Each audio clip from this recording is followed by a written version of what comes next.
Hello everyone. We are pushing 2 videos a day with little to no budget. You can help with Buy Me a Coffee or Patreon. Link in the descriptions. Chapter 2951 Raw Power.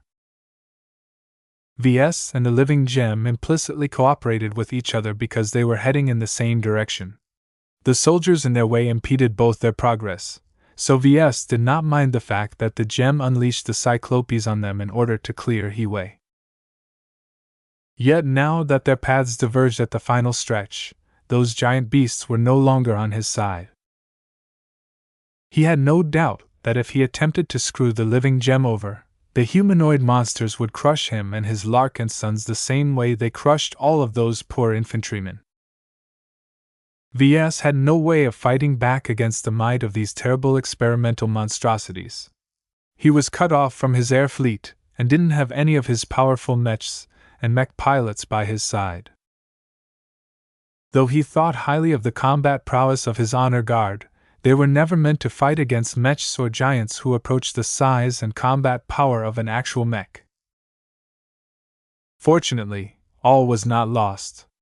Gems weren't indestructible, and Ves was still confident enough he could shatter the cage that kept the remnant of the Supreme Sage alive before a Cyclops could do anything. Sir? Dr. Paris shuddered as she stared into the cruel and hungry gazes of the Cyclopes looming over her tiny figure. The Supreme Sage is a great man. His reputation has always been good. He won't renege on his promises. Ves ignored her statement. Everything she knew about the Supreme Sage came from her upbringing as a lifer. The horrors he witnessed from this lab presented a very different image. A minute passed by as the air continued to grow more tense. Ves wasn't sure how long a Cyclops was able to restrain itself. Ves could sense the violence in their bodies. Their programming may have restrained their bestial instincts, but the annoying part about life was that no organism was completely predictable. They were all unique and could deviate from their programming at any time for any reason. As Ves continued to rack his mind on trying to come up with a solution that was acceptable to both sides, Dr. Paris spoke again. Patriarch Ves, if both of you don't trust each other, then why not take baby steps? Huh! Ves briefly turned to her, but did not slack off in keeping the living gem under his control. The only leverage he had right now was his ability to destroy the container that kept the remaining spirit of the Supreme Sage safe. It was vitally important that he retained his leverage. Avalon Paris gestured at the gate that the living gem wanted to pass through before waving her arm at the gate that led to the core lab that held the secrets of Special Project V. Why not just open both entrances first before doing anything else? Once they are both open, you can both get what you want at the same time. That sounded like a decent compromise to Ves, but the gem didn't agree. It shook from side to side. Why won't it work? It took more than a minute for Ves to figure out the meaning behind its gestures. You need my help to activate the process to revive you? How come? Can't you rely on your current form or your huge helpers to proceed? It turned out that it couldn't.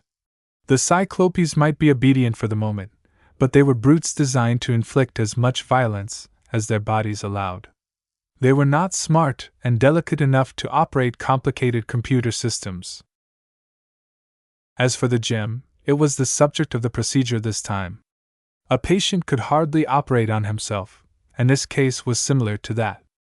Another factor was that the Supreme Sage never anticipated he would end up in this form. Due to security considerations, only a human could operate the vital control panel that could activate the procedure. Ves thought about the situation. It sounds like you can't do it without me. If that is the case, how about this? You help me retrieve the serum first, but you can keep your Cyclopes close to prevent me from running away. Only when I help you activate the restoration process will my team and I be able to leave. Is that okay?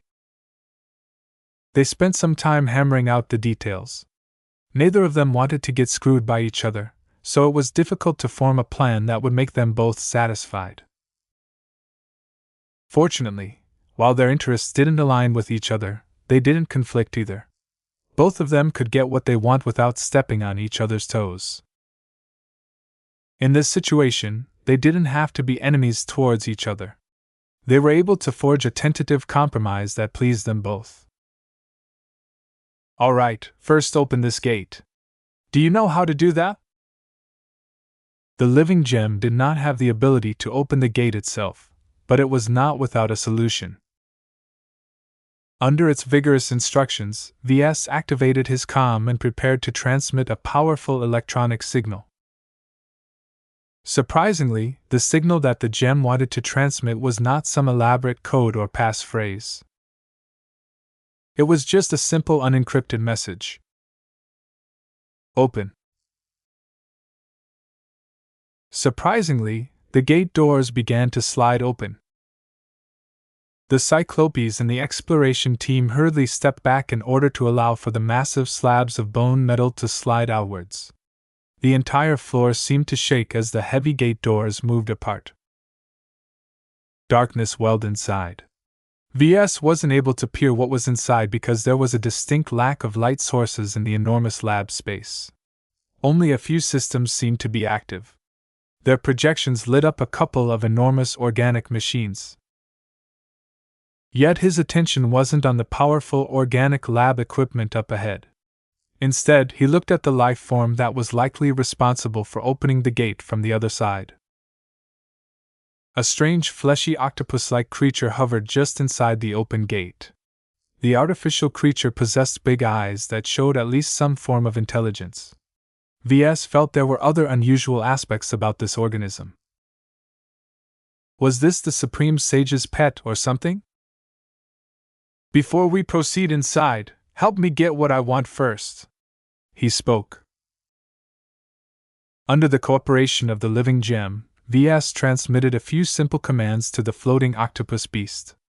The creature floated out into the corridor and crossed over to the other side. Once it reached a control panel, it began to press one of its tentacles into a port before exchanging some signals. The seconds slowly slid open. According to the agreement, Ves and his team were allowed to venture inside, but only under the company of a Cyclops. Ves felt deeply uncomfortable stepping inside while a giant humanoid was following his steps. He constantly felt as if a huge eye was looking at him as if he was a snack. Wow! Different from the first core lab, the one that the Larkinsons had entered was more modern and familiar. Not only was the lighting a little brighter, they also spotted an abundance of high-end conventional lab equipment that the Supreme Sage redeemed from the MTA. Obviously, the production process of the vital serum was so complicated and demanding that the Supreme Sage couldn't rely on his own organic machines to do the job. Ves studied the extensive pharmaceutical production line. While he was not familiar with most of the machines, he was already able to hone in on his prize. He didn't need any directions to reach the end of the production line. He stopped before a large, shuttle-sized vault. Dr. Paris had already approached the central terminal. The serum was not as important as the complete research files on Special Project V. Even though she knew that she was dealing with tainted research, her curiosity, as a biotech expert, finally won over this time. There was no way she could resist the temptation of discovering the secrets of high-grade light-prolonging treatment serum. Open this vault! The octopus creature only had to interface with the vault for a handful of seconds to unlock and open the vault. As it opened up, Ves carefully stepped inside and approached a pedestal which held an illuminated cage. The sheer amount of life energy that he was feeling right now was making his mind, body, and spirit incredibly excited. He was so close to obtaining his prize. 1, 2, 3, 4, 5. 5 vials! Damn! How many expert pilot brains did it take to make so many vials? Though he did not know the exact potency and efficacy of the serum, They shouldn't be too worse off than the vial he originally obtained from the flagrant vandals. With so many samples of serum, Ves could truly supercharge his spiritual engineering projects and create all kinds of powerful spiritual products. Yet it was not time yet for Ves to grab these precious treasures. The octopus creature opened the illuminated cage and took out each vial with an individual tentacle. Hey! Be careful with those. Don't drop any of them. They're worth more than entire planets.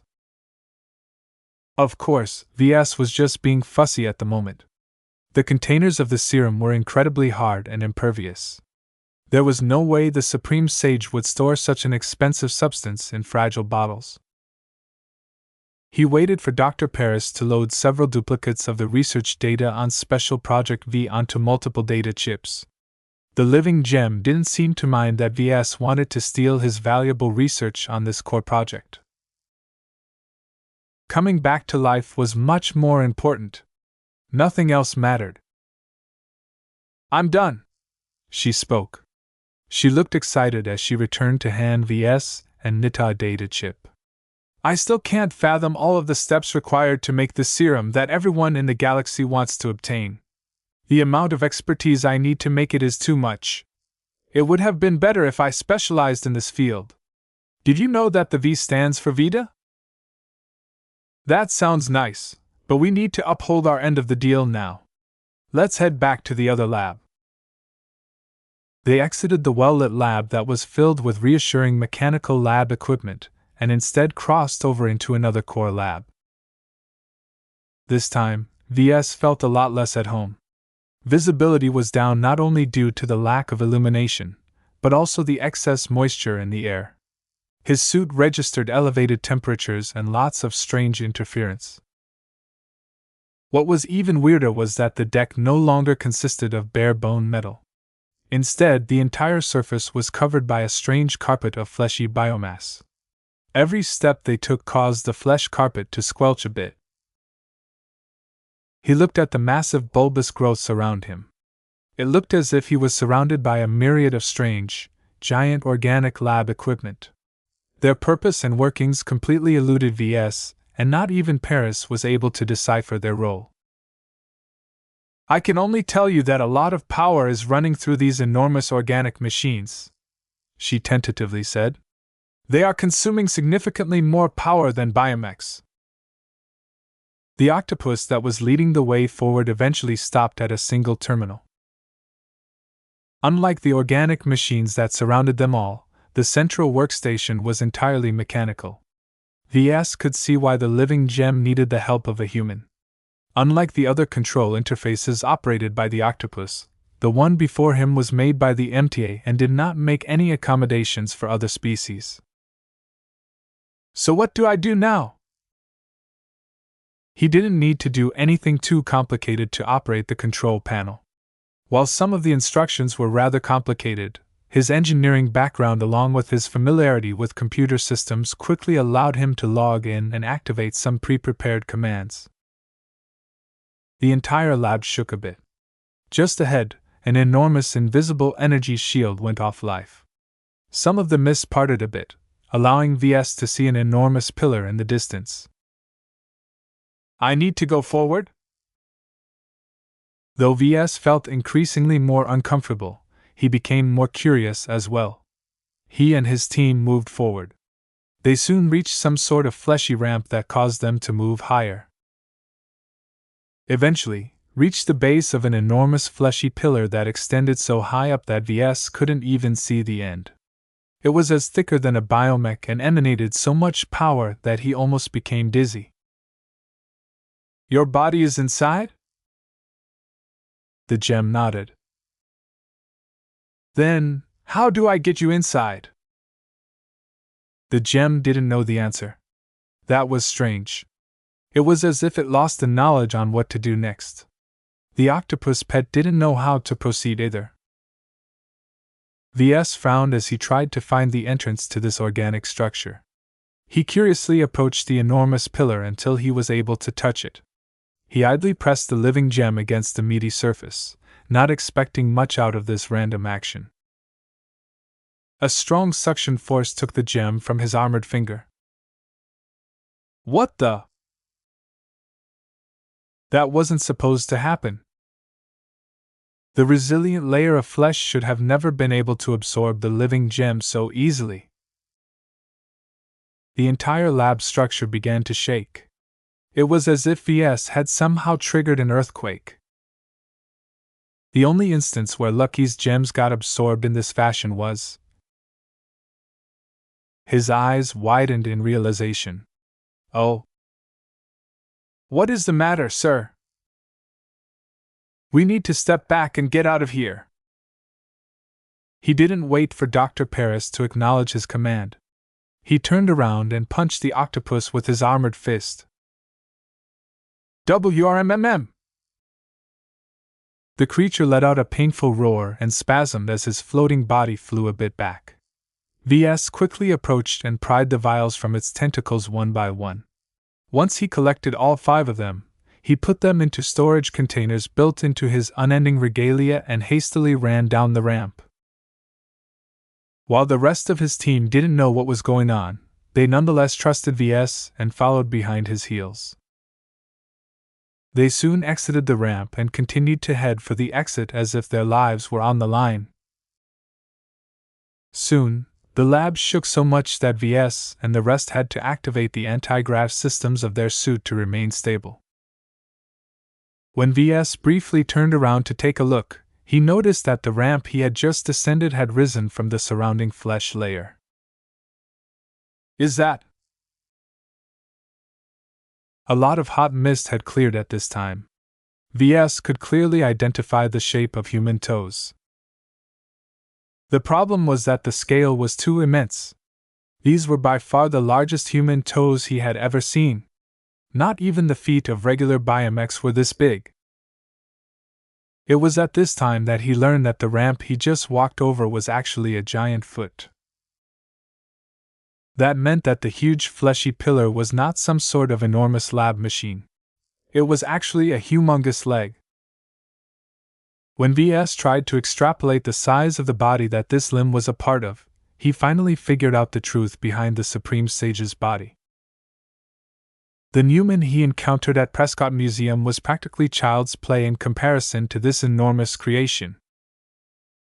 What are we looking at, sir? This does not seem like a regular biomech.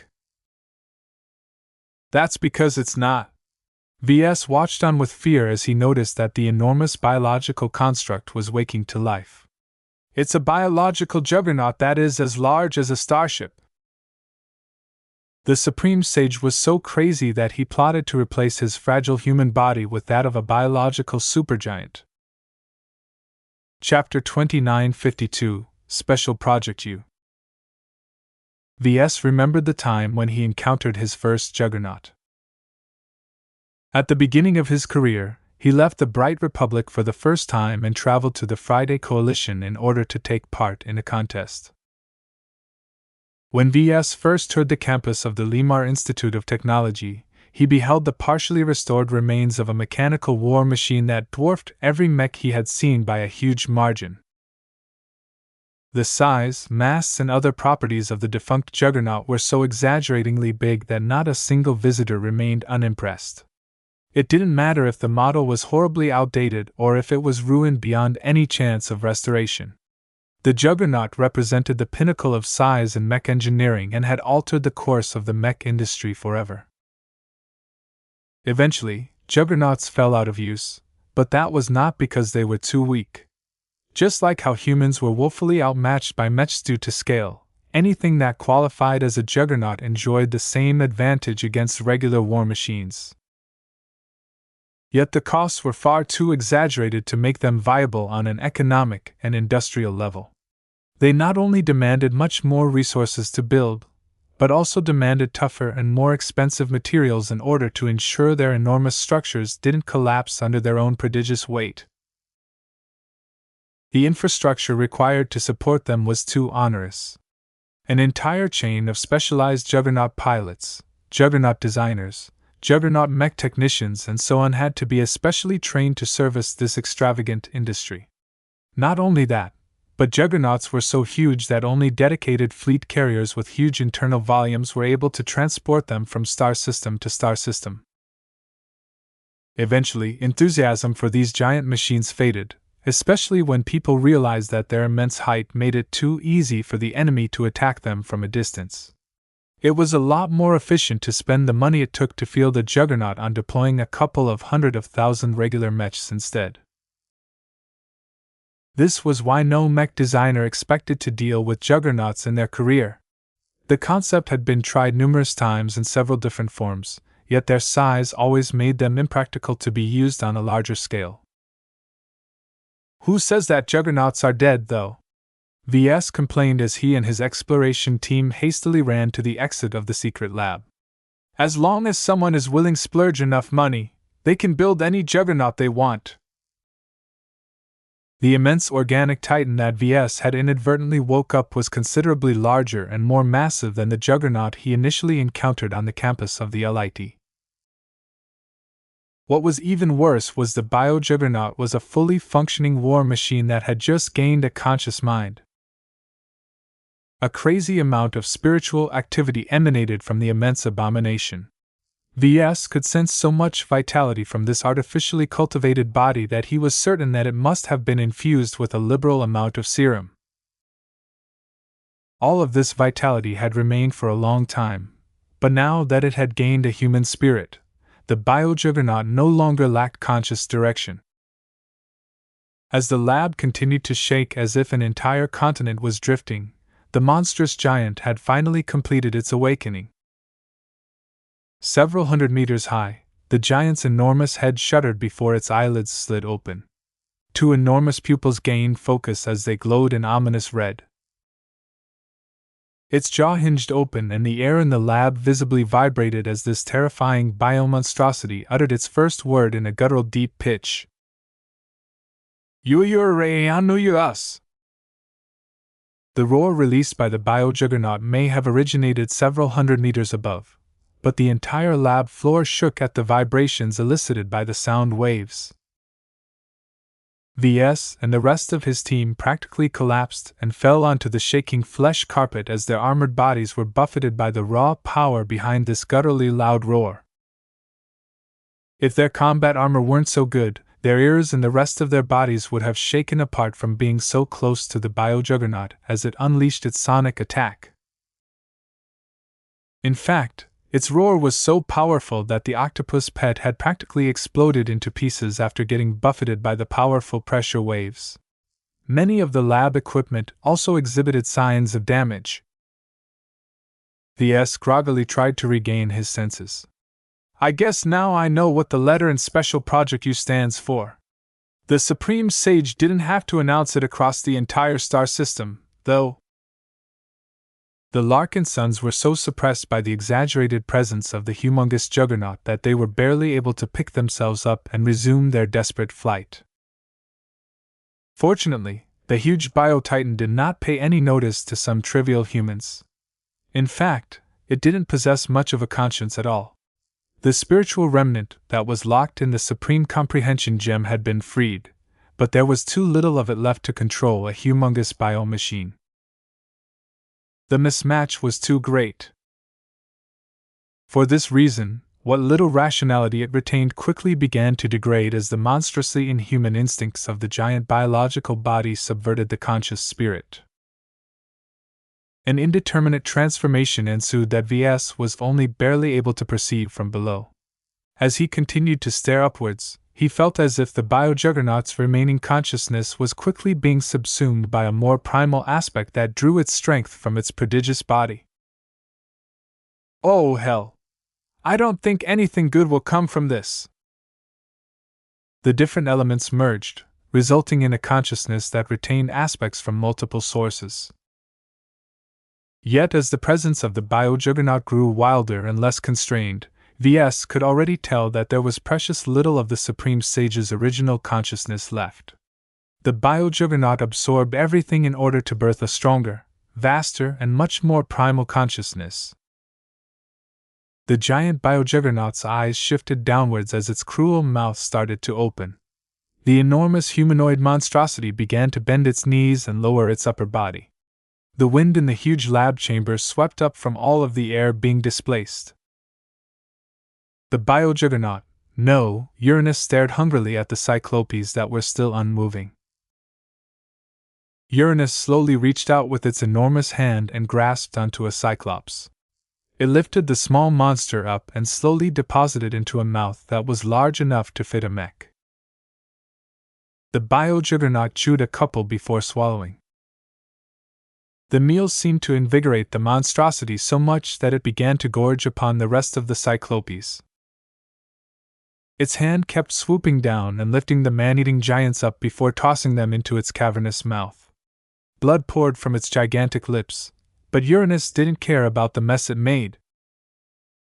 Throughout consuming its first meal, the cyclopes did not move away despite the evident fear in their single eyes. Their instincts compelled them to run, but their bioprogramming was so ironclad this time that their bodies had forcibly locked up. This was their destiny.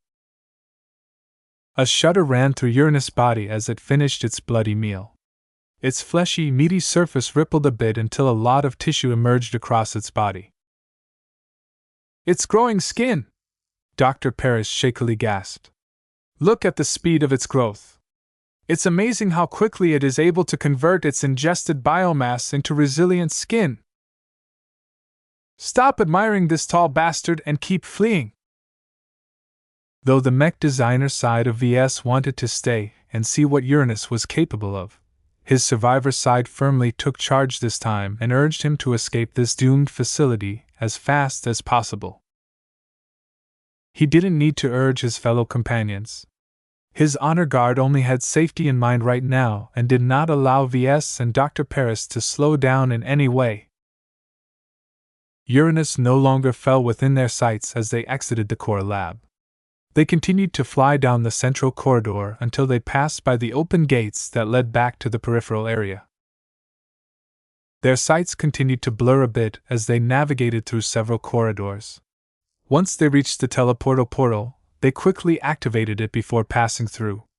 Fortunately, the changes that took place did not invalidate their access passes, so they were still able to enter the 4th floor unimpeded. The haggard exploration team continued to make their way to the portal that led to the 5th floor. Once there, they urgently fled to the original escape tunnel and passed through the final portal. In the meantime, Uranus had finished growing its new skin. Its tall body now looked a lot more human, though whether that was a good thing remained to be seen. Short black hair even emerged from the top of its head. The strands were thicker than several human bodies pressed together, and oily in a way that made them look like fuel pipes. If not for its humongously exaggerated scale, Uranus wouldn't have looked that much different from an uncovered biomech, or even an athletic human body. The only shortcoming was that it lacked a reason to wear a codpiece. Uranus was completely unique. Initially conceived as a way for the aging and decrepit researcher to develop a superior replacement of his failing body, the special project morphed into something more over the decades. The Supreme Sage poured so much time and resources on this monster project that he considered it perfect in many ways. He wanted to design and create the ultimate biomech in order to gain power beyond imagination and attain true immortality. Whether the former leader of the LRA accomplished his goals or not, this great and terrible biojuggernaut was the culmination of his entire career. It contained the best aspects of all of his best research without any compromises. The biojuggernaut's eyes glowed brighter as the titanic monster's energy levels continued to rise. Its body released so much heat that the entire core lab became stuffed with cloying mist. Uranus slowly looked upwards and lifted its entire arm in the air. The enormous limb grew hotter as its hand spontaneously transformed into an open cavity. The unprecedented huge monstrosity roared yet again as an immense amount of energy accumulated within its shoulder.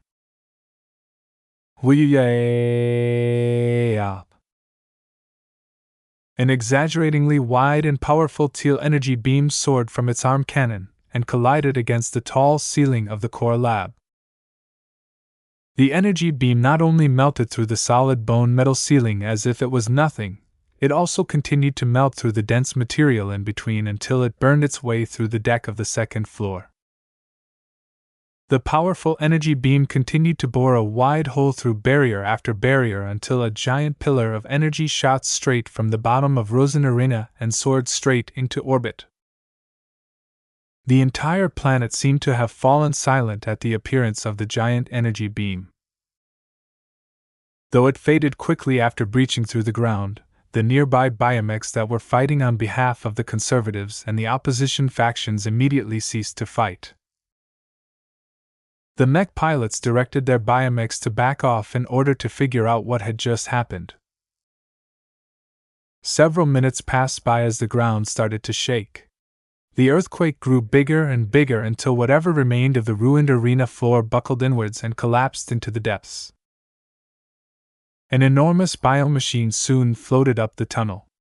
Despite its unimaginably high mass, Uranus was nonetheless capable of lifting its prodigious body into the air.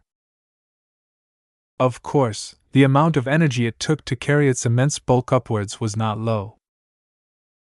Once Uranus fully emerged from the pinnacle lab buried far underneath Rosen Arena, it rose to its full height.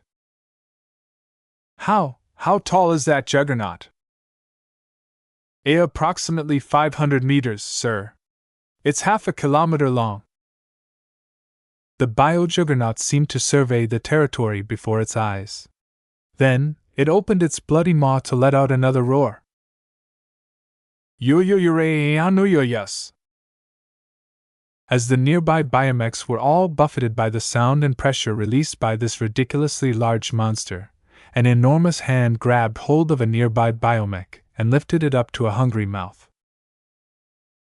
Though its latest bite was a bit larger and tougher to chew through than a cyclops, the bio-juggernaut visibly looked pleased. Its eyes shone more ominously at the remaining biomechs. Soon it began to surge forward and began to gorge on the helpless organic machines. The Supreme Sage's magnum opus had made its terrible debut. Chapter 2953 Bionightmare. The Life Research Association changed forever this day.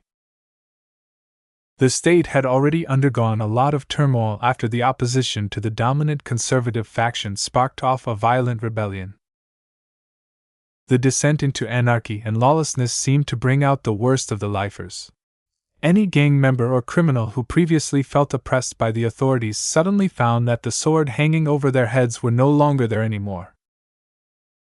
In fact, many law enforcement units got swept up in the Civil War. They were compelled to join specific sides and tasked with fighting against their former brothers.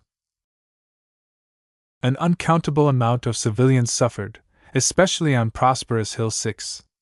The principal trade planet of one of the LRA's most important port systems had turned into a war-torn hell for both locals and visitors. In the meantime, the factions that were responsible for unleashing all of this suffering became completely embroiled in their struggle for power.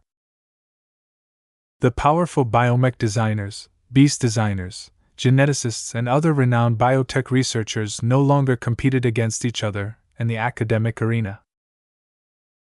Instead, they began to play general and leverage the considerable networks they built up over the years to deploy whatever troops they commanded onto their enemies.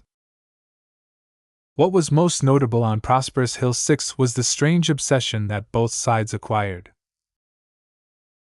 For some reason, the two factions kept fighting over an ostensibly worthless piece of territory centered around a mech arena. Even though Rosen Arena used to be a famed competitive and entertainment venue in the Prosperous Hill system, its worth had plummeted since the outbreak of the war. In fact, when its giant tree tentacles came to life and cruelly massacred hundreds of thousands of unwitting spectators, the factions bombarded the entire venue until there was nothing left on the surface. The heavy shelling directed towards the murderous arena was so severe that even its tunnel network had partially collapsed. The first 5 underground floors had completely caved in, while the floors underneath had become incredibly unstable. Yet despite the precarious conditions underneath the ruined arena, the conservatives and the opposition members continued to deploy mechs and soldiers through the few intact tunnel entrances that were left in order to gain total control over the shambling site. No one knew what the rulers of the factions were thinking. Not even the commanders who led the fighting knew the reasons why they were sending good men to die. Yet the decisions of the mighty biotech researchers had to be respected, because that was the custom in the Life Research Association. Today, everyone knew what the different factions were fighting for. The emergence of an incredibly tall and incredibly powerful biomech laid most questions to rest. What is that tall thing in the distance? It's bigger than my father's trading ship. It's a juggernaut. A bio-juggernaut. The skin-covered flesh titan that emerged from a giant hole underneath Rusin Arena towered over almost every tree structure in Vilain. While there were a number of gigantic tree structures that exceeded the height of the bio-juggernaut, there was a profound difference between the two different products. The tallest tree structures were marvels of bioarchitecture. It took a lot of planning, calculation, and problem-solving to grow tree structures that massed so much and extended so far up into the sky. They also demanded an enormous amount of high-quality resources in order to make them viable. Yet the difficulty of designing and growing a tree structure was nothing compared to creating a bio-juggernaut. Even regular juggernauts made of conventional technology were much easier to design and build than their fleshy equivalents. Special Project U was a monster project that took an immense amount of time, effort, and resources for the Supreme Sage to bring to completion. He spent decades trying to keep his work on the project a secret.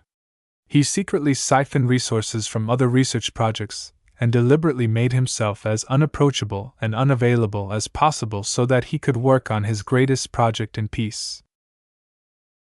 Not even master mech designers could have engineered a bio project as immense as the bio-juggernaut. Its successful growth and creation was a testament to the Supreme Sage's legendary intellect. Yet all of the people who initially witnessed the emergence of the giant flesh construct were mistaken about one factor. A juggernaut, whether it was made out of metal or biomatter, was defined as a war machine that operated under the direct control of a specialized juggernaut pilot. The monstrous creature that had briefly paused before moving in to capture and devour biomechs in rapid succession was anything but a biomachine that was controlled by a rational human pilot. Use. The roar that announced its name to the entire planet was so loud that the pressure waves emanating from his throat caused the nearby biomechs to briefly falter. This allowed the berserk bio-juggernaut to easily catch up to the next batch of fleeing biomechs and pick them up only to stuff them into its blood-soaked mouth. Even though the gigantic bio-titan wasn't always able to stuff every mech into its abyss-like mouth in one go, its sharp, gigantic teeth along with its extraordinary powerful jaw muscles allowed it to bite any helpless biomech into pieces. As the gigantic Uranus chewed through half a dozen biomechs, the runaway bio-juggernaut even started to savor its meals. The monstrous titan's eyes glowed brighter as it started to pick up a biomech that had been a tad bit slow in fleeing. Instead of biting through its torso straight away, it tore off an arm before tossing it into its mouth. The pleasure on its face was evident as it started to learn how to savor its meal. What kind of a biomachine eats other biomachines? That's not the worst part. You know what is even more depraved? Some of the mech pilots of those biomechs that got caught never managed to eject. Monster. It's a monster. Though there weren't many people living in the city districts that were close to Rusin Arena, the immense titan was so tall that its enormous body along with its actions could clearly be seen from kilometers away.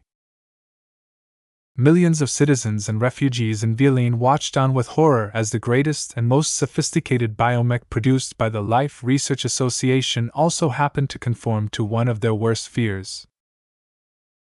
Biomechs were supposed to be under human control at all times. Every biomech designer who graduated from an educational institution knew this lesson by heart.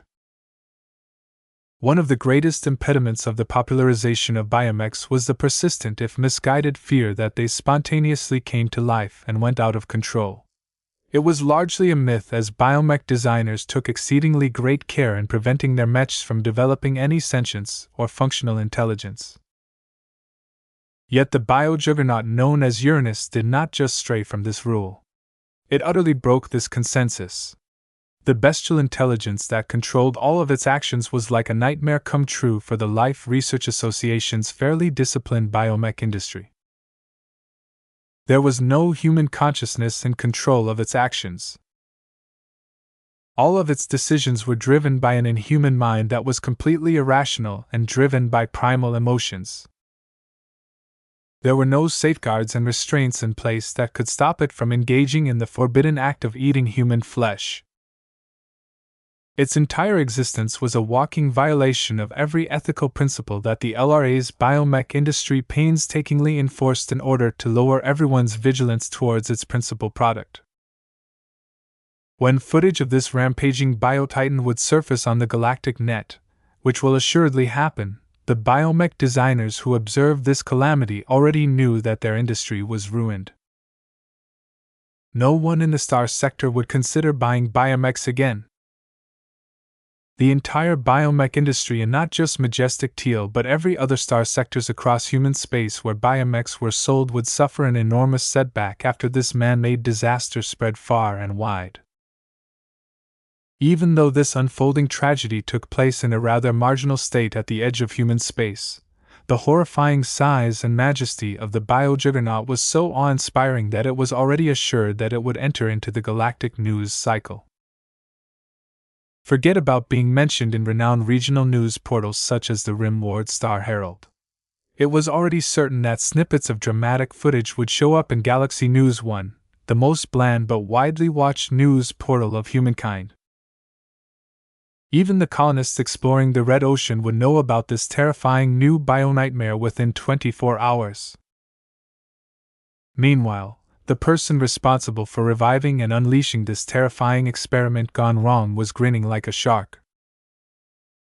After he and his team barely managed to make it back to the warehouse complex before the final portal and the entire Pinnacle lab collapsed, Ves had lots of reasons to celebrate. "I hit the jackpot!" Safely ensconced within his unending regalia were 5 vials of high-grade light-prolonging treatment serum. Though Ves already knew that the Supreme Sage must have synthesized more serum over the years, much of it had already been expended on Special Project U. It was actually an unexpected surprise that the Supreme Sage had that much spare serum left. Evidently, even though he constantly complained in his research notes that the yield was too low, he did not suffer a shortage of expert pilot bodies. Ves completely disregarded the fact that his loot was tainted. The Supreme Sage was the one responsible for defiling the bodies of heroes, not him. The ancient bastard deserved all of the blame for being the biggest hypocrite in his own state. "I'll make good use of your products. Don't you worry," he chuckled under his breath. An arguably even bigger harvest from his loot run was that he also managed to secure all of the research files pertaining to Project Cain and Special Project V, along with a handful of other related research projects. Though Ves was sure he missed a couple of essential projects that were housed in the upper floors of the Pinnacle lab, he knew for certain that Cain and Vita were the key projects that the Larkinson clan absolutely needed in order to reconstruct the production product one day. While Ves was already dreaming about secretly breaking the monopoly on high-grade life-prolonging treatment serum, Dr. Paris looked completely hollowed out at this time. The successive revelations and impacts she received was too much for her to bear. Though adrenaline had managed to keep her together when they were venturing in the Pinnacle lab, now that she made it back, she collapsed onto the floor. "What have we done?" Fear, guilt, and other negative emotions roiled through her mind. The final part of their exploration impacted her especially hard. Unlike nearly everyone else who would soon learn of the feral biojuggernaut, she happened to know some of the truth about the consciousness that drove it to slaughter and devour every biomech within reach. Uranus was supposed to be the Supreme Sage's replacement body. If all went well, the founder and leader of the Life Research Association should have ascended into a greater kind of existence by transferring his consciousness to a titanic vessel. This godlike body should have created the perfect biological life form according to the Supreme Sage. As long as he was able to transfer his entire mind, knowledge, and intellect to the most powerful physical humanoid body he had ever created, the combination between the two should have resulted in a new form of life that completely transcended the human race in every possible aspect. If this experiment succeeded, would that mean the Supreme Sage attained immortality? Dr. Paris didn't miss the principal reason why the legendary researcher worked so hard to grow such an exaggeratingly huge body. Though she hadn't been able to access too much documentation about Special Project U, she nevertheless managed to infer that the main reason why Uranus was so huge to begin with was because it possessed amazing vitality. The implications were just as massive if the Supreme Sage actually succeeded in his risky consciousness transfer procedure. Sadly, it didn't work out. The Supreme Sage failed at the most crucial juncture. The ground suddenly shook. Half of the people milling about in the ruined warehouse complex almost lost their footing. What is going on? Are we under attack? Look over there! A huge cloud and shockwave spread out from the direction of downtown Vialing. Soon enough, the Larkinsons began to hear distant roars and explosions. Several bright teal energy beams soared in various directions. Some launched straight into orbit, but others swept across the surface, destroying thousands of tree structures and killing lots of hunkered citizens at once. One energy beam even came awfully close to sweeping the current location of the Larkinson air fleet. If not for the distance from the disaster site being a bit too far, thereby causing the energy beam to fly over everyone's head due to the curvature of the planet, the air fleet might have suffered horrendous casualties. Alarms began to ring throughout the air fleet. A calamity had set upon Prosperous Hill 6, and everyone needed to flee as far as possible from the city. Chapter 2954 Unsurpassed Energy. A vast swathe of land around Vialine descended into hell.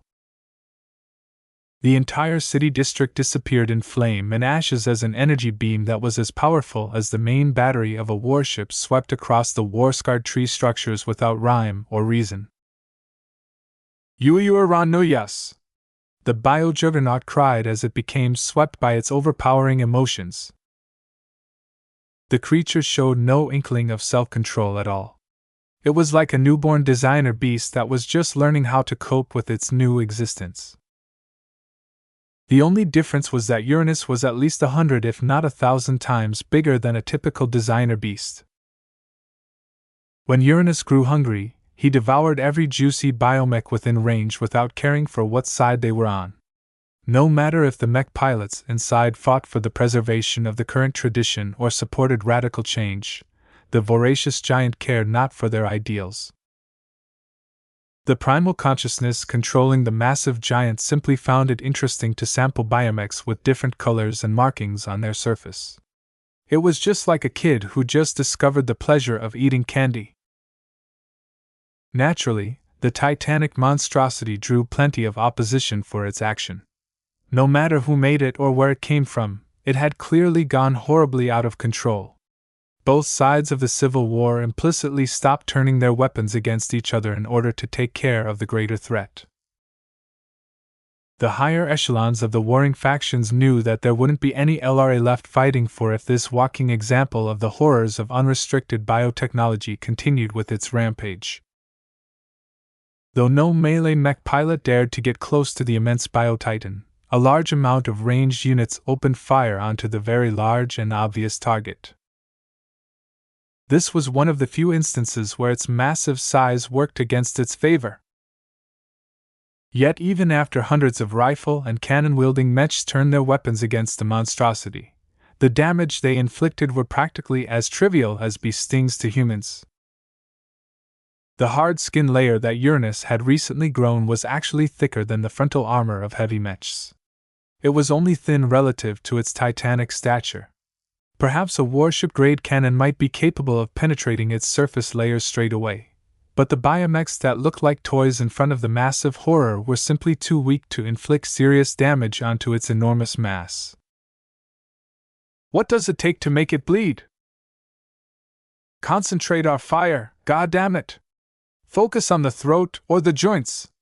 Contact the enemy and get them to coordinate our fire. We're not getting anywhere if we're spreading our attacks. The Bio-Titan might possess unsurpassed strength, but speed was not its forte. Each movement it made looked agonizingly slow for a human. It was as if Uranus was a human who moved 2 or 3 times slower than everyone else. Yet with arms and legs stretching for hundreds of meters, its plodding movements easily allowed it to traverse a lot of distance. This threw several mech pilots off as their biomechs got caught by the gluttonous bio-juggernaut. Don't stick around! Just eject as soon as it becomes clear you're next on the menu. We can't allow this giant to eat any more humans. As time went by, the different factions managed to bring hundreds more ranged mechs to bear. The pinprick attacks they accomplished against the Juggernaut did not immediately result in any persistence despite concentrating their fire, but the desperate mech pilots never let up on their assault. Both sides had united for a cause that was greater than their political and societal ambitions. No matter whether they were traditionalists or radicals, no matter whether they advocated for peace or clamored for war, at this moment in time, every mech pilot in the area was part of the same side now. Fight for the future of the Life Research Association. Fight to preserve the Supreme Sage's legacy. Fight for the continuation of our biomech industry. Their individual differences no longer mattered. At this horrible time, the mech pilots all stepped up and resisted the urge to flee. Their duty to their state compelled them to stay and do their best to stop the calamity from unfolding any further. It was too bad that bravery and heroism alone wasn't enough to stop a biomonster whose physical strength and capabilities vastly exceeded that of a second-class biomech. The Supreme Sage poured decades' worth of high-quality resources into its growth process. Though only a small fraction of the materials consisted of low-grade first-class exotics that were extremely hard to come by, the sheer amount of high and medium-grade second-class exotics stuffed inside its huge and dense body magnified its power beyond belief. Are we fighting against a mech or warship? The awesome resilience and disproportionate power exhibited by the bioconstruct known as Uranus was exactly why ambitious but unsatisfied mech designers originally came up with the Juggernaut concept. Some of the people who invested in this ambitious new war machine sought to challenge the supremacy of warships. There were even rumors that the MTA aimed to challenge the hegemony of warships when it came to top-end destructive war potential with this radically new mech classification. Though the sheer amount of practical problems eventually caused the supporters of this initiative to give up their plans, technically speaking, the Juggernaut concept was never proven weak. As long as someone was crazy and obsessive enough to spend an endless amount of money in making a Juggernaut, the results were literally mind-blowing. Damn, it's continually regenerating its wounds. Just look at how fast it restores its broken skin. We can't slack off our attacks at all if we want our attacks to cut deep. Compared to other juggernauts, the gigantic biological monster solved one of the greatest shortcomings of its type. Its enormous size made it easy to attract concentrated firepower, so damage kept accumulating at a rapid pace. Yet with the high-speed regeneration technology applied to its enormous frame, the bio-juggernaut was constantly able to negate the incoming damage, thereby ruining any attempt at wearing it down over time. As long as Uranus continually fueled its rapid healing process by ingesting more flesh, it could continue to persist even if the entire planet turned its guns against the monster. Though every biomech in the vicinity had long flown out of the reach of the hungry beast, there were other kinds of high-energy foods available to the undiscerning Biotitan. Its enormous eyes gazed across the lands before its feet. The advanced biosensors and other detection systems integrated in the protected eyeballs and other organs embedded into its frame rapidly recorded and processed a lot of data. Soon enough, the juggernaut took a few steps before bending down. It punched through the surface of a ruined tree structure and pulled out a fleshy orb that used to be an industrial organic power generator. As soon as it ingested and digested the food that ended up in its stomach, the juggernaut's wounds healed at a much more rapid pace than before. The mech pilots who turned their guns onto this monstrosity began to despair as they saw their efforts come to naught. "Don't stop firing!" a desperate commander shouted on an open communication channel. "We can't give up! No matter how many times it regenerates its wounds, there has to be a limit. We'll fight day and night if we have to. We'll exhaust every single one of its cells as long as we persist." Yet Uranus soon showed why their plan of trying to exhaust it over time was likely to fail. After enduring continuous pinprick attacks from opponents that were too distant for it to reach in a short amount of time, the bio-juggernaut proved once again that it did not lack any weapons. It stretched out its arm while causing it to morph into a different shape. After a slight moment of aiming, it unleashed a powerful energy beam that instantly slammed into a distant formation of artillery mechs. That wasn't all. While the arm continued to unleash enough energy to wipe out an entire city, the tall biomonster rapidly tilted the arm in many different directions. A tracking program had taken over the energetic limb as it precisely directed the arm cannon to wipe out a succession of different ranged mech units. No matter whether they were on the ground or in the air, Uranus exhibited a disturbing degree of accuracy as its advanced targeting and firing systems allowed it to destroy distant targets with great efficiency. If the bio-juggernaut was piloted by a sane, obedient human, then this could have been used to great effect in any war or conflict. Yet now that this capability was being harnessed by an inhuman consciousness, the damage it dealt went far beyond eliminating the ranged mechs that caused Uranus to feel pain. As the powerful energy beam kept sweeping from area to area, anything in its path was laid to waste. Entire city districts turned to ash or became swept by flames as the excessive energy was too much for the tree structures to bear. Millions of citizens burned or vaporized from existence as the uncaring Uranus did not exhibit sympathy for the plight of the ants beneath its gaze. As Veline and its surroundings exhibited long burn scars that were so large and extensive that they could be seen in orbit, the bio-juggernaut finally ceased fire. Though it possessed considerable internal power generators that were able to restore its energy levels, it could not squander its power without limits. Its hunger had re-emerged stronger than ever. The bio-juggernaut strolled over the areas it hadn't burnt to a crisp and began to dig through the ruins for any high-energy biomachines. No matter whether they were power generators, industrial production equipment, or anything else, as long as they held a sufficient amount of energy, they were edible in the giant monster's mind. The ground shook with each step it took.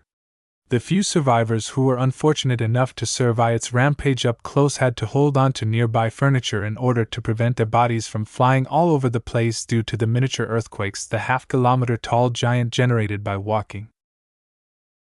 In fact, the mass of the giant bio-juggernaut was so immense that the Supreme Sage had to exaggerate the size of its feet in order to prevent it from caving in the ground too easily. As it continued its process of hunting down rich energy and nutrient sources, the Life Research Association's counterattack had finally come. While the forces in the service of the political factions may have failed to fell the giant biomonster, there was a stronger force present in orbit and on the surface of prosperous Hill 6. After someone issued a command, thousands of laser beams descended from the skies and struck the bio-juggernaut and the land around it. Even though all of the air in the way reduced the integrity of the energy beams as they passed all the way from high orbit to the surface of the planet, the sheer volume of fire still caused Uranus to heat up at a worrying rate. Soon enough, an enormous salvo of fiery hot kinetic rounds bombarded the entire area occupied by the bio-juggernaut. Though these rounds were considerably less precise, they nonetheless hit harder than regular rounds. Uranus uttered a wordless cry of pain and frustration. Just as its eyes began to scan the upper reaches of prosperous Hill Vi's orbit for targets, a salvo of different glowing energy beams slammed into the eyes of the bio-juggernaut. While the simultaneous attack failed to breach the protective energy shields projected over these critical organs, they somehow stressed the barriers a lot more than previous attacks. The military has finally made its move. Our expert pilots have come to save us all. Our expert mechs will definitely prevail over this evil beast. Far above everyone's heads, a rapidly descending organic combat carrier struggled to maintain control as her underside heated up from the friction of her extreme trajectory. It didn't matter if the vessel broke up from her descent. Her only purpose was to deliver her cargo. As her hangar bays opened up, more than a dozen expert biomechs flew out in quick succession. Some of the best and most impressive mech pilots of the Life Research Association had mobilized to take down the bioterror that had the potential to ruin their entire state. Onwards, venerables! Let us slaughter this rogue experiment and bring the purpose to justice. Via veritas vita! Via veritas vita! Yet, just as the expert biomechs started to spread out and employ all of their strength to fell the biggest biomachine they had ever fought in their careers, Uranus keenly recognized the elevated threat from these powerful opponents. It raised its arm yet again and fired a searing energy beam into the sky. After a dozen seconds, its biological warship-grade cannon ceased fire. Every expert biomech that had descended from orbit had turned into charred and flaming wrecks. They descended uncontrollably from the air and crashed onto the ground with not a single hint of life left in their once impressive frames. Moments later, the split pieces of the burned and ruined wreck of the biocarrier rained down onto the devastated city, inflicting additional destruction onto an already wounded planet. Our expert mechs! Someone shakily said. No. What will it take to fell this monster? Chapter 2955 The Power of Science. The Armageddon that erupted in downtown Vialine did not stay confined to the immediate area. Uranus was too big, too tall, and too powerful for its attacks to stay limited. In fact, it suffered from the same problem that plagued every mech and biomech. Normal mechs were much bigger and taller than infantrymen. Compared to tanks, their combination of destructive power, resistance against damage, and ability to traverse a diverse set of terrains resulted in war machines that could easily lay waste to entire cities if left unrestrained. Of course, no mech pilot was ever crazy enough to go out of control like that. Other mech pilots did not take kindly to such indiscriminate behavior. The consequences of deliberately killing a huge amount of civilians with mechs were so dire that every mech pilot learned how to exercise some restraint. However, mechs couldn't shackle themselves too heavily. They were designed and equipped to wield massive, powerful weapons in order to fight against other mechs that were armed with similar weapons. If one side went too far with restricting the use of its weapons, then the other side would most certainly gain the upper hand as long as it didn't follow suit.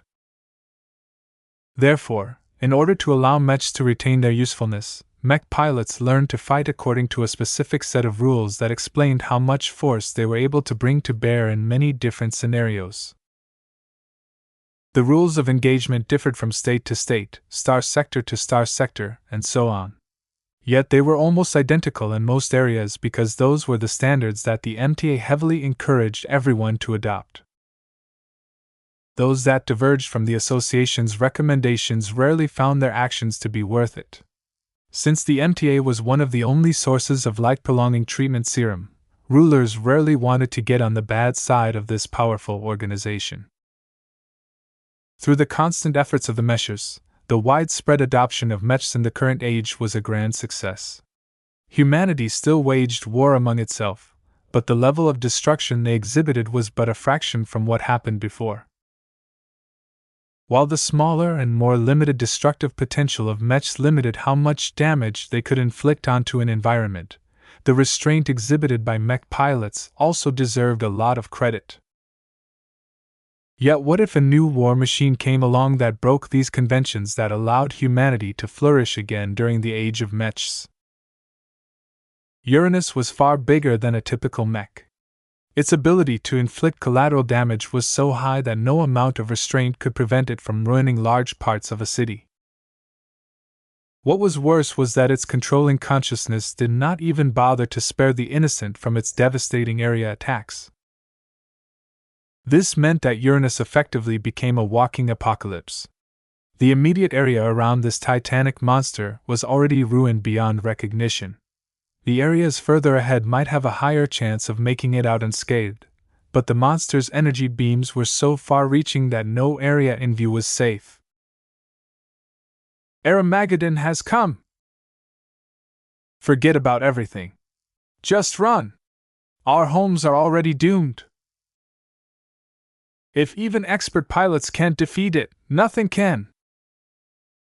The losses suffered by the military was horrendous. The expert pilots that had bravely attempted to confront Uranus directly had all flamed out along with their expert mechs without even getting the chance to show their full might. The difference in scale led to an insurmountable difference in power. Even though Uranus did not exhibit the qualities of an expert mech, it was nonetheless able to defeat these powerful machines with ease due to the abundance of power conveyed by its prodigious size. The expert pilots had all died unjustly due to this simple reason. That wasn't all. Now that Uranus recognized the threat from the skies, it turned its massive eyes upwards and began to scan every attack source that were floating in orbit thousands of kilometers away. Then, the Bio-Titan lifted its infamous arm cannon once again. This time, it did something differently.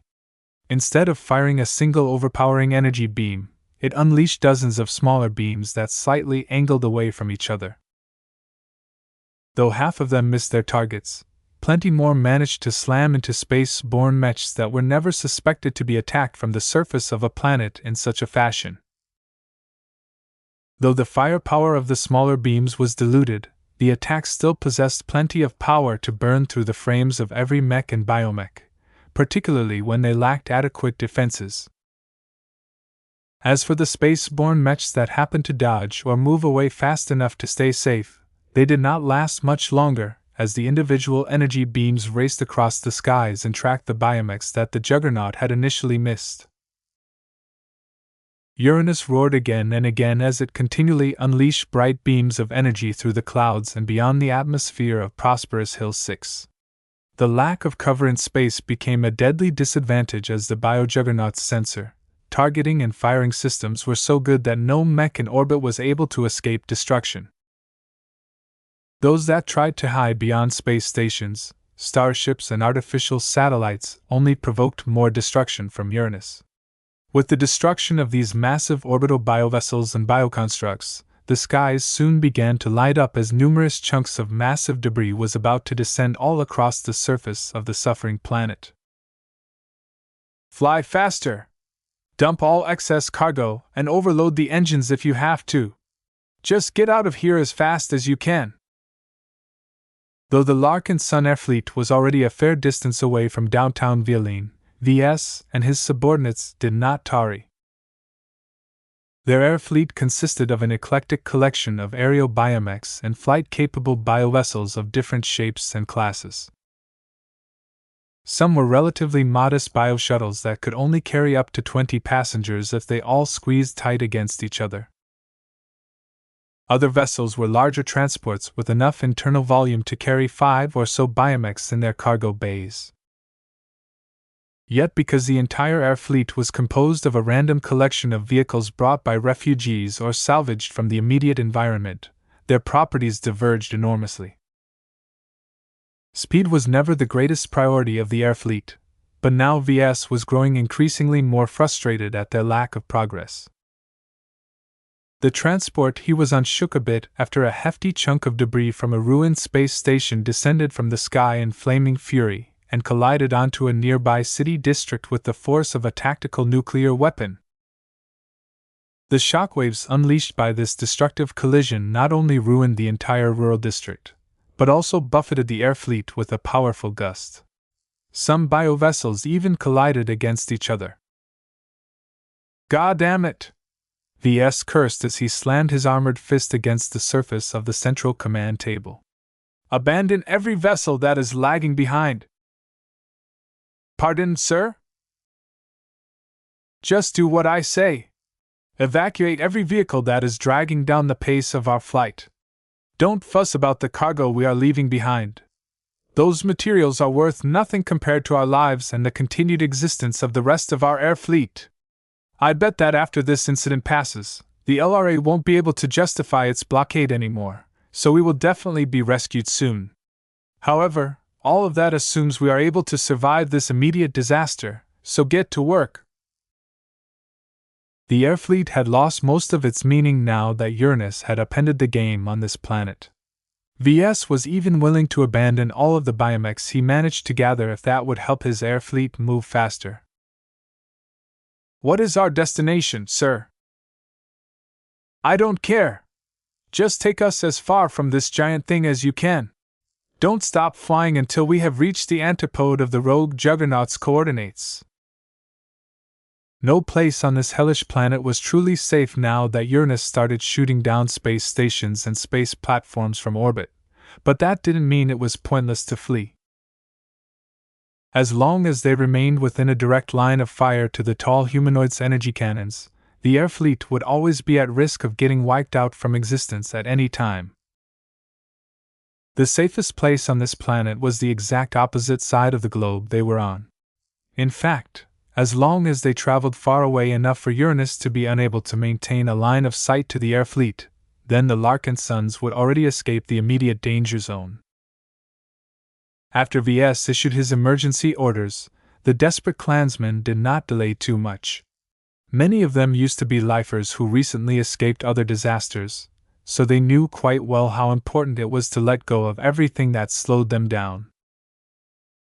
The Larkinsons ruthlessly abandoned hundreds of different biovessels. They also dumped a lot of cargo from the vessels they deemed fast enough to keep.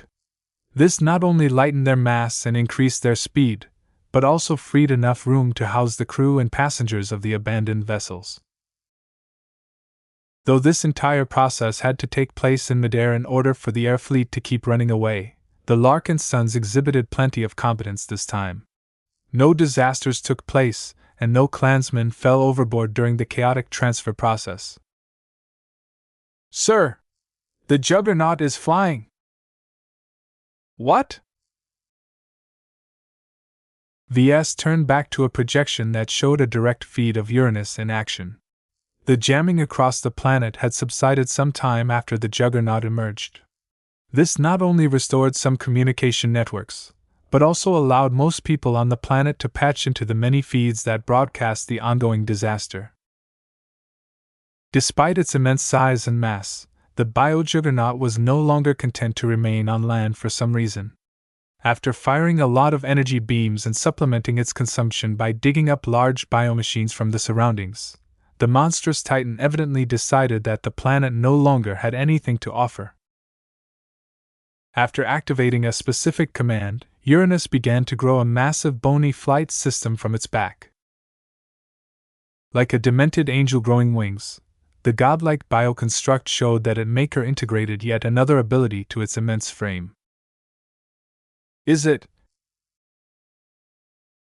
Through a combination of internal anti-grav modules and upwards thrust from its massive flight system, the bio-Juggernaut did something that many people thought was impossible for a construct of its size. It slowly ascended into the air. Though the amount of energy and thrust power required to lift a skyscraper-sized mech was mind-boggling, the Supreme Sage did not incorporate so much high technology and expensive resources into its growth for nothing. Uranus, flew higher and higher. First, its oversized feet reached 50 meters above the ground. Then, the Bio-Titan reached 100 meters above the ground. When it started to reach a kilometer into the air, its ascent slowly accelerated as the Bio-Juggernaut's powerful flight system slowly gained power, even as the force of gravity acting upon its half-kilometer-long body started to grow a little less severe. The beginning of the liftoff was always the hardest for any vessel that wished to escape the gravity well of a planet. The fact that Uranus had already succeeded up until now showed that it was very viable for it to reach open space. Is it escaping from this planet? Don't tell me it has an FTL drive. Damn, I bet it has. Unlike an ordinary mech that needs phase water in order to gain FTL capability, this bio-juggernaut is so immense that it could easily fit a cruiser-grade FTL drive inside its stomach. Ha ha ha ha ha! Behold, you fools! This is the power of science! No one can surpass the greatest invention that our state has ever created. Embrace its might and worship its perfection, for you are witnessing the ascension of our new god. What would happen if Uranus entered deep space and fled from this star system? Nothing good, probably. A rogue godlike Bio-Titan that was driven by a primal, violent consciousness had the potential to be an enormously powerful space marauder. We have to stop it before it can get away. How? Much of our military assets are gone. Even if reinforcements make it back in time, they stand no chance against this terror. Will the LRA be able to stop Uranus from getting away? No one knew for sure, but everyone began to fear the worst.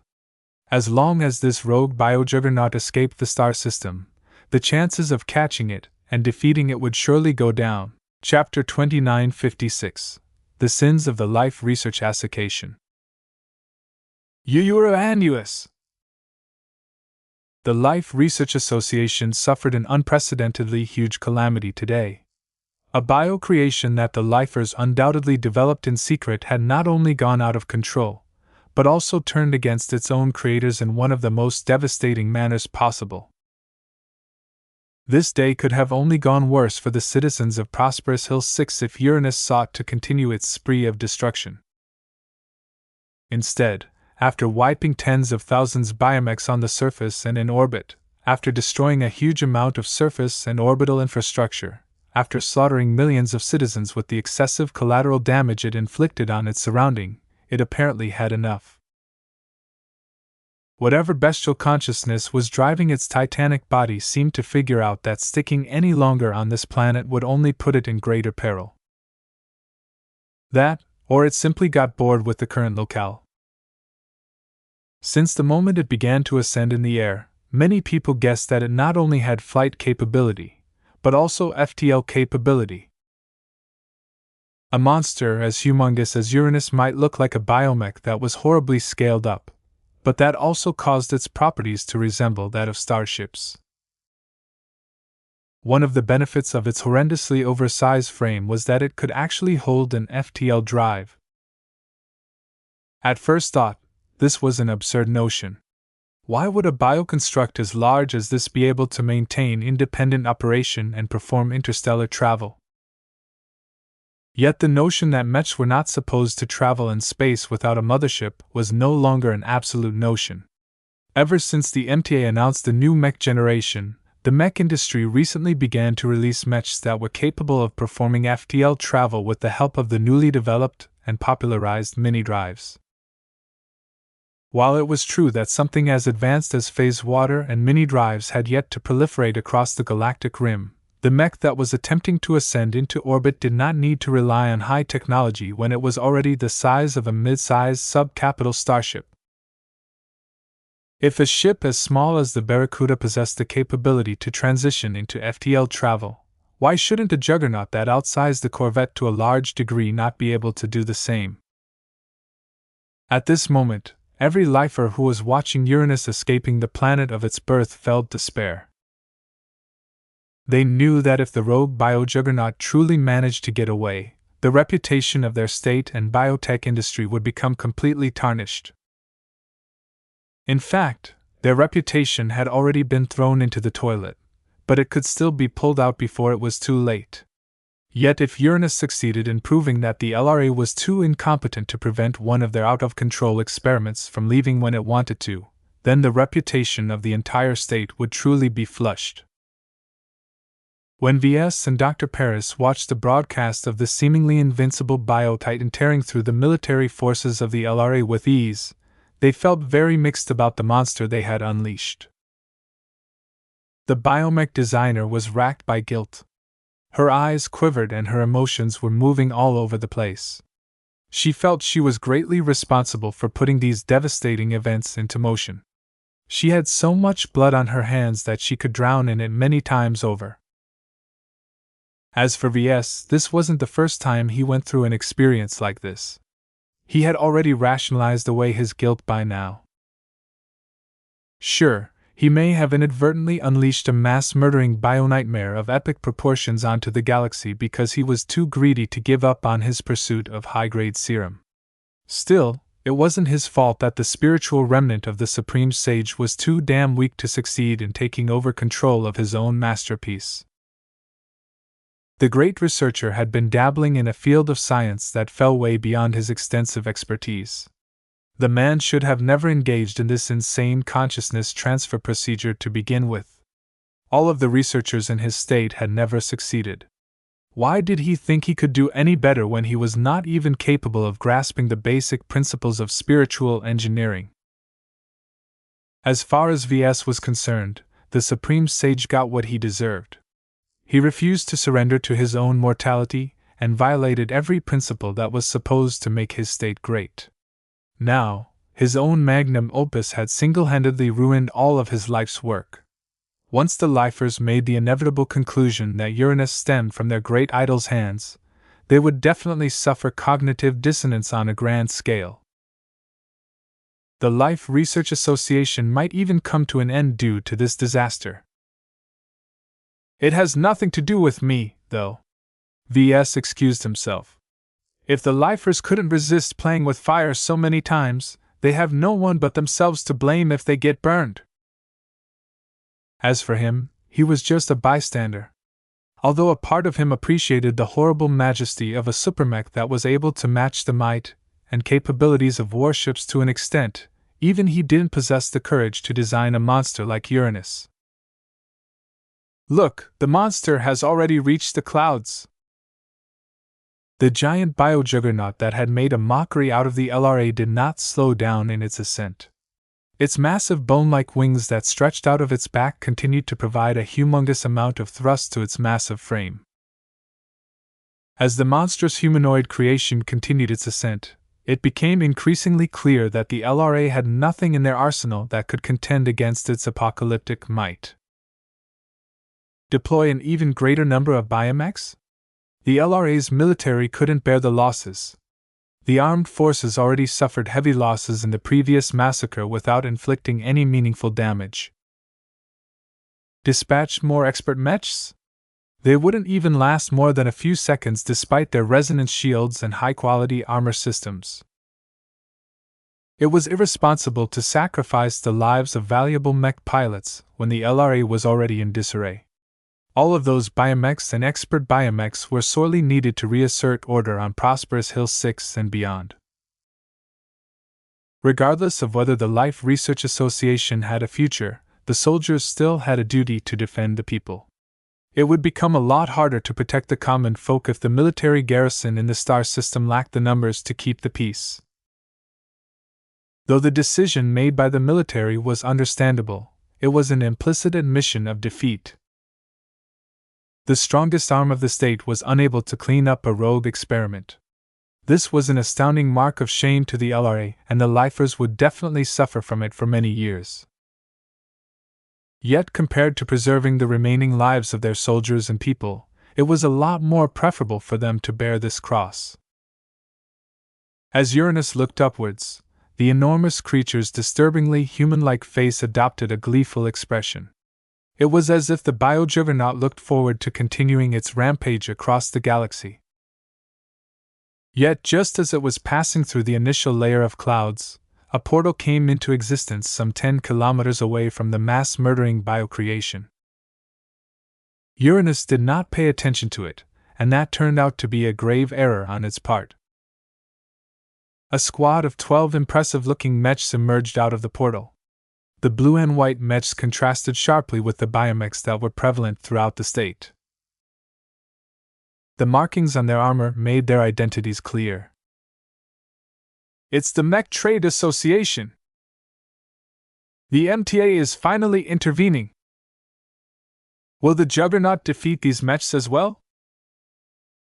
Many people did not have a good understanding of the power of first-class multipurpose mechs.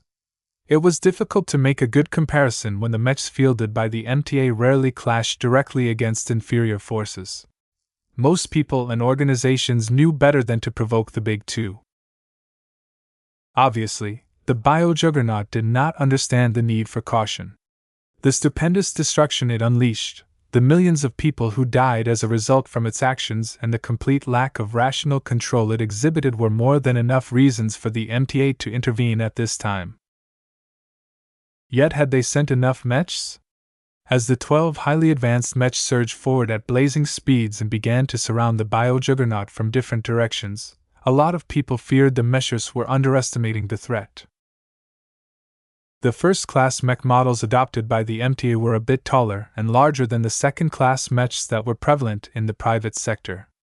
Yet no matter what size advantage they held over other mechs, they were still dwarfed by the Bio-Juggernaut. How many seconds could they last in the face of the biomonster's enormous arm cannon? Would they be able to resist a punch? How could they possibly restrain a biomech that was the size of a starship? The MTA mechs soon took action. The identical mechs opened some kind of gun ports on their chest and began to fire a salvo of destructive projectiles at their massive target. Stupid! Why are they spread out like that? The mechs could have concentrated their firepower.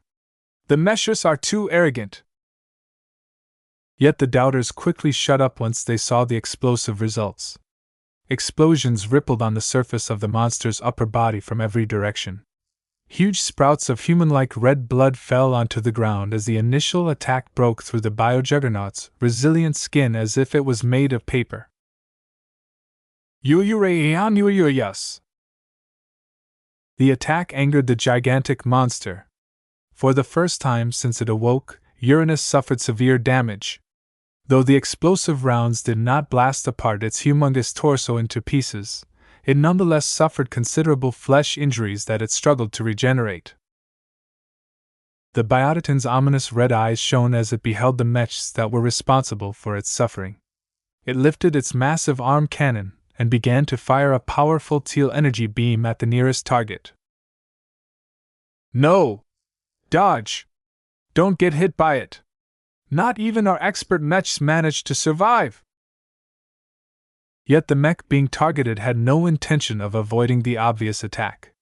It simply hovered in place like an arrogant knight and allowed Uranus to hit it head-on with its signature energy attack. Ves widened his eyes as he tried to observe the battle in more detail. The resolution and fidelity of projection was too bad for him to see how the MTA mech fared against this attack. 15 seconds passed. Strangely enough, the Bio-Juggernaut never diverted its aim in order to attack the other 11 mechs. When the arm cannon finally ceased firing, it became clear why Uranus never let up. Its gigantic face scrunched up in confusion as it saw that its initial target did not even incur a single scorch mark on its frame. It turned out that its blazing blue hexagonal-patterned energy shield managed to resist and divert the stupendously powerful energy beam. What? How can a single mech resist so much damage with its energy shield alone? Is the Juggernaut actually this weak, or is the MTA too strong? Ves zoomed in on the projection and managed to spot faint glowing lines connecting the various mechs together. It turned out that the mech that got struck did not entirely rely on its own power to resist the energy attack on its own. It had borrowed the strength of its companion mechs in order to present such an impressive image. As Uranus tried to figure out why his attack failed, the MTA mechs leisurely made their next move. They extended their arms and activated a setting that caused long and thick plasma blades to extend out of them. The plasma swords reached an impressive length that was twice the height of the mechs deployed in battle. Wait, why are they giving up their ranged advantage? Don't tell me they are going to fight the Juggernaut up close. Can these MTA mechs even withstand getting punched? It seemed that the Mech Trade Association was here to make a point today. Chapter 2957 Size Doesn't Matter. Who am I speaking to? A dutiful female voice asked. My name is Ves Larkinson. I would like to report a crime. Please describe the nature of the incident in question. A squad of mechs is in the process of bullying a giant. The former is beating up the latter to such a great extent that the latter doesn't stand a chance. Oh dear. How horrible. This certainly goes against common sense. Unfortunately, I am unable to process your report any further. What? Why not? Because I work for the MTA. Though this conversation did not happen in reality, it might as well be considering how domineering the MTA acted at this time. 12 resplendent metallic mechs succeeded in doing what no LRA biomech managed to do before. They were hurting the rogue bio-juggernaut. This was already quite impressive. After everyone witnessed Uranus withstand the collective bombardment of entire mech regiments worth of biomechs, they began to believe that only warships were powerful enough to put a dent on its massive frame. Yet right now, a trivial amount of mechs whose sizes simply could not compare against that of the unleashed bio-nightmare were clearly making a mockery of their target. Though it was not wise to make light of an opponent in a battle where anything could happen, the MTA mech pilots were so confident in their own strength that they did not even treat this battle seriously. When their first-class multipurpose mechs deployed their expanded plasma swords, they looked like toys that projected an unrealistically large weapon. If VS attempted to design a mech that projected that much plasma at such a difficult length, then the power systems of the machine would probably collapse in seconds. Yet these MTA mechs extended these massive high-heat blades with no concern for the strain they put on their frames. The mechs moved into action. They danced and circled around Uranus like nimble flies. They not only exhibited a lot of speed, but also demonstrated their agility. While they looked like medium mechs, their mobility parameters vastly exceeded that of ferocious piranha or any other second-class light mech. It was practically surreal to see mechs perform this impressive in a star sector like majestic Teal. The people who live here had never personally witnessed a first-class mech in action. How could they know how far behind they were in comparison to one of the apex powers of the galaxy? After today, no one would doubt the MTA's power anymore.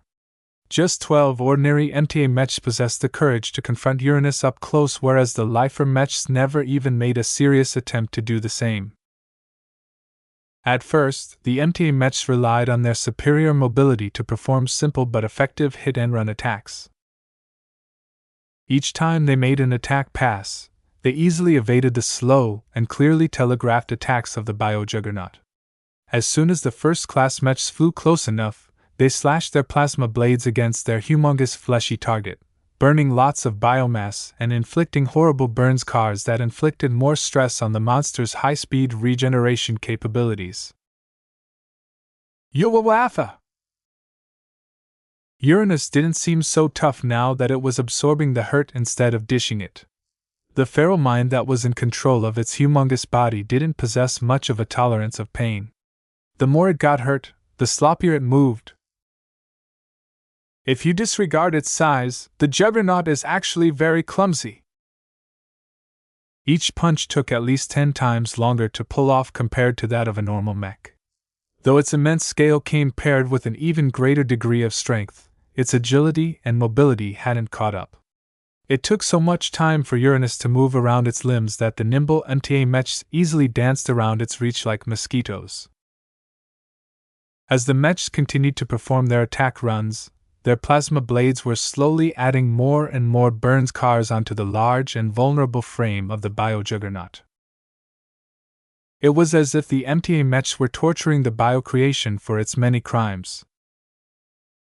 After getting hit again and again, the monstrous creation slowly lost altitude as it had to divert energy away from its flight system in order to take care of other priorities. It desperately tried to speed up its kicks and punches, but there was only so much it could do to combat its own sluggishness. In fact, at some point, Uranus did succeed in hitting one of the mechs with its considerable might. Yet this was by design. One of the 12 biomechs deliberately flew in front of the biojuggernaut's face and maintained a stationary position relative to the descending biomonster. The mech was just asking to get punched by maintaining this position, and Uranus readily obliged. Frustrated at its continued inability to hit the small metal mechs, the biojuggernaut reared back its fist before launching it forward with so much might that the air around its arm seemingly whipped up a storm. An arm that was bigger and most certainly a lot heavier than all of the mechs put together rammed directly into one of them without missing. A loud crunchy collision ensued as the mech that got struck flung backwards by 100 meters or so. Yet despite its inability to maintain position, the powerful first-class mech managed to withstand the powerful attack. Its energy shield was so strong that it only looked slightly stressed after resisting the direct blow. In fact, Ves doubted that the first-class multipurpose mech would incur any significant damage if it deactivated its energy shield.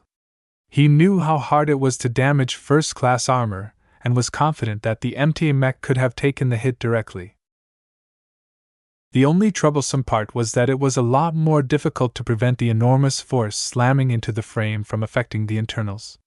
Ves was sure the MTA had solutions for that as well, but he wasn't fully up to date with all of the modern innovations the association stuffed in its mechs.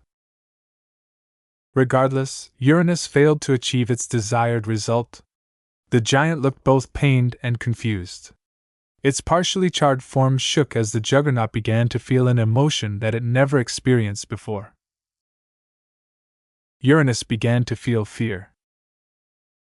From the moment its urge to survive surpassed its violent impulses, the biojuggernaut completely lost its aura of invincibility. Its immense power no longer seemed so intimidating now that the MTA had come to punish this rogue creation. The MTA mechs stopped playing with their prey. After proving in multiple ways that the mechs fielded by one of the most powerful forces of humanity could easily deal with this blood-stained giant, they finally proceeded to do their actual jobs. The impressive machines spread out again and surrounded the biojuggernaut in every direction. They retrieved a strange-looking grenade and threw it at their target at precise trajectories. When the grenades flew close to Uranus, they activated, causing them to project a strong gravitic field that abruptly increased the gravity force acting on the biojuggernaut. This was a devastating development for Uranus. Its immense size and density resulted in a total mass that was higher than the equivalent of a starship of the same length. The fact that it managed to lift itself straight into the air under its own power was already a miracle, but that did not change the fact that it took an enormous amount of effort to even lift its feet off the ground. Now that the local gravity around it turned several times stronger, the biojuggernaut lost altitude even faster. The clouds slipped further and further out of reach as Uranus desperately reached out its injured arms towards the open skies. Its freedom lay beyond. As long as it was able to enter space and reach the nearest Lagrange point, it could have disappeared from the star system and made itself much harder to find. Yet now that the Mech Trade Association decided to take action, the powerful organization did not leave any chance for the rogue biojuggernaut to escape. Even if it possessed a means of entering FTL travel that was not restricted by the gravity well of Prosperous Hill 6, the MTA Mechs most certainly had means to interrupt such an escape method. As the pained and regretful-looking bio-juggernaut approached the ground, the MTA Mechs kept up with its descent but did not take any further action. Their mech pilots did not have any doubts in their ability to control the situation. How powerful! Ves expressed his admiration at the superiority displayed by the MTA Mechs. My work still has a lot to go before it can approach this level of strength. First-class Mechs unquestionably towered over second-class Mechs, and not by a marginal degree either. The disparity between the best and second-best Mechs was incredibly large, but that was logical considering the difference in cost was even more extreme. Even though the Supreme Sage channeled decades' worth of funding siphoned from the income earned by an entire second-rate state, Ves seriously doubted that its total cost exceeded that of one or two MTA Mechs. In essence, this matchup was unfair from the start by this measure alone. Size doesn't matter. There was a reason why the entire mech industry and the MTA preferred to work with mechs with modest height. When they became too large, they became too expensive and much less practical for use. When they were too small, they were lacking too much strength because their reduced scale limited this advantage. Their current size was just right.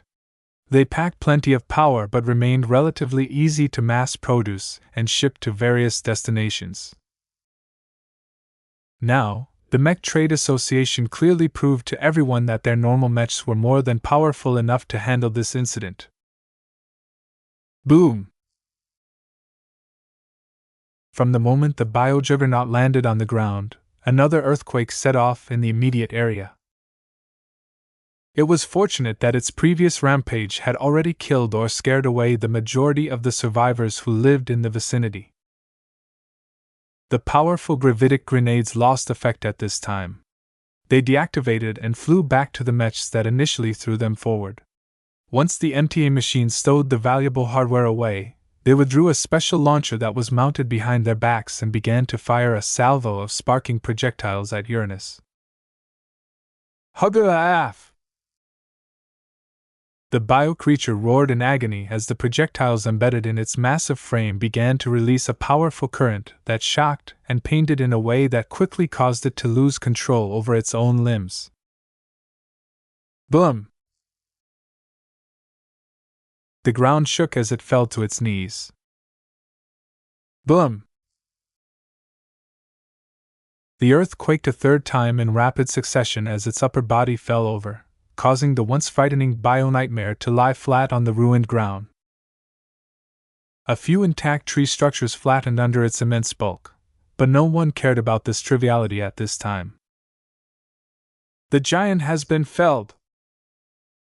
As the strange shock projectiles continued to paralyze the enormous bio-creation, a single MTA mech dove in and planted its feet on top of the messy hair that covered the monster's gigantic head. It withdrew a spiked lance from its back and plunged it straight into the terrible humanoid beast's head. Wugg! Even though Uranus continued to express its pain, fear and frustrations, the MTA mech that had landed on its head remained rock solid. After punching the odd lance through the skin and skull of the rogue bio-creation, its spiked tip began to affect the massive brain of the bio-titan in mysterious ways.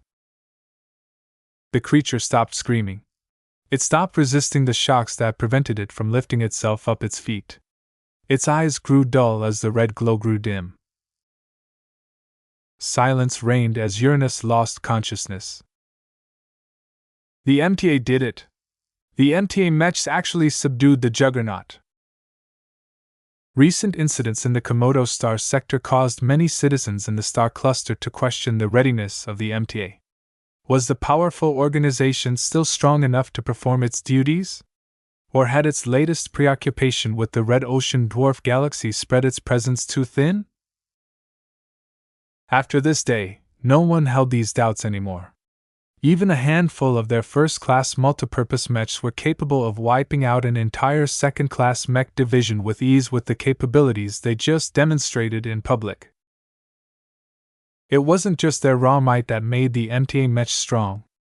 This brief and one-sided engagement also reminded everyone that all of the high technology that the association mastered over the centuries provided it with astounding capabilities. Although it should have been easy for these first-class mechs to destroy Uranus, the association was not content with that outcome. The MTA mechs were deliberately armed with high-tech tools that easily allowed them to restrain and subdue monstrous Bio-Titan while leaving it reasonably intact. Anyone could see that the MTA obviously wanted to capture this horrible invention whole. Inferior technology or not, there were many aspects about Uranus that made it worthy of study. The association's mech designers were probably eager to probe the depths of Uranus. They would do anything in order to figure out the biodisaster's dark and forbidden secrets. Chapter 2958 Farcical War. The event that quickly became known as the Supreme Calamity had finally ended. The degree of destruction inflicted on Prosperous Hill 6 almost matched that of a war. The losses suffered by every stakeholder of the Life Research Association was disastrous. The sheer loss of life and property not just set back the planet as a favorable trading destination, but also caused it to become tainted in the eyes of every foreigner looking to make a trade. There was no way that the foreign trading partners that used to do business with the LRA would be eager to visit the planet and star system anytime soon after this incident. The reputation of the LRA and its once renowned biomechs had truly been flushed through the toilet. The fact that the MTA bailed them out and prevented the monster that the lifers had birthed from disappearing into space did not avail them much. The MTA's intervention just proved that the LRA was just too weak to take care of its own mess. A lot of condemnation and accusations circulated across the galactic net. Even if the officials of the LRA attempted to jam communications and put out their own spin on the calamitous incident, it was too difficult to shut up all of the people who were close enough to witness the biojuggernaut's rampage up close. The mass destruction that Uranus inflicted on the planet and orbital infrastructure caused many of the devices that were responsible for blocking communications to disappear. The few jammers that were left intact were unable to cover all of the holes that emerged. This allowed plenty of people to transmit their data to distant fleets. In fact, even if the jamming network was still intact, there were still numerous organizations on the surface that were still capable of sending signals off-planet. The only difference was that the lifers could no longer control all of the people who wanted to get their word out for various reasons. Some wanted to get the word out and inform the public. Others tried to process their grief at the loss of their friends and family. A few citizens even wanted to tear down their own state and ruin its future forever. Now that the month-long tragedy on Prosperous Hill 6 was finally over, the traumatized lifers unleashed many of the emotions they held inside their hearts. The newly recruited Larkinsons in the air fleet were no different. They spontaneously erupted into tears or collapsed onto the surface as they tried to work out their heavy feelings. "I don't want to stay in this state a second longer than is necessary," someone muttered. "The Supreme Revolution is a giant farce.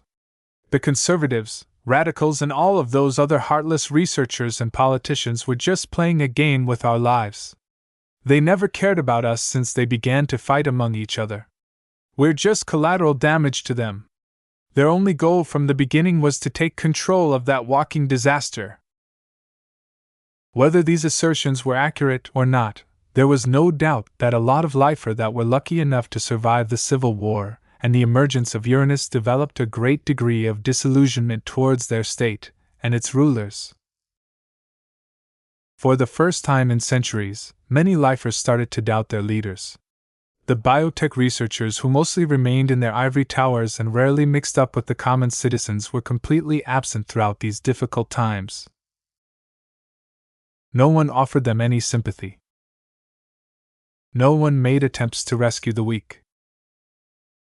Too many citizens had to fend for themselves and escape the ravages of war without any preparation. Yet even during the most chaotic moments of the Supreme Revolution, the majority of lifers still maintained their faith in biotechnology. Until now, Uranus was probably the greatest and most powerful product of biotechnology that they had ever witnessed in their lives. Yet this immensely powerful creation was not used to defend the state against foreign enemies or perform some other noble purpose. Instead, the massive biojuggernaut that was clearly developed in secret in the LRA turned against its own side and made all of the worst fears of biomech designers come true.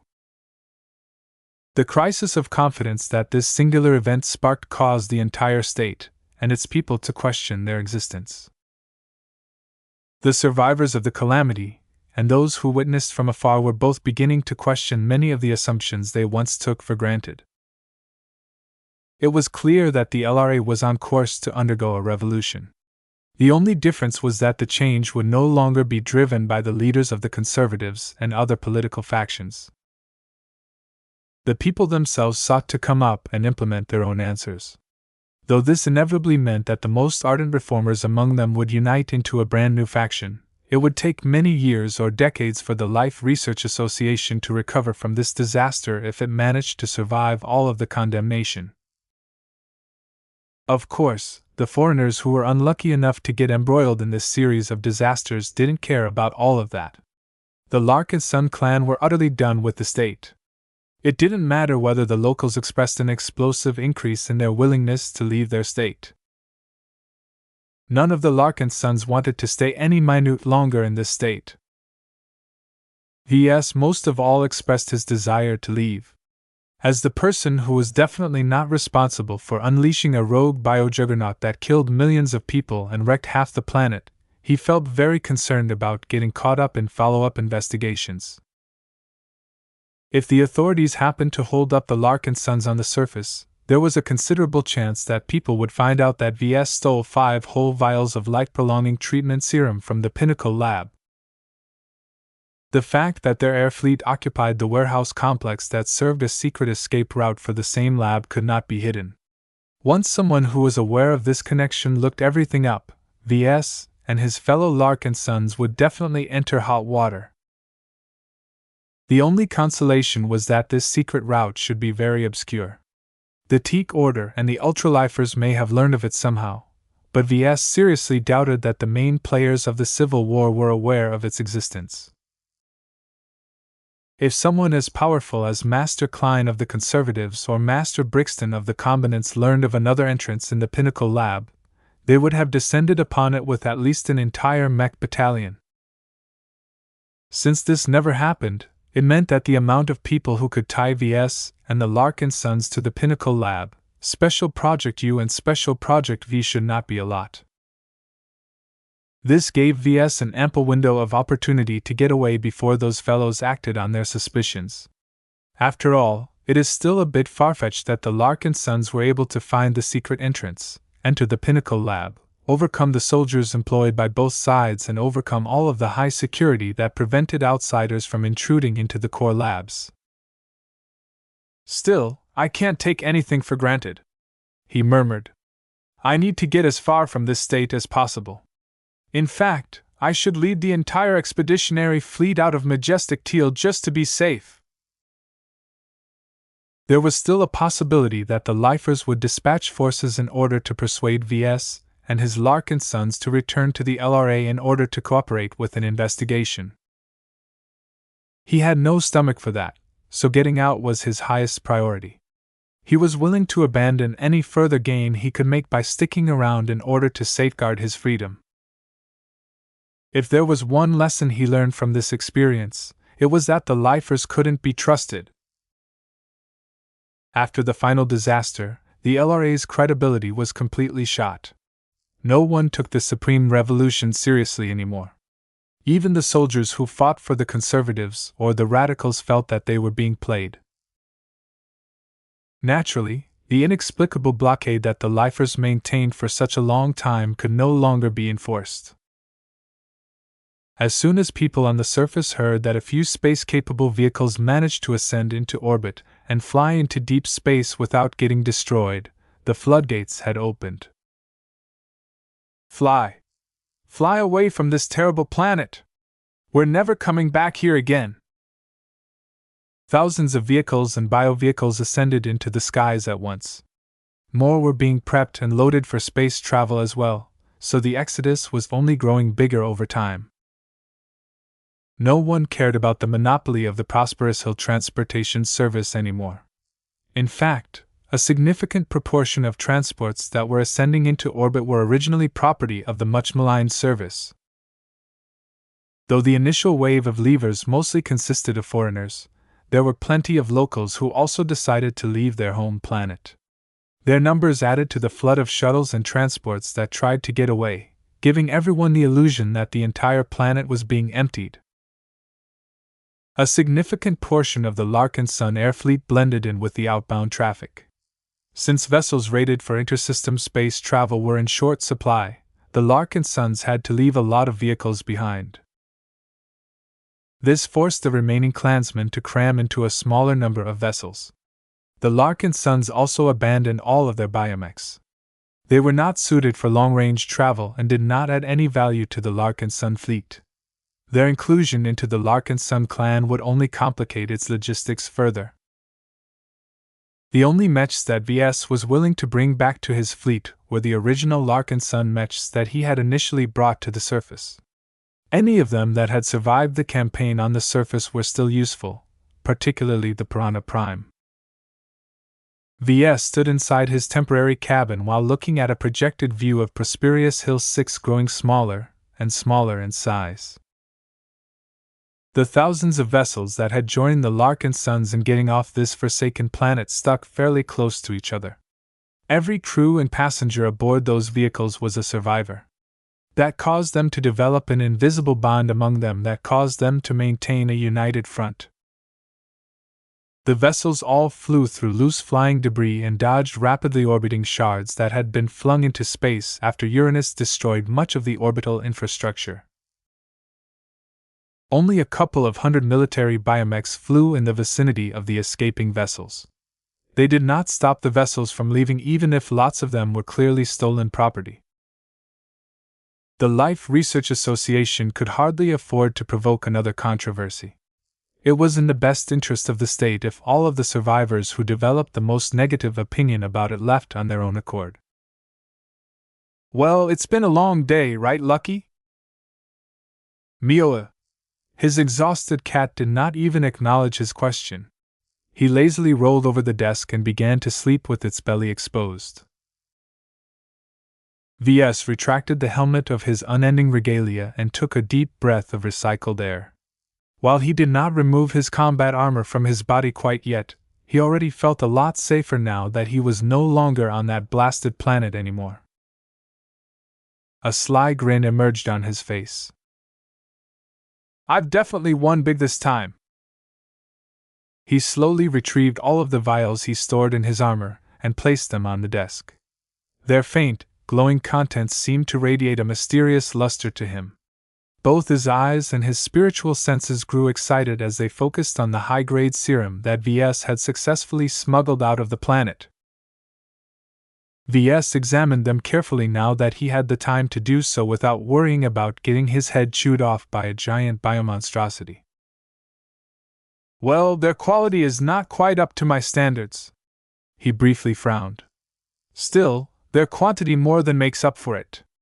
I have enough serum to last me a couple of decades if I use the contents sparingly.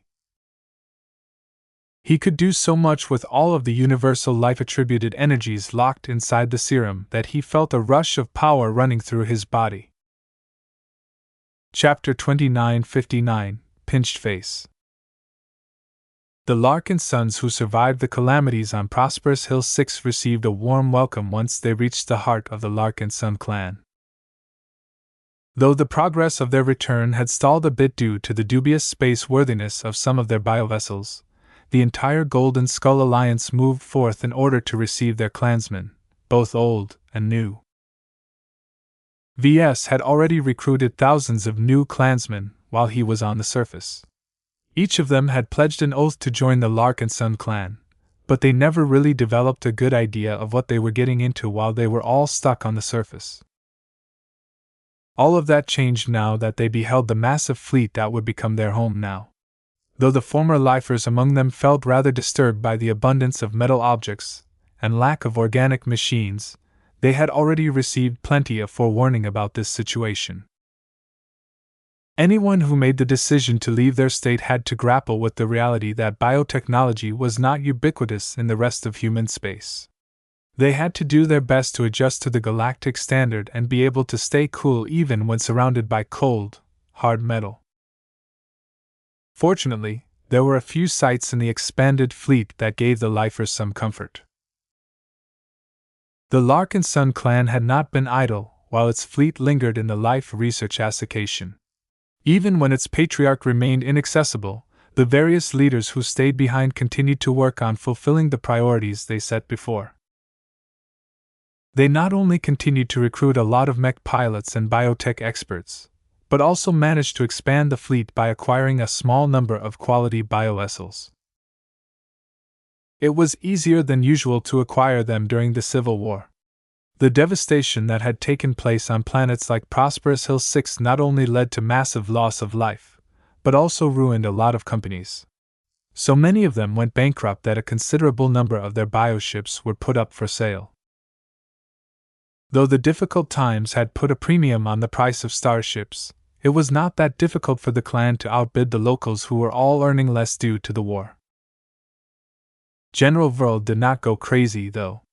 He only decided to acquire a total of 5 organic combat carriers and 10 organic support ships. This was a relatively hefty flotilla to normal people, but trivially small to the Larkinson clan. Of course, these sub-capital ships were not enough to impress the lifers. The Golden Skull Alliance already possessed a handful of capital ships from the beginning. The Spirit of Bentheim, the Indigo Tremor, the Hemington Cross and the Antonio Cross all served as the anchors to hundreds of sub-capital ships. Yet compared to a month ago, the fleet welcomed 2 new void giants to the fold. After trading away the valuable but risky Orleans that the Larkinsons had managed to capture from the Friday men, the clan received 2 second-hand but decently serviceable capital ships in return. The graveyard turned into the new flagship and headquarters of the military wing of the Larkinson clan. Since she came into operation, she not only housed the Military Bureau, the Hall of Heroes, the Mech Pilot Management Bureau and several other military institutions of the clan, but also entered the Larkinson fleet's battle line due to her prodigious defensive properties. Of course, all of that mass on her hull caused her to become quite ponderous, but there was little that anyone could do about it. The lumbering defensive ship single-handedly dragged down the average sublight travel speed of the entire expeditionary fleet. The only consolation was that her lack of mobility only mattered in real space conditions. As long as the fleet primarily engaged in FTL travel, then she did not have to rely on her barely adequate propulsion systems to traverse distances. This meant that the fleet would not suffer any slowdowns as long as it hopped from star system to star system without bothering to approach any planets. Ves cared a lot about this because he did not want his journey to the nearest Beyonder Gate to suffer any further annoying delays. Of course, the thousands of lifers that had joined the Larkinson clan only spared a brief glance at the graveyard. Though she looked impressive in her own way, there was no getting around to the fact that her exterior consisted of scrap. The lifers who were most repellent of modern metallic aesthetics couldn't stand the sight of this practical but messy starship. Instead, their eyes drew towards the Dragon's Denver. Though the large capital ship was only half organic in nature, she was clearly designed with lifers in mind. Designed and built by a local shipbuilding company, the vessel once sailed the stars under the flag of the Life Research Association. Strangely enough, the Capital Research and Beast Transportation vessel entered the second-hand market after her former owners got caught with performing illegal experiments that violated several taboos. That seemed to happen a lot in the Life Research Association. In any case, the Dragon's Den now became the property of the Larkinson clan, and the former lifers among the clansmen eagerly embraced the ship that resonated the most with them. Though her hull incorporated plenty of metal components, her exterior was largely made of flesh and bone. This made the Dragon's Den rather easy to maintain outside the LRA, as much of her most critical elements utilized conventional ship parts that could be procured in any modern second-rate state. As for the organic components that were mostly visible on the surface of the bioresearch vessel, the Dragon's Den contained a modest biogrowth facility. Though the production capacity was not much, it nonetheless allowed the capital ship to grow additional biomechs, bio-ship parts, and other assorted bioproducts. This was quite useful to VS. Though he did not intend to adopt biomechs on a wide scale, he was not willing to give up on them entirely after he discovered that organic components were exceptionally compatible with his design philosophy. Besides, he also had some future projects in store where the capability to grow organic products was indispensable. He already started to grin when he thought about combining those ambitious experiments with the serum in his hands. Wow! Is that going to be our new home? You betcha! I told you that the Larkinson clan welcomes anyone. We're an open-minded bunch of people. We even make room for different faiths. I'll miss my home, but I wouldn't want to miss this opportunity. I'm about to travel to an entirely new galaxy. When VS surveyed the overall sentiment among the survivors who were departing their home planet, he was glad to hear that the lifers didn't express much regret for their decisions. The ruined planet they had just left played a large role in that, but VS also sensed genuine excitement at the prospect of traveling to an entirely new region of space. VS needed his clansmen to maintain their enthusiasm to travel and explore. He did not want to raise a bunch of lazy colonists who intended to stop and plant their flag at the first dirt ball they came across that looked nice. His experiences on the surface of Prosperous Hill 6 only strengthened his determination to avoid getting shackled to fixed locations. Planets are bad. They can't move and enemies can easily pin you in place. Ships are good. Ships can move and can easily run away in order to avoid enemy pursuit. While he understood the appeal of starting a new colony that could eventually grow into a prosperous state, the downsides were far too great to him.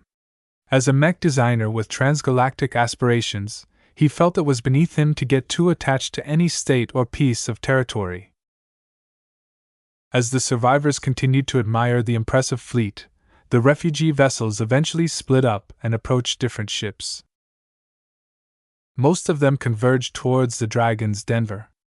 Among the refugees that VS had managed to pick up on the surface, a considerable proportion of them consisted of valued talents.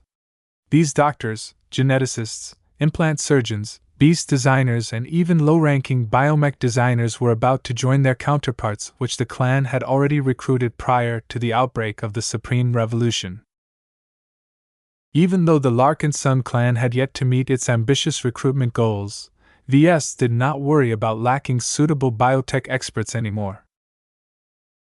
Only some vessels proceeded further ahead. A handful of transports slowly approached the Spirit of Bentheim and landed in one of her hangar bays. When VS stepped out with his bodyguard, he finally felt he had returned home.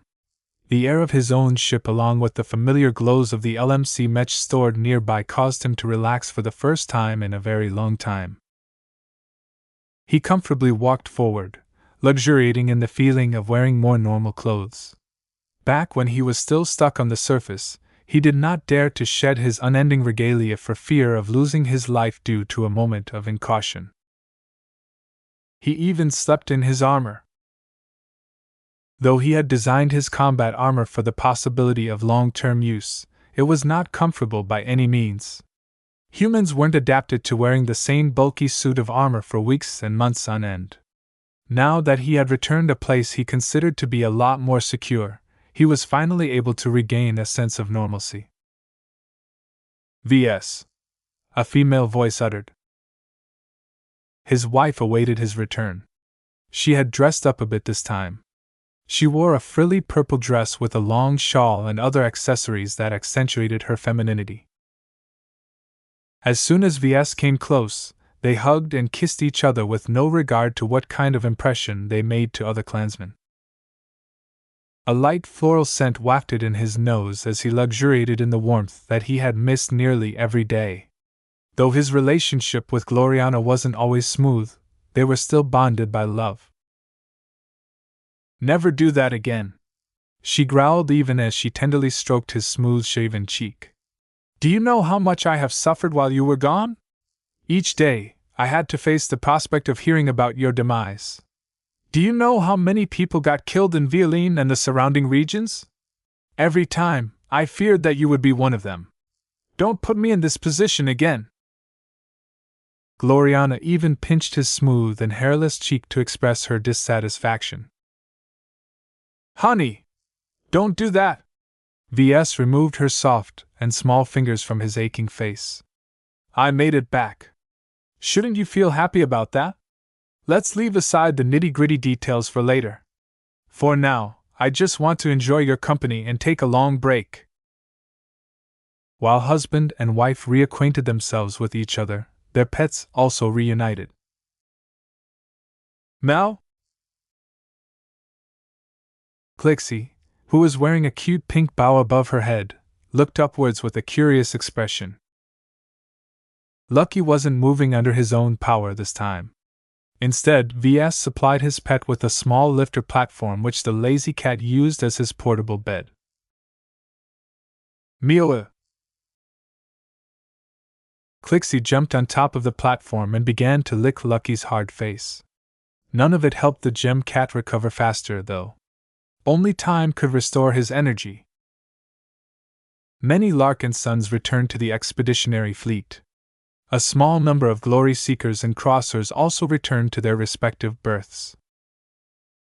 The Infinity Guards, who hadn't been able to play much of a role during this crisis, were still under contract, so they performed their protective duties as if nothing special had happened. "Your orders, sir?" "You know the plan.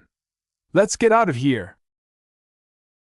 After abandoning the biovessels that the Larkinsons had borrowed from the surface, the Larkinson fleet flew straight to the nearest Lagrange point and transitioned out of the star system pronto.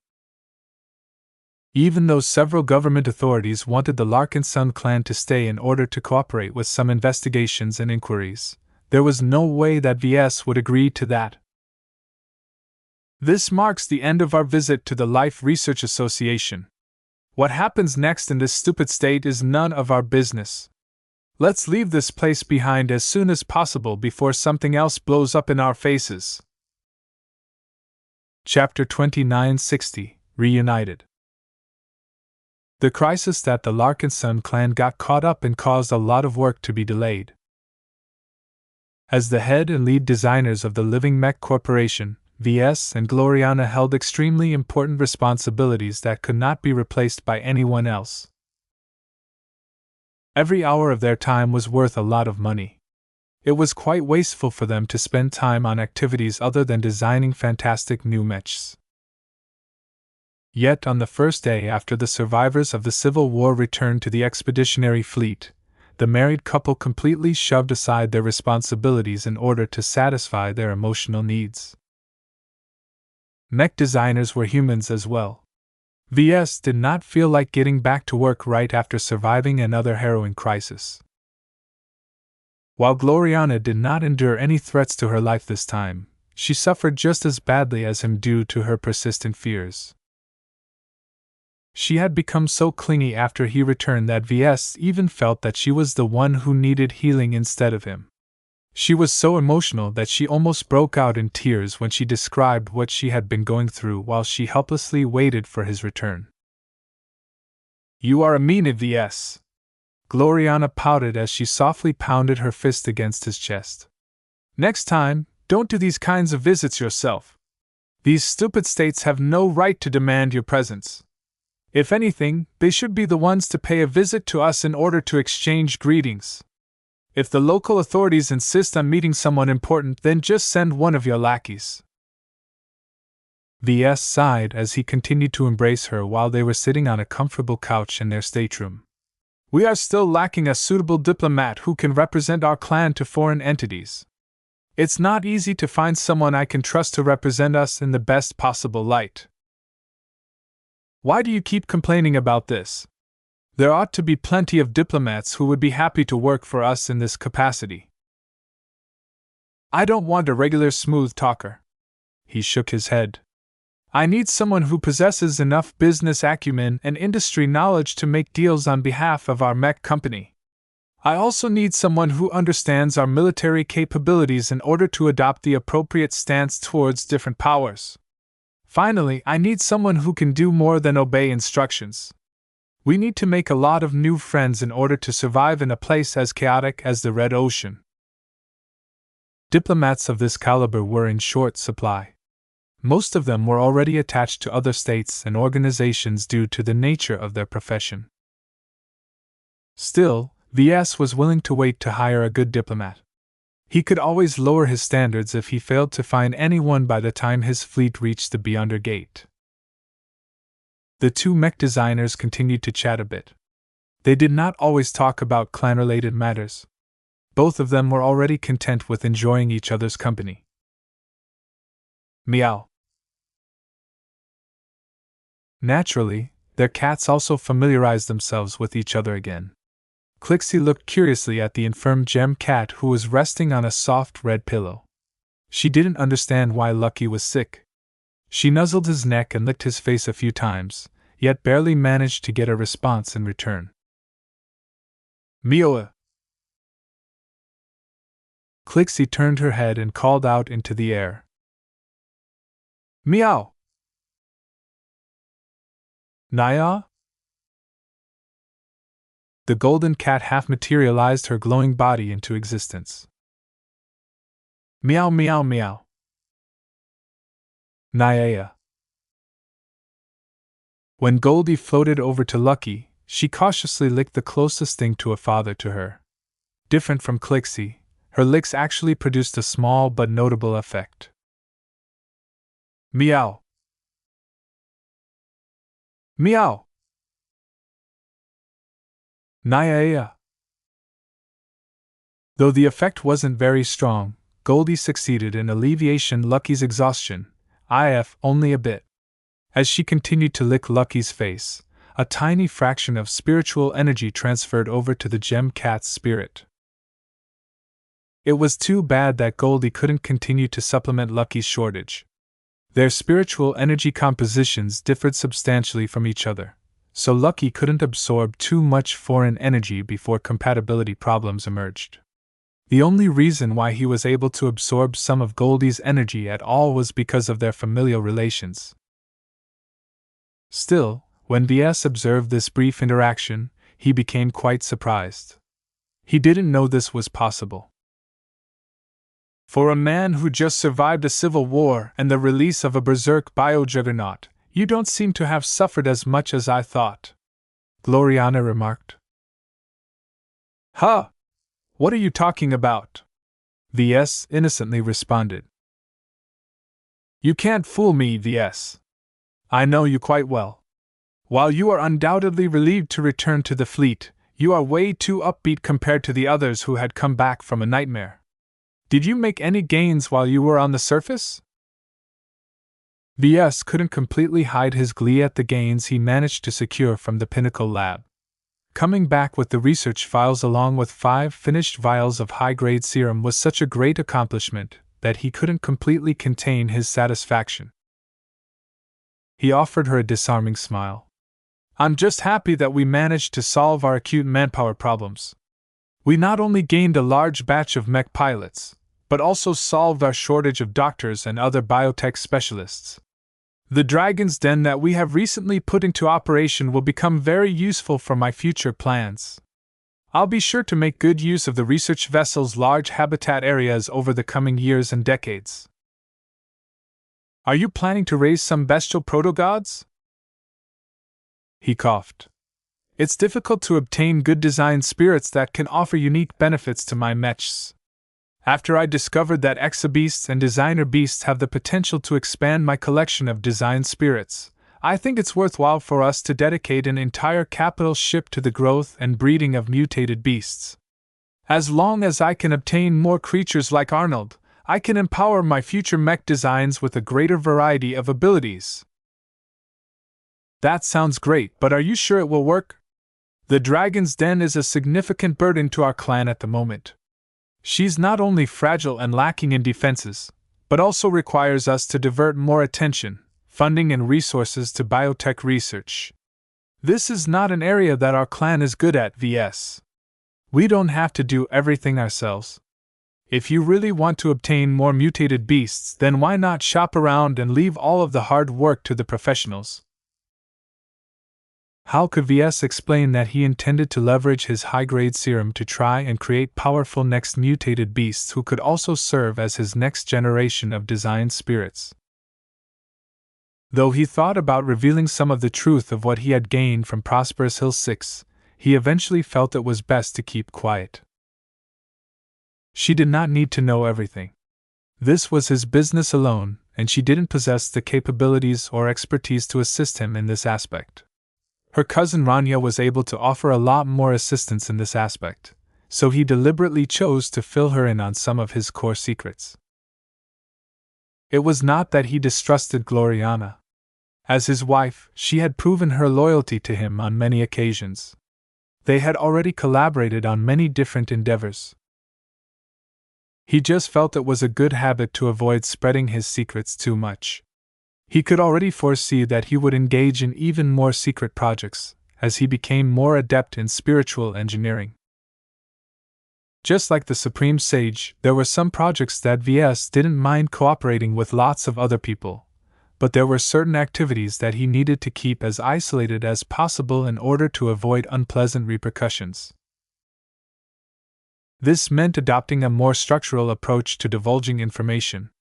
Those who weren't directly involved in his secret projects didn't need to know anything about what he was doing behind closed doors. Fortunately, Gloriana did not press him much on this topic. This was a day of relaxation for them both, and the last thing they wanted to do was to start another acrimonious argument. "Where do you intend to take our fleet next?" she idly asked as she raked her hand over his black hair. "From what I've heard, we're heading to the border of the Winged Serenade star sector. Do you intend to pay a visit to one of the highly developed star systems over there?" The Winged Serenade star sector was the center of the Yena star cluster and essentially functioned as its capital. A lot of fancy headquarters were based over there. Not only that, the development level was also the highest among the surrounding star sectors, so any visiting fleet could pick up a lot of high-quality ships, mechs, and trained professionals as long as the money flowed. Yet Ves shook his head. "I don't plan to stop for an extended time over there. I don't want to get bogged down by too many pit stops. Our primary objective is to reach the Beyonder Gate that is situated in the Antilla star cluster. We have to travel through many star sectors, and we can't afford to treat this trip like a pleasure cruise." "Ah. It's possible that we will be leaving this region of space forever, you know. It's highly questionable if we'll ever return. We should at least make some new memories along the way. Of course, we'll only make landfall and visit planets that don't regulate how much mechs we can bring to the surface.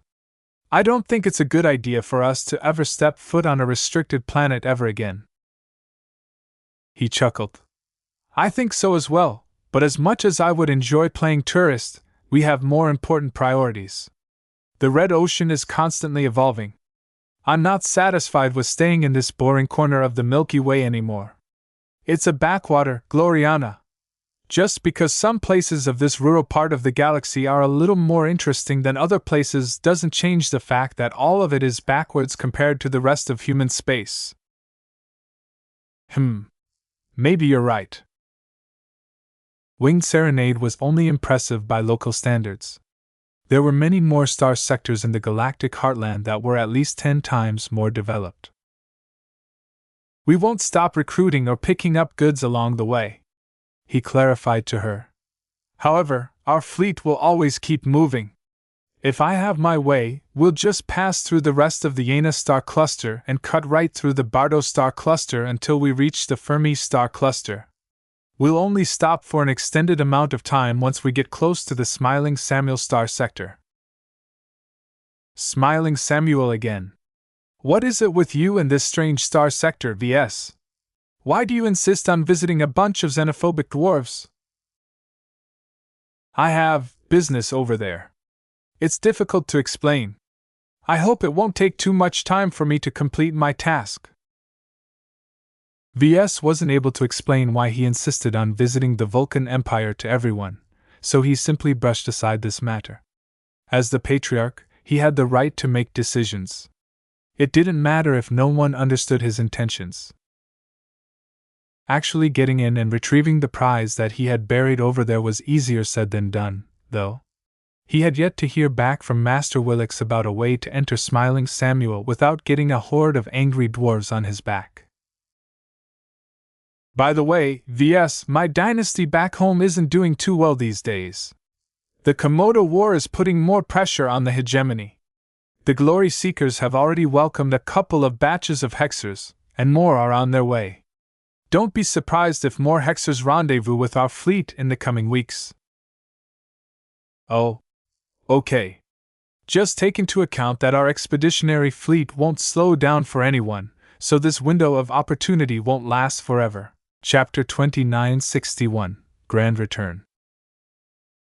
As much as Ves wanted to continue to enjoy his break and do nothing productive for a couple more days, he really had to get back to his duties. Since Gloriana hadn't formally started any of the next design projects as of yet, Ves mostly spent his time on sorting out clan matters. After enjoying breakfast with his wife, he entered his private office inside his stateroom and encountered a familiar face. You're back, boss. Heh.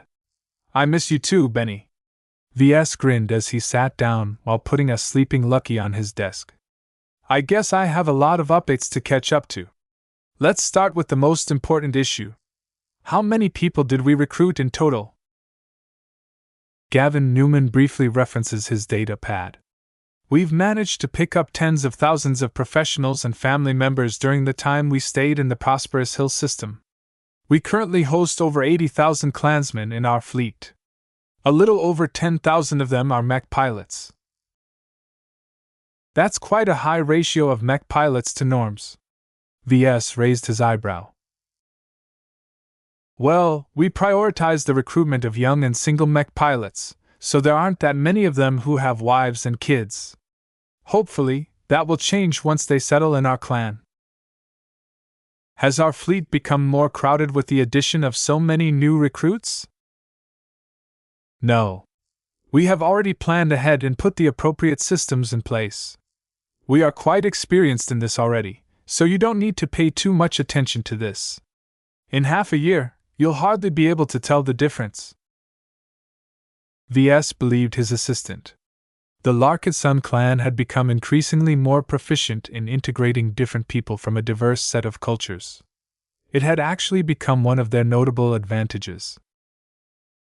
As long as not too many people joined at the same time, the Larkinson clan could slowly digest the new additions without losing its original essence.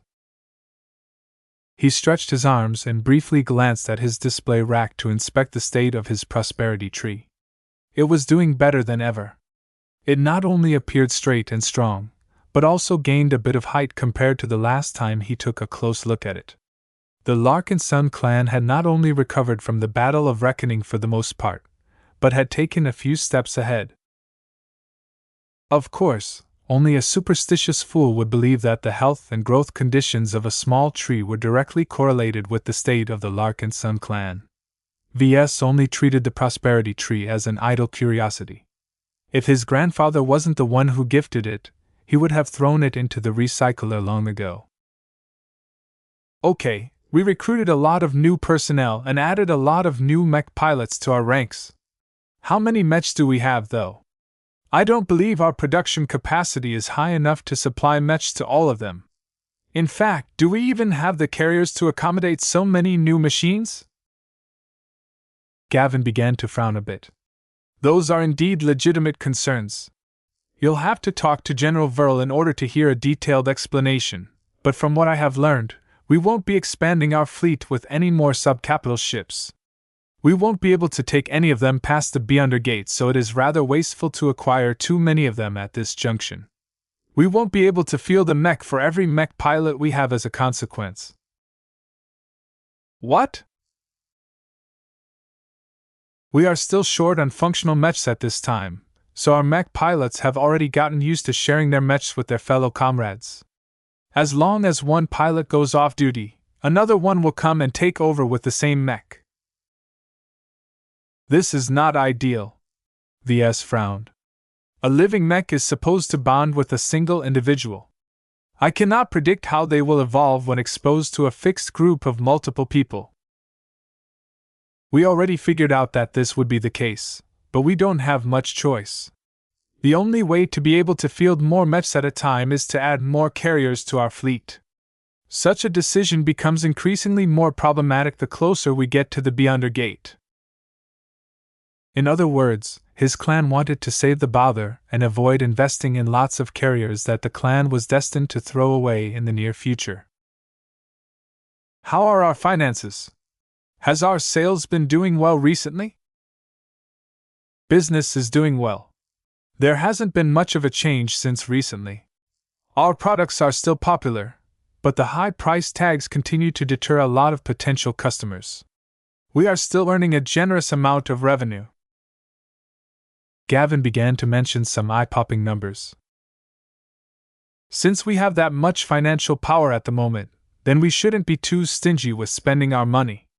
The Battle of Reckoning has taught us how foolish it is to rely too much on assumptions. We'll be passing through many different states and star sectors in the near future. Who knows whether we'll get ambushed by another fleet? The more mechs we have, the less attractive it is to bully our forces. Our safety must come first. His assistant looked like he agreed with this notion, but he also showed a lot of hesitation. The burden to our fleet and organization. I'll talk to General Verl about this. Perhaps I am being too paranoid. Aside from the Friday men, no one should be crazy enough to attack a fleet of our size, especially once we finish delivering expert mechs to our current batch of expert pilots. Expanding his fleet was not the only way to increase the combat strength of his clan. Now that he had taken care of every distraction, there was no reason to stall the expert mech design projects anymore. While Ves wasn't sure how long it took to complete these complicated projects, ideally it shouldn't take more than half a year before he unveiled his first expert mech. By the way, the amount of mechs we can field in the near future isn't as bleak as you think. Please explain. I did not include the new additions we're about to receive in the next few days. None of us expected to receive such a massive boost at this time, but I think you will be quite happy with what one of your students has accomplished.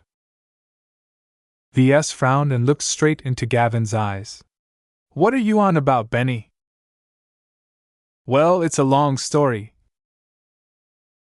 Gavin was right. It was indeed a long story. It was such a grand and epic tale that Ves would have applauded it if it was pure fiction. That's a nice story, but I don't pay you to spin fantasies. It's all real, boss. If you don't believe me, then you should check the news. What he learned that day shocked him so much that he never fully recovered. In fact, 2 days after learning about what one of his protégés had been up to in the past month, the expeditionary fleet reunited with a brand new fleet that consisted of at least 60 combat carriers and 40 support ships. When the new fleet approached the Golden Skull Alliance ships, the new combat carriers disgorged swordsman mech after swordsman mech. While almost none of them were LMC models, Ves could instantly judge that the new melee mechs were very well designed. That's at least a mech regiment's worth of swordsman mechs. That wasn't all. When Gavin broke the news, He informed Ves that the Sword Maidens managed to recruit over 40,000 Heavenswarders, of which 10,000 of them were mech pilots, and 5,000 of them were elite infantry soldiers who excelled at offensive shock tactics. Ves almost had a heart attack when he heard how many people Kedis was bringing back from the Heavensward Association. How the hell did she manage to hoodwink so many people into joining the Larkinson clan? Though he quickly learned the reason why Kedis and the Sword Maidens had become such a compelling attraction to the citizens of the Heavensward Association, the story didn't add up to Ves. What the hell are swords masters, and how similar are they to expert pilots?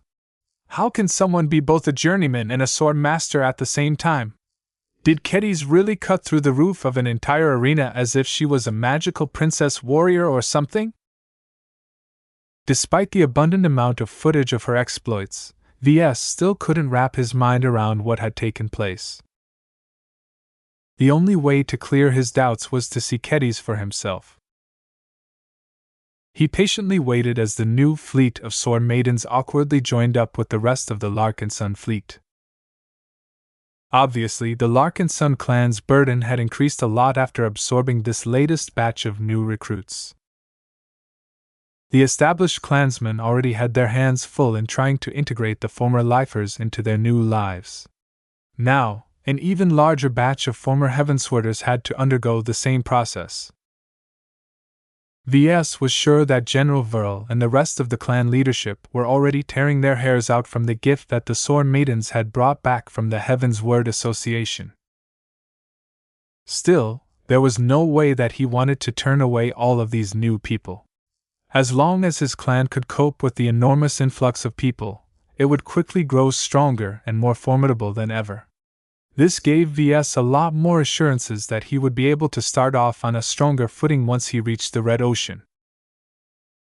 As the new Sword Maiden ship and mech assets fell in line, a single shuttle flew towards the Spirit of Bentheim.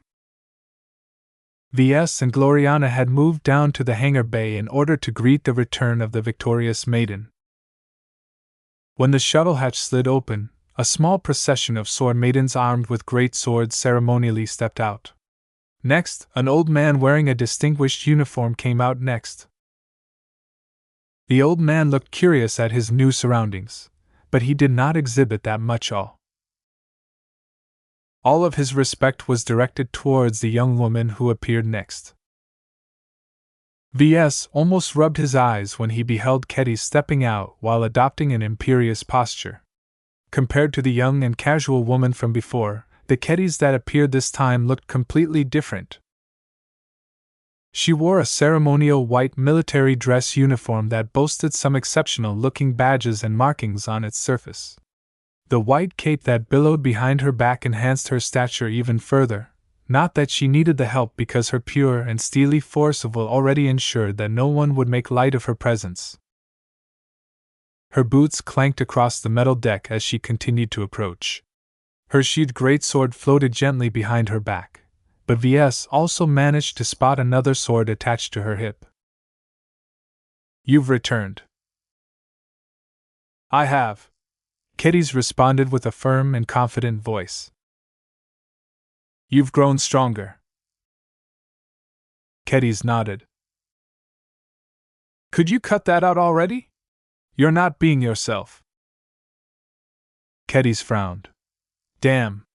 What gave it away?" "I can sense your amusement. I know you too well." The Swordmaster sighed. She turned around to grab her great sword before doing something that restrained her forceful presence.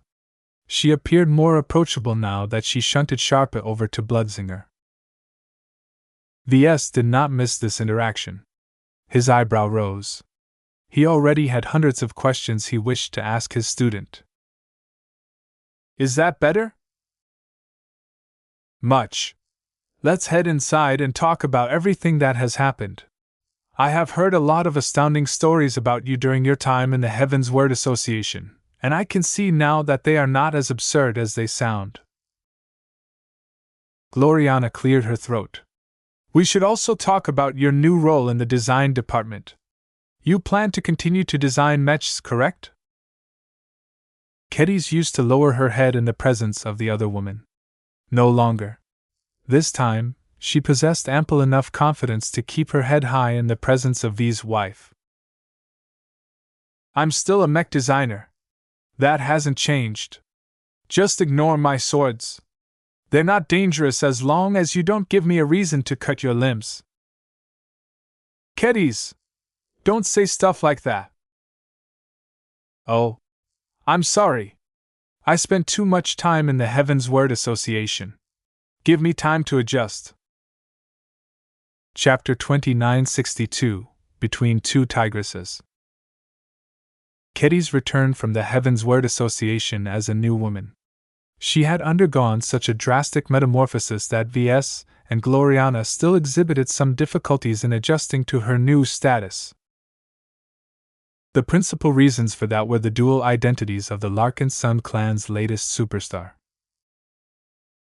To the utter bafflement of them both, Kedis somehow managed to elevate both of her professions to an extraordinary level. This should have been impossible.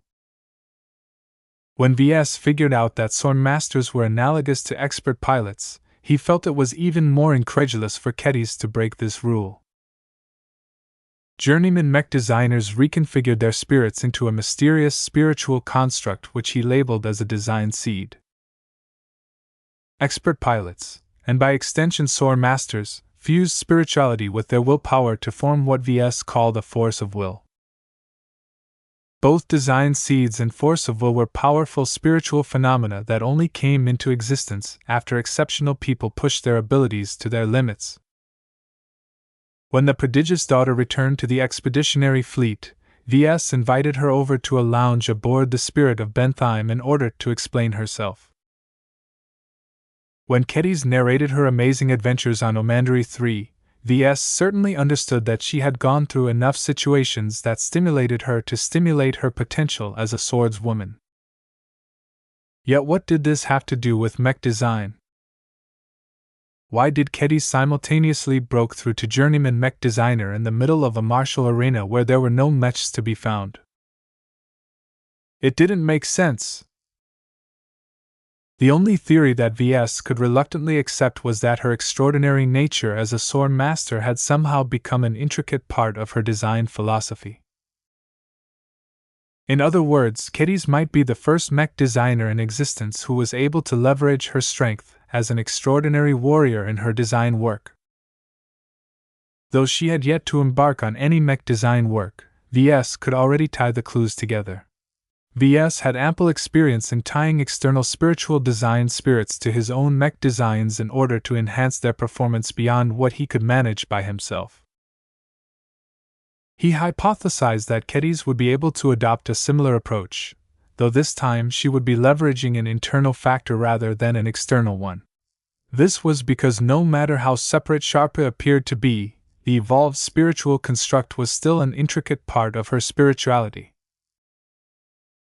So what is the matter with all of the followers that you have brought back to the fleet? Gloriana grumpily asked as she stroked Clixie's back in consternation. You brought so many people back to our fleet that you could start an independent organization that is not that much weaker than our clan. Do you still consider yourself a Larkinson, or have you developed new ambitions now that you've become a big girl all of a sudden? Meow. Even her cat became a lot more guarded towards the new Kedis. Hey, cut it out, Gloriana. Ves patted her shoulder as he pressed closer to her. She's not a threat to us. I know her well enough to be assured of her loyalty. She's a sore maiden, and that should be enough of an answer. His remark caused Kedis to smile. Ves indeed understood her quite well.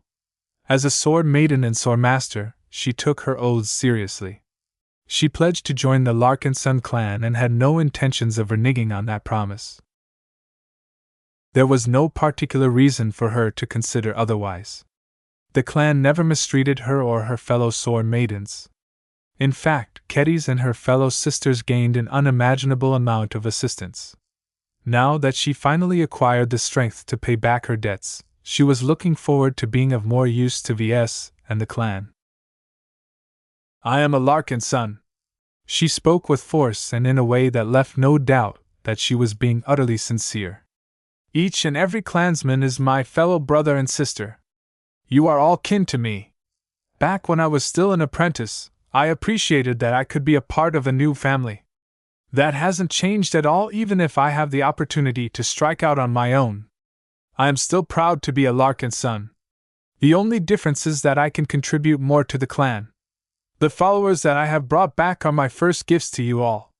We're short on manpower, so I did my best to help you solve this shortcoming. I even managed to bring back a lot of ships and mechs as well in order to alleviate our insufficient combat strength. Isn't that great? Ves awkwardly coughed. That, even if only a portion of them have access to mechs, bringing back 10,000 mech pilots at once is a tad bit excessive. You've practically recruited an entire mech division of sword maidens when the rest of our mech forces can barely scrape up 10,000 mech pilots at the moment. Do you see how imbalanced our force disposition has become? Ves and General Vol always advocated for balanced development when it came to the growth of the clan's mech forces.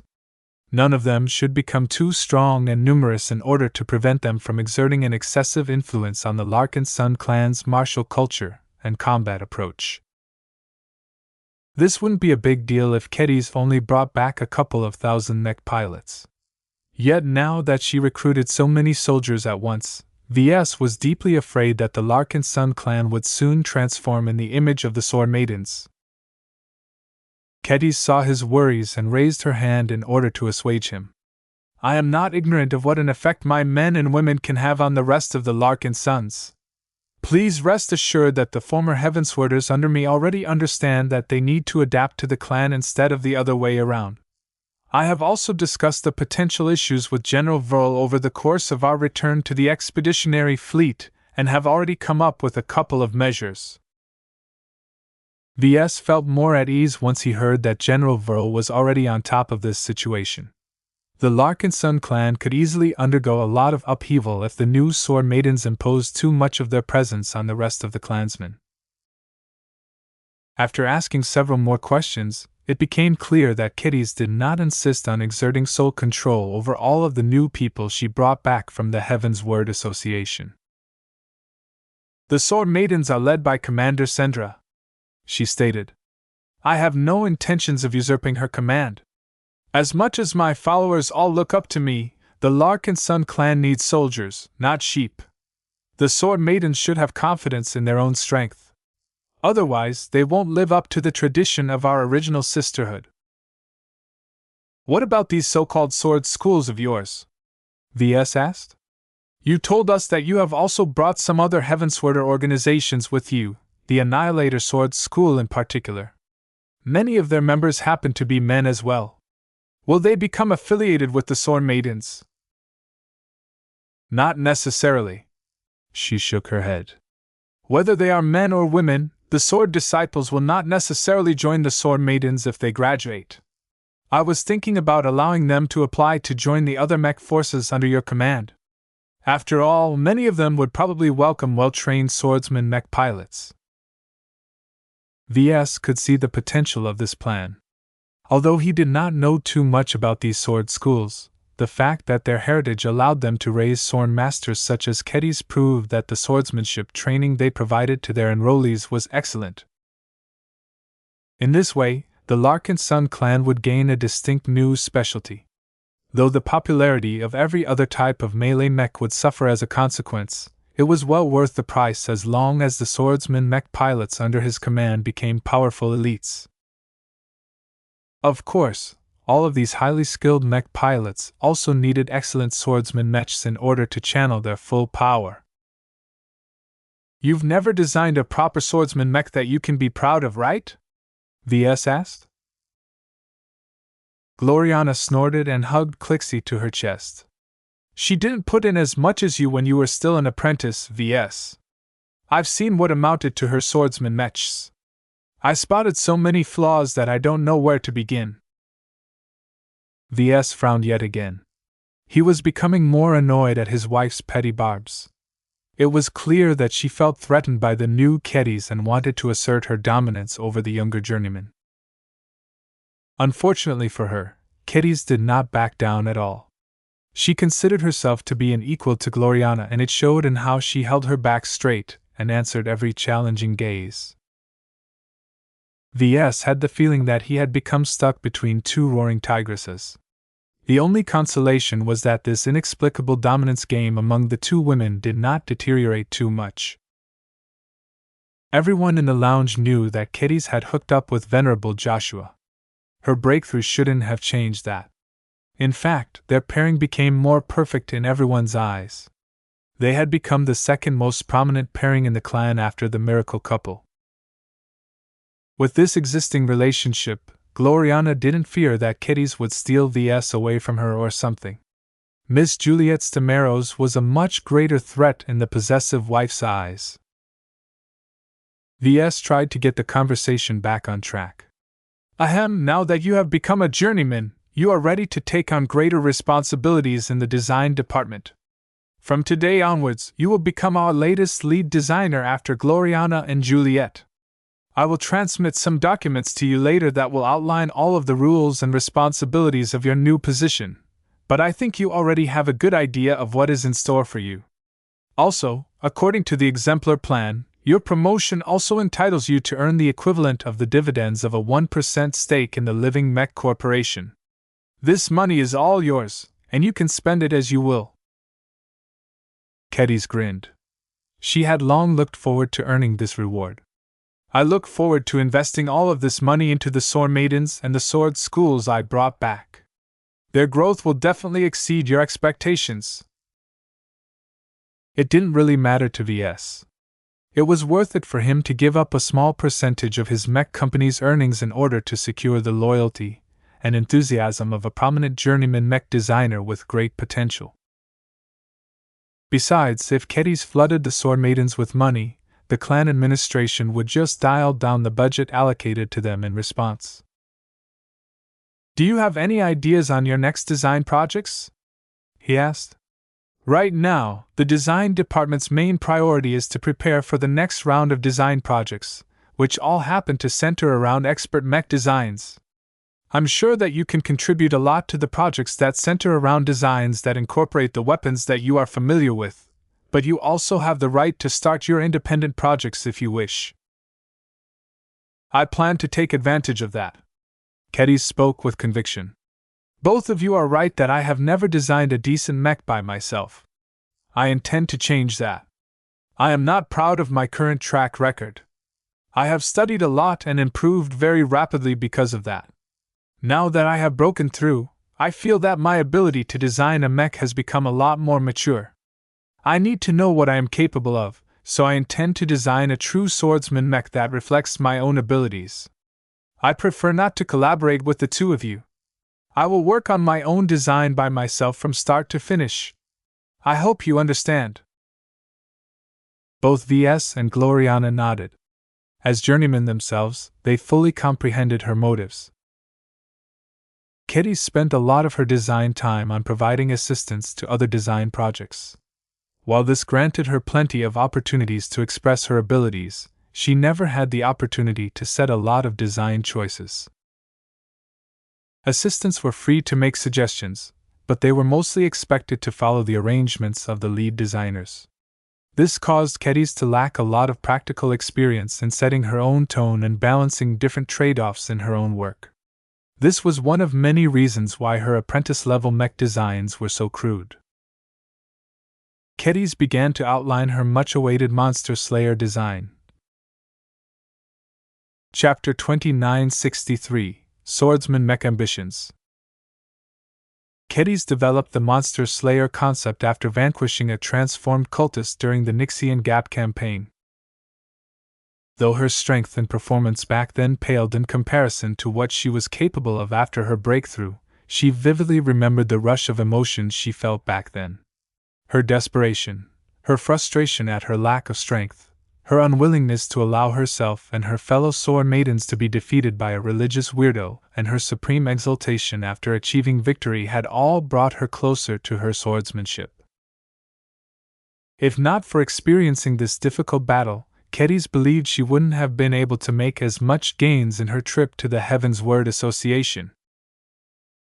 After the Battle of Yulimo Citadel, Kedys fleshed out her initial ideas and developed an elaborate draft of a land-bound swordsman mech that could replicate the fight approach that she adopted at the time. Yet she had always been dissatisfied with what she managed to come up with. As an apprentice mech designer, she was barely able to empower her work with her own charm. The lack of power caused her to feel that she wasn't doing the monster slayer justice. She decided that she would rather shelve this passion project and wait until after she had broken through before coming back.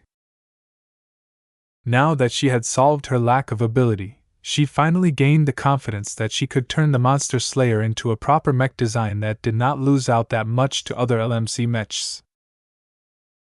"You're designing a land-bound mech?" Gloriana frowned as she briefly raked her eyes over the projection that Kedys had activated. "All of those mech pilots you brought back are waiting to pilot a good mech that can help them contribute in the battles to come, which will mostly take place in space. It is not worthwhile to waste too much of the capacity of our carrier vessels on mechs that are solely designed to fight on land." Kedys held up her hand. "I am not asking for the Sword Maidens or the rest of the Larkinson clan to adopt my monster slayer on a large scale. Its purpose is much simpler. First, it is a trial for me to see how much I can do on my own. I deliberately do not want to involve Ves and turn it into a living mech, because that would make it harder for me to see where I stand. I don't mind if the end result will be weaker and possess less potential because of this. I am firmly convinced that my mech designs have more than enough value to stand on their own." Ves was glad to hear that Kedys did not insist on forcing the clan to adopt an unsuitable mech design. In any case, it was not up to the mech designer to make this decision. General Vull and the individual mech commanders were in charge of this aspect. They had a responsibility to prepare their mech pilots as best as possible for any battle they might face in the future. They shouldn't be stupid enough to get dazzled by an interesting new mech that nonetheless possessed the wrong configuration for the job. "I also want to keep the Monster Slayer pure in order to offer a pure swordsmanship experience to those who value it," the youngest journeyman added. "The former citizens of the Heaven's Word Association value this a lot. The trained swordsmen among them are accustomed to fighting duels under relatively simple conditions. They spar against each other every day with their bodies, and they do so with their feet planted on the ground. I think that the potentates among them will highly appreciate the opportunity to exercise their swordsmanship while piloting mechs that can give them a similar kind of experience." This was something that Ves and Gloriana didn't fully understand.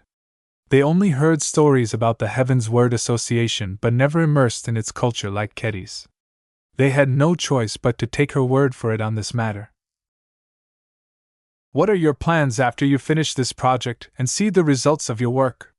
Ves curiously asked. "What else? I want to design a battle-ready swordsman mech for the Sword Maidens. While the Bright Warrior's swordsman mech configuration is doing a decent job so far, I think I can do much better. This time, I won't refuse your help. I want my sisters to be able to pilot the very best that they can get, and I won't let my selfishness get in the way of that. Once we pool our abilities together, I'm sure we can design a mech that will define the Sword Maidens for years to come." Several mech forces already possessed their own signature mech models. The Penitent Sisters had the Valkyrie Redeemer and the Eternal Redemption, while the Ovanans became known for the Transcendent Punisher. These mechs were tailored exclusively to their respective target groups. While this design choice heavily limited the applicability of the iconic mech models, their degree of utilization became extremely high as a response. They were like custom mechs, but targeted towards a specific group rather than an individual. That was just right for the Larkinson clan. While the Bright Warrior Mark I version B already served as an excellent versatile mech platform that could cover most of the needs of the mech forces, it was still a bland and boring choice that did not satisfy the needs of more advanced and skilled swordsman mech specialists. Ves did not have any options at the time. He needed to design a standard Larkinson mech that was as compatible as possible to all kinds of mech pilots. In order to make sure his Bright Warrior was accessible enough to less skilled mech pilots, he had to limit the complexity and upper potential of the Bright Warrior in order to keep everything as simple as possible. Ves therefore welcomed this future initiative. As a sword maiden herself, Kedis was by far the best person to design a new mech that could fully accommodate the demands of her fellow sisters. It was hard to say what Kedis should do after that. The situation of the Larkinson clan might look completely different at the time, so it was pointless to make too many plans. She did mention a couple of overall goals. The sword maidens and the other swordsman mech pilots in the clan won't be satisfied with just one specific type of swordsman mech model. There are different sword styles and different piloting styles. A one-size-fits-all approach won't allow most of them to perform at their best, so I intend to continue to design different designs that work well with specific sword styles. On top of that, I also want to publish some of my work on the mech market. It doesn't matter if they are third-class or second-class designs. I feel it is necessary for me to learn how to meet the demands of swordsman mech pilots who haven't been exposed to a rich swordsmanship tradition. The Heavensward association was an anomaly.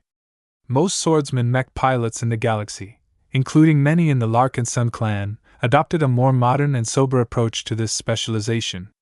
The swordsmanship training passed on to these modern warriors was relatively sober and based on scientific studies. It was relatively devoid of outdated traditions and superstitions that the Heavenswarders emphasized to a great degree. I don't look down on the modern approach, Kedis clarified. While it isn't possible for people to become sword masters by following the modern approach, it doesn't lock them into specific paths that don't completely fit their inclinations. Every expert pilot that emerges among them is completely unique and is completely free to develop his or her own fighting style. This was something of a common refrain of the Mech Trade Association. As an organization that prized research and innovation, it benefited them a lot because there were a lot of expert pilots trying out different things. If all of them followed the paths laid out by their predecessors, then there wouldn't be as much variety among expert pilots. Of course, modern swordsmanship training also imposed less demands on those who followed it. Unlike the sword schools, which all demanded lifelong commitment from their disciples, modern mech academies were already content if a mech cadet was able to master the basics after a few years of study. The modern approach was efficient, practical, adjustable, and most importantly, unpretentious. Though it became harder for anyone who trained under these circumstances to rise above the masses, the majority did just fine. After their discussion continued on for an hour, all three journeymen gained a new understanding of each other. The rise of Kedis had definitely changed the hierarchy of the Larkinson clan. Though she was ostensibly just a lead designer, the respect she commanded from so many new clansmen could not be ignored. She definitely earned the right to have a say in the running of the clan. Fortunately, she did not express that much interest in challenging Ves or taking on any greater responsibilities that did not have any relations to her own network of supporters. She was kind of like a high-profile version of Juliet Stameros. As long as Ves didn't meddle too much and disturbed her own plans, Kedis wouldn't kick up a fuss. This also caused Gloriana to lower her guard towards the new journeyman. What Kedis would be doing would not encroach on her own interests too much. Though the Larkinson clan would inevitably place more weight on the sword maidens, this was what they deserved. Once Gloriana confirmed that Kedis did not pose much of a threat to her, she soon lost interest in the discussion. She already learned what she wanted to know and wasn't interested in hearing what Kedis had in mind for the people she brought back from the Heavensward Association. She stood up while leaving Clixie next to Ves. I need to get back to the design lab to finish the preparations of our upcoming design projects. Kedis, I expect to see you tomorrow. You must have a lot of opinions about Venerable Dice's upcoming expert mech. I would be glad to hear your input. Gloriana subsequently left the lounge. She did not exhibit any concerns about leaving Ves alone with Kedis. She had left her trusted companion behind to make sure that her husband did not do anything funny. Meow. Clixie glanced up at Ves with a guarded expression. Ves reached down and scratched the Rebarthan sentinel cat's head. Hey, you don't need to look at me like that. Though Clixie had a good impression of Ves, that did not stop her from performing her duty. He shrugged and ignored the pet in favor of studying Kedis and her peculiar great sword. Now that she is gone, we can speak more freely now. I guess my wife has already noticed that I wanted to speak to you in private. You want to know how I did it, right? Correct. You have to admit that your existence is an anomaly. That's what the MTA said as well. It doesn't change the fact that I am here. To be honest, I owe all of this to you. When you brought Sharpa to life in my mind, I never expected that it could grow to this extent. You've given me a magnificent gift. Without Sharpa's existence, I would have never been able to pursue my ambition of becoming the best swordswoman and swordsman mech designer in existence. Those were some very big goals. Ves liked that Kedis had a lot of spunk, but it was easier said than done to reach the highest levels in two completely separate professions. Well, it was fine for her to dream big. Will you allow me to take a look at Sharpa? I'd like to study my old work and see how it has changed under your influence. From all of the will that your sword is emanating, I have already developed a theory why you are able to accomplish the impossible. Sure. Kedis happily acceded to his request. I can use your advice as well on how to develop Sharpa further. I'm not sure what to do now that it evolved into this form. Chapter 2964 The Sharpa Experiment.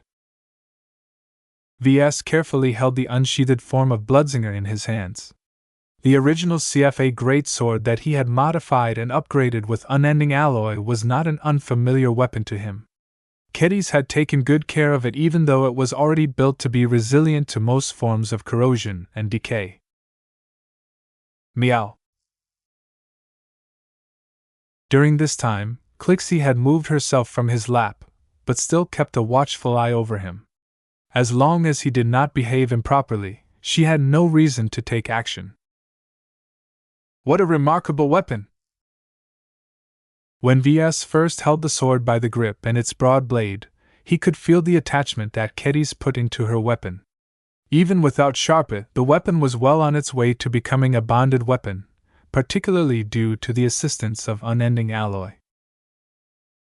In fact, Ves could already see that the unending alloy had managed to absorb bits and pieces of her spiritual energy. It was still a trivial amount of energy compared to the strong presence of Sharpa. When Ves inspected the living spiritual construct, he could not help but admire his own handiwork. You have grown so much, Sharpa. Swish, swish.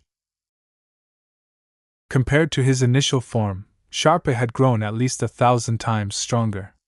Not only that, its spiritual makeup and construction had also grown vastly more complex. It was as if Ves had made a crossbow one day, only for it to turn into a highly advanced positron rifle a year later. The transformation was too extreme and the power boost that Sharpa gained in the process was too massive. As Ves continued to run his spiritual senses over one of his original creations, he struggled to recognize bits and pieces of his original design. The spiritual construct had evolved to a different, stronger form that went way beyond its initial form. In fact, Sharpa's existence actually exceeded a degree of complexity that Ves could understand. There were so many unfamiliar aspects about his current spiritual configuration that Ves didn't even know where to begin. It was pointless to deconstruct these mysterious aspects. Sure, if he studied Sharpa long enough, he might be able to replicate it, but without Kedis' willpower, it would never be able to match the real deal. Sharpa was a unique existence that had grown to its current form because of Kedis. Ves had given it the capacity for growth. This was one of the major pillars of his design philosophy and one of the reasons why he felt his mech designs could bring something unique and valuable to the mech industry. Yet what Sharpe had gone through was a level of growth that he had never thought was possible. It wasn't just the growth and power that astounded him. What truly baffled him was how little time it took for Sharpe to grow from a freshly created spiritual construct into the vessel of Ketty's force of will. Ketty had managed to do all of this without relying on any external supplements. She did not borrow any spiritual energy from a design spirit or relied on any other source to accelerate Sharpe's growth. Instead, she somehow found a way to leverage the advancement process of sword masters to generate all of the conditions required to elevate Sharpe to its current level. It was brilliant. Ves became inordinately proud of his work. Inventions like Sharpe showcased the limitless potential of the growth component of his design philosophy.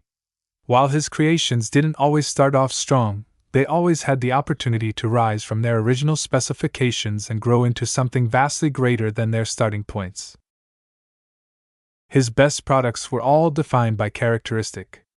The Devil Tiger, the Superior Mother, and now Sharpe had all grown in their own unique ways that completely conformed to their own unique circumstances. If Ves implanted a construct like Sharpe into someone else like Venerable Joshua, then it was hard to predict whether it would develop in a similar direction. This was because the growth and evolution of his spiritual products was completely out of his control. The fact that Sharpe's current spiritual configuration incorporated engineering principles and solutions that were completely beyond his understanding already denoted a gap between where he stood and where he wanted to be. It was undeniable proof that his own modest comprehension of spiritual engineering still had a long way to go before it could reach this level of sophistication by design. Though Ves felt a little frustrated by this, he did not take it to heart. Without incorporating a growth component, it would never have been possible for his best products to develop to this extent. He would still be playing around with mechs that possessed barely noticeable X factors if he did not take this aspect seriously. Well, Ves? Ketty's opened her mouth after Ves a lot of minutes in silence. How is Sharpe doing? Is it doing okay? Don't get me wrong. I'm happy that it has grown stronger, but I'm not sure it is stable. Ves lifted his head and smiled. It's fine. Your pet is completely healthy. While I won't deny that there is a possibility that uncontrolled growth can go in the wrong direction, I haven't witnessed it so far. In my professional judgment, Sharpe had molded itself to become a lot better at serving your needs. It will continue on this path until you are finally satisfied. That won't happen for a long time. Now that he had satisfied his curiosity with regards to Sharpe's current makeup, he proceeded to study the consequences of its expanded configuration. He first studied the Great Sword and studied how Sharpe interacted with it. Though he didn't learn anything revolutionary, he did manage to gain some inspiration on some new ideas he could apply his totems. What interested the most was that he had a hunch that Ketty's Great Sword had the potential to turn into something extraordinary by itself if Ketty continued to use it as a container for her sword will. At the same time, the sword also had the potential to influence Sharpe in some ways, though to a much lesser degree due to the disparity in strength. The mutual interaction between spiritual entities and material objects had always been a core research priority to him. Seeing how Sharpe and the sword influenced each other was very fascinating to Ves. He wished he could keep the pairing under constant observation, but that was not possible. He could only make do with making period checks whenever Ketty was around.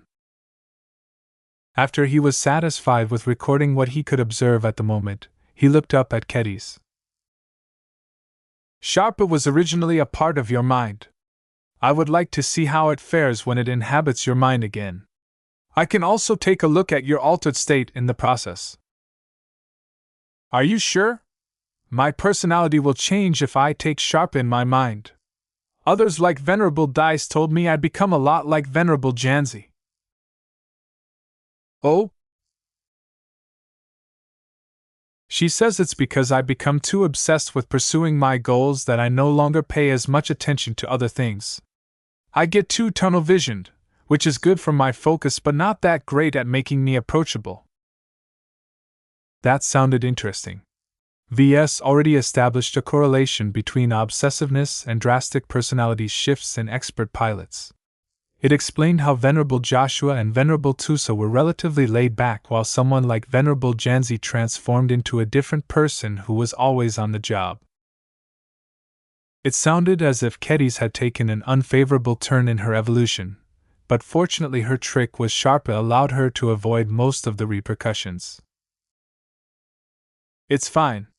He dismissively waved his hand. Just do it. If I can handle Venerable Janzi, I can handle a more serious version of you. Besides, I don't think it is healthy to leave Sharpa out of your mind all of the time. It is a part of you, and your body and mind needs its presence in order to get accustomed to the strength it wields. If it grows too powerful while it stays outside your body, it will become a lot harder for you to encompass its presence. Do you understand? Kedis slowly nodded. I get it. I need to make sure that I grow with it, and I can only do that by getting used to its presence. She took a deep breath before taking back her great sword. She sent a mental command to Sharpa that caused it to return to her mind. The young swordmaster's presence immediately grew stronger and more forceful. VS eagerly observed the transition and recorded all of the subtle changes. It was as if Sharpa's return caused her to develop a steely spine. The sharpness in her eyes, the lack of levity in her expression, the rigidness of her posture, and the will that drove her onwards were all indicators that she had become a much more serious person. Are you happy? She asked with a lot less friendliness than before. I can see why Dice thinks you have come to resemble Janzi in this form. If I put the two of you together, I have a feeling that you would either become the best of friends or the most horrible enemies. The latter possibility was more likely, he thought. He felt it was better if the two never met while Kedis was in this form. VS studied Kedis' current condition without any restraint. Yet when he tried to probe inside her mind, he met a considerable degree of resistance before she voluntarily lowered her guard. At her current level of strength, she was fully capable of resisting his spiritual inspections, but she did not choose to do so because of her trust in him. In any case, even if he did anything malicious to him, she would be able to sense his intentions beforehand, so she did not show that much concern. In any case, VS was the expert in this kind of matters. Kedis was fully aware that she could have never made these kinds of attainments without his intervention, so allowing him to take a peek in her mind was just one of the ways she could pay back her debt. Interesting. What did you find, VS? I understand a bit better now how a construct like Sharpa is able to coexist with the rest of you. You are correct in saying that you are a mech designer first and a sword master second. Though both are equally strong presences in your mind, your native identity is definitely a mech designer. The sword master part of yours is just tacked onto the side. Will that have any negative consequences? I can hardly say, but I have always found that life finds a way. Even if I don't have any solutions, Sharpa won't evolve in a way that will harm you, I think. I'll have to make frequent checks on you to be sure, though. Once he made enough observations about how a construct as strong as Sharpa was able to exist in Kitty's mind without blowing up her head or creating new compatibility problems, VS took a step back and thought about the wider applications of living constructs like Sharpa. Seeing how many benefits Kedis gained from its existence caused VS to grow quite jealous at her good fortune. The largely inert spiritual fragment of Gloriana that VS had deposited in his own mind was practically a dummy in comparison. He was already thinking about how he could apply the results of the Sharpa experiment on a wider scale. What if he implanted similar living constructs in the minds of other people?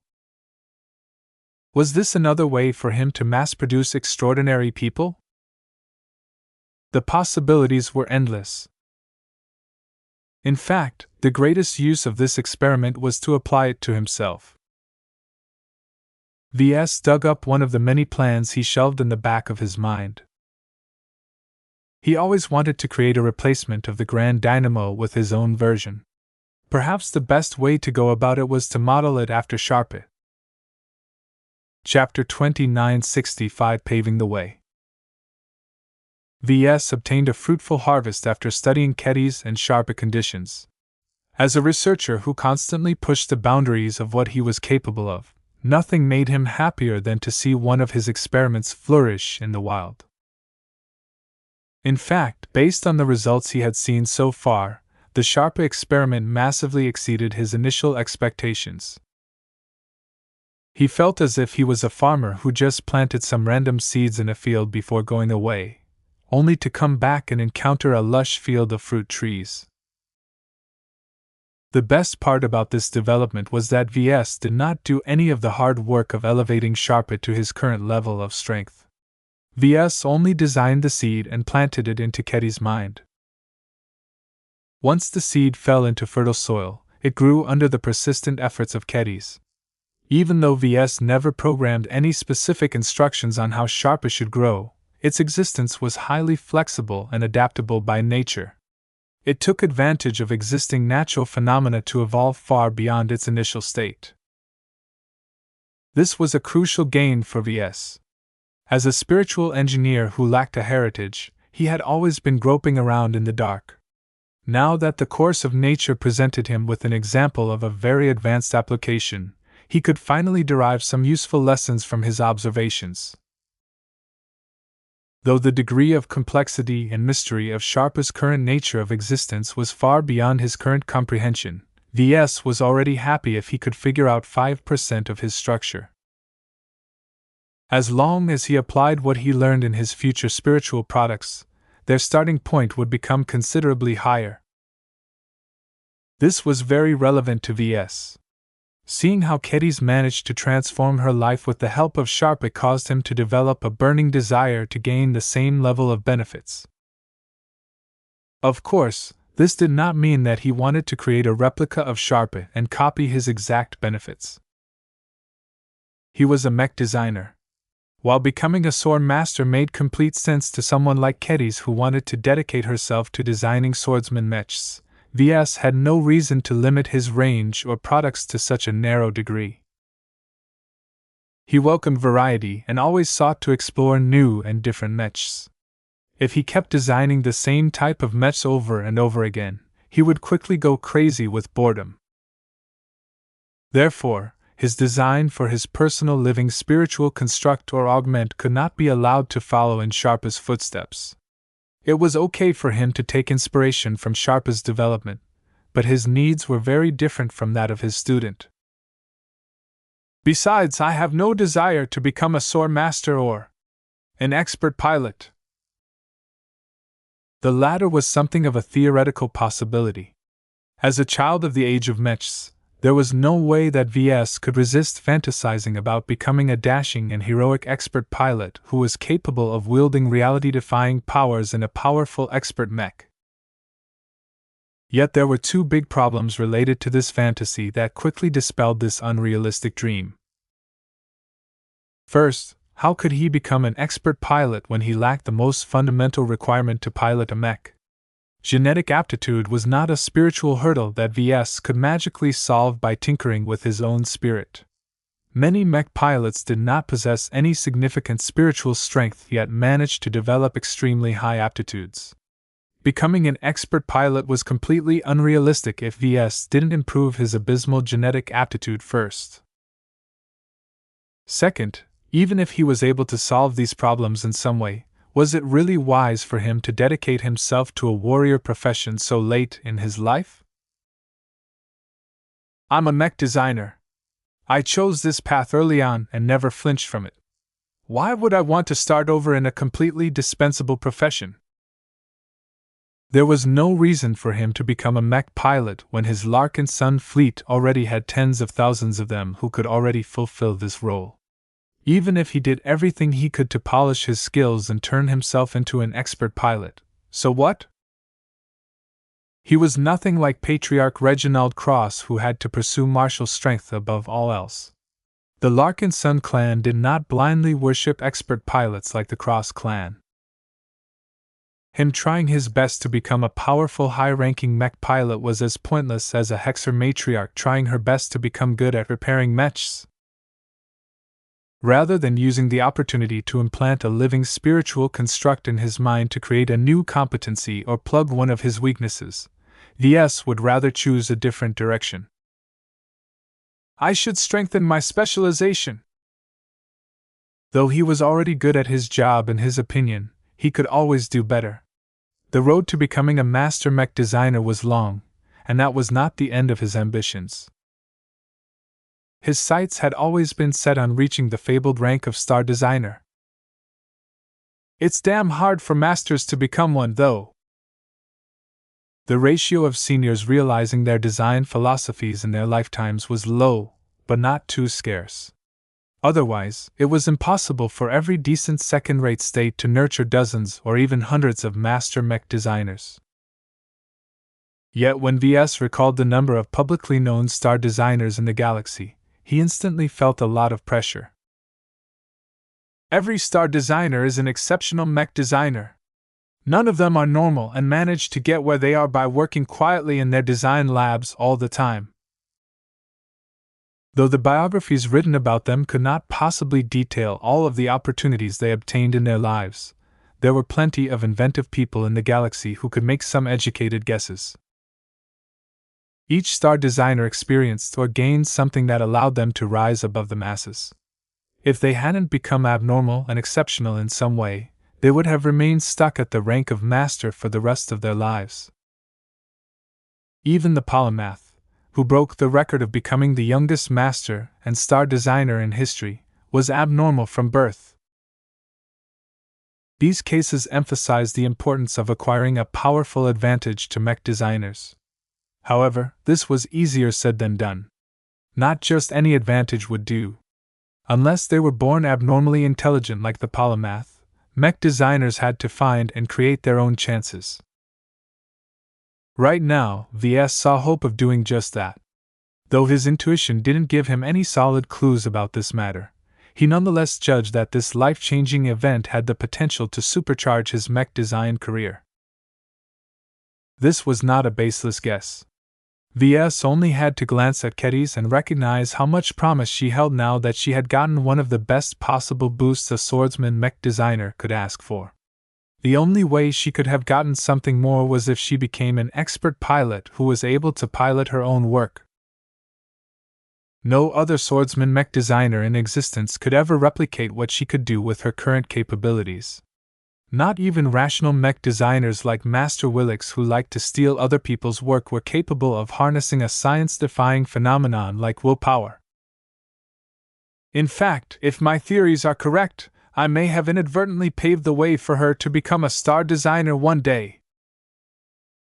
This was an astounding assertion, and one that caused him to feel envious at her good fortune. Well, I can't really fault her for this, he muttered. I subjected her to an experiment, after all. Sharpa could have easily cut off her path to advancing to journeyman, or even claim her life if anything went wrong. Ves wouldn't have experimented on his own student if the situation in the Nixian Gap wasn't so desperate at the time. Back then, he simply thought about applying what he could do with spiritual constructs in his mech designs to a human instead. He was happy that his experiment managed to work out in the end. Though his theoretical framework on living spiritual constructs still possessed a lot of gaps, he was too impatient to wait a couple of decades before he knew exactly what he could do. Since he relied so much on autonomous growth for his products to grow in strength, he didn't have to design a mature spiritual construct right away. He just had to put all of the building blocks together into a good enough seed and let time and nature do the rest.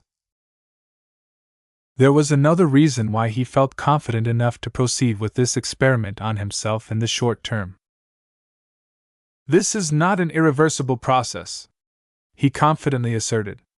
If anything goes wrong with my living construct, I can always break it down and recycle its components in order to start anew. It felt bad for him to kill one of his living creations, but he didn't want to joke around when it came to his own life and future. If his construct turned out to be a parasite or a threat to his life, then he would not hesitate to cut it down regardless of the damage it would do to his own mind and spirit. Ves began to draft a serious sketch of what the design of his own living spiritual construct should look like. This was a rather vague and abstract design due to the special properties of what he was working with. It didn't really matter, as he already found that intent was much more important than precision. The most critical elements that defined the capabilities of his living spiritual construct were the ingredients it consisted of. They had the potential to grant different and potent abilities, but also introduced more pollution and undesirable side effects that might result in problems down the line. I have to make my list of ingredients as concise as possible. Ves rubbed his smooth-shaven skin as he leaned back on his office chair. At the same time, I don't want my companion spirit to be too simple and one-dimensional. Companion spirit was the new term he invented for this new category of spiritual products. It was a much more convenient way to refer to existences like Sharpa than using the phrase living spiritual constructs. They were not as alive and independent as design spirits, but they weren't completely irresponsible and mechanical as ordinary spiritual constructs. This was enough of a reason to classify them in their own category. The implication of using the word companion was that they solely existed to help the person they were attached to. There should never be a case where Sharpa existed on its own unless Kedis had perished, or something. As Ves listed out the ingredients he had in mind, he selected 3 core ingredients that served as the essential foundation of his companion spirit. First, he had to donate a copious amount of his own spiritual energy. It was not only responsible for providing his companion spirit with the spark of life, but also defined much of what it could do to assist him in his endeavors.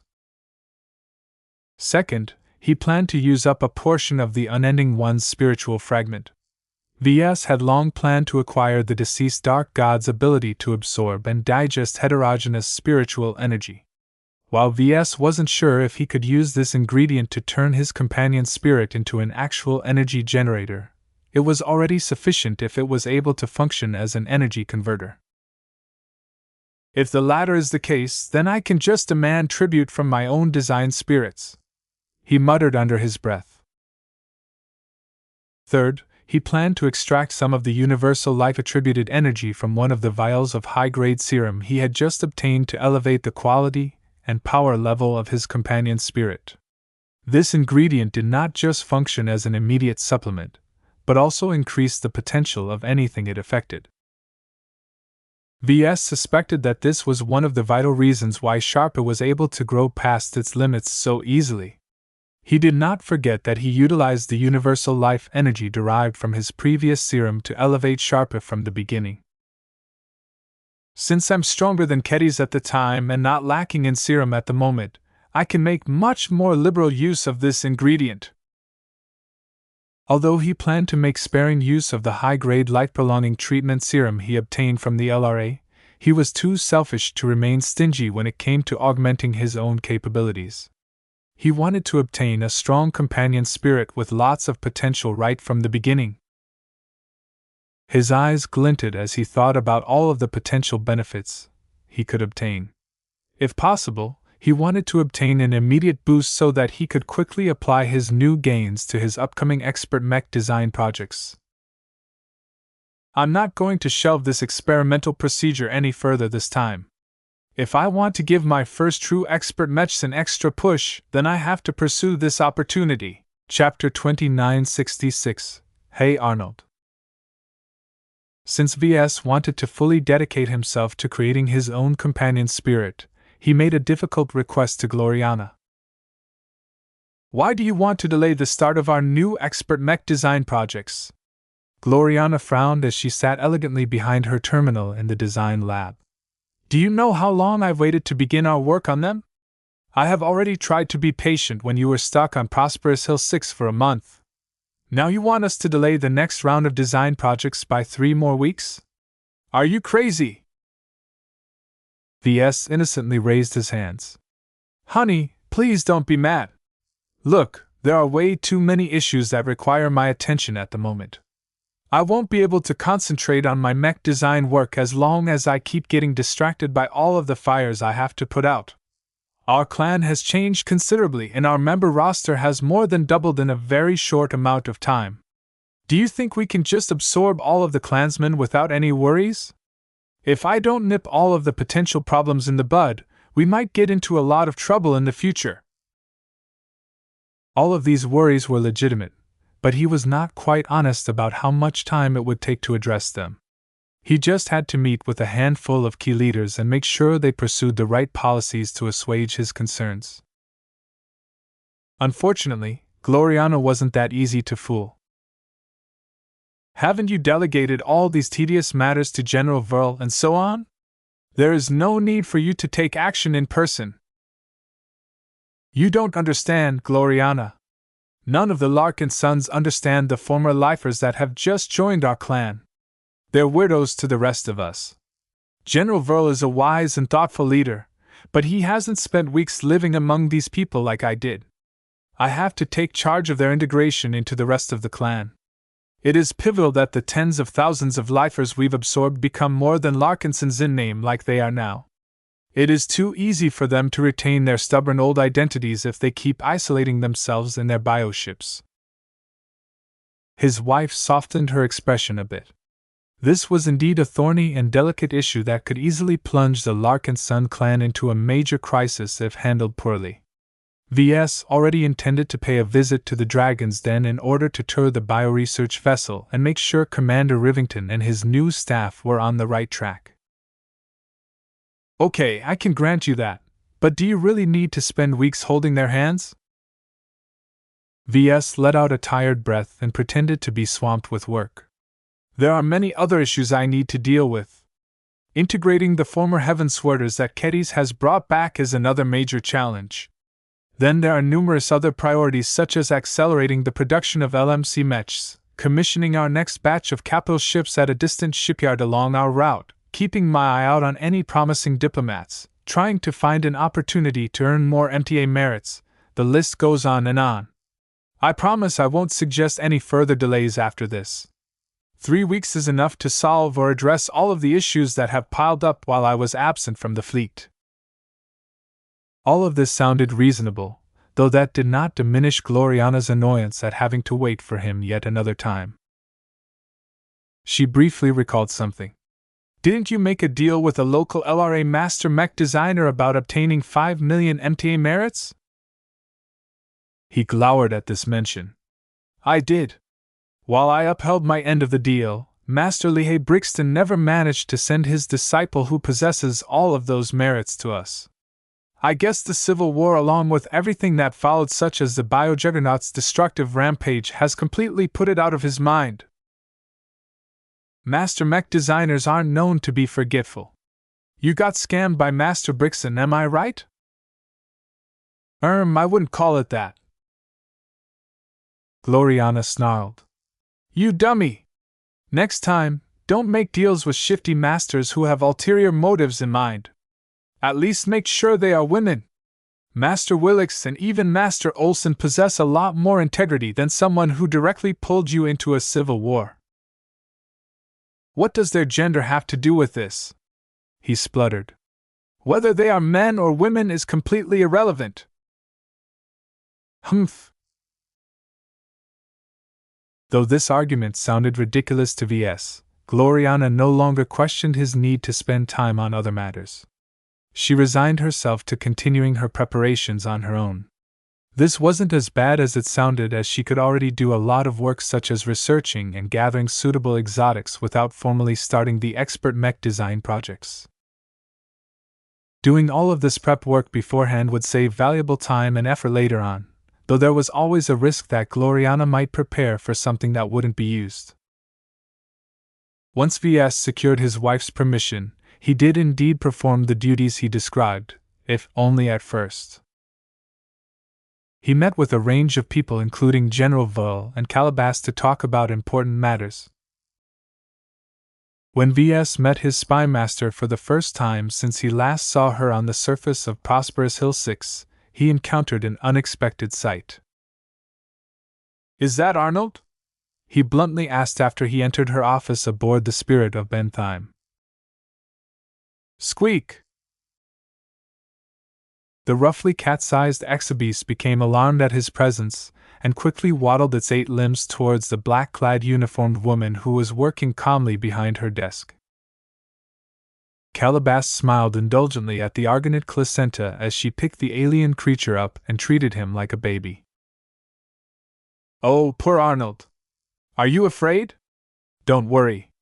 Mama Calabash will protect you. VS won't be able to touch you or perform dangerous experiments on you as long as I am around." Squeak, squeak, squeak!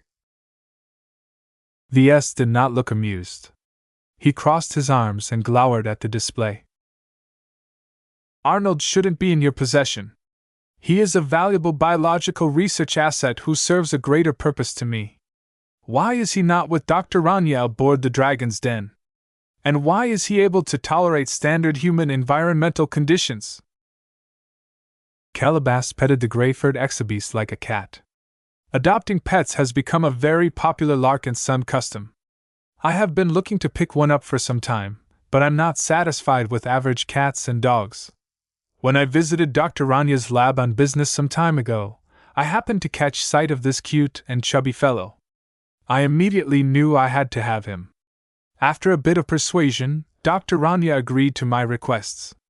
She rounded up some lifer specialists to modify his genes so that he can live aboard the Spirit of Bentheim without issue before handing him over to my care. I'm quite content with my decision so far. I can't fully explain why I like having him around, but he makes all of my days a little brighter." "I see." This situation was not ideal for him. VS intended to perform some experiments on Arnold in order to further his understanding of spirituality and design spirits. Now that Calabash claimed him as her pet, he probably wouldn't be able to go through with his original plans. Mutated beasts who developed spiritual potential like Arnold were quite rare. Now that VS and his fleet had left the Life Research Association in a hurry, he didn't have access to a huge and highly developed market for exabeasts and designer beasts anymore. While he could still pick up all kinds of beasts in other states, there was no way he'd be able to enjoy the same conveniences as he once did in the LRA. Oh well. Calabash seems happy and Arnold was not an indispensable asset. VS was confident he could get his hands on more mutated beasts in the future. Besides, it wasn't as if Arnold became useless now that he had become her pet. He was rather surprised that he was tame and harmless enough for Calabash to let him crawl around.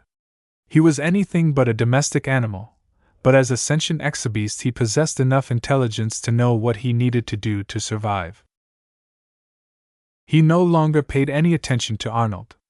Instead, he proceeded to discuss the matters he originally wished to talk about.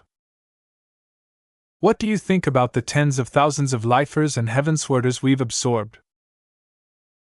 They're quite the handful, as I'm sure you are aware of," Calabash said as she switched back to work mode.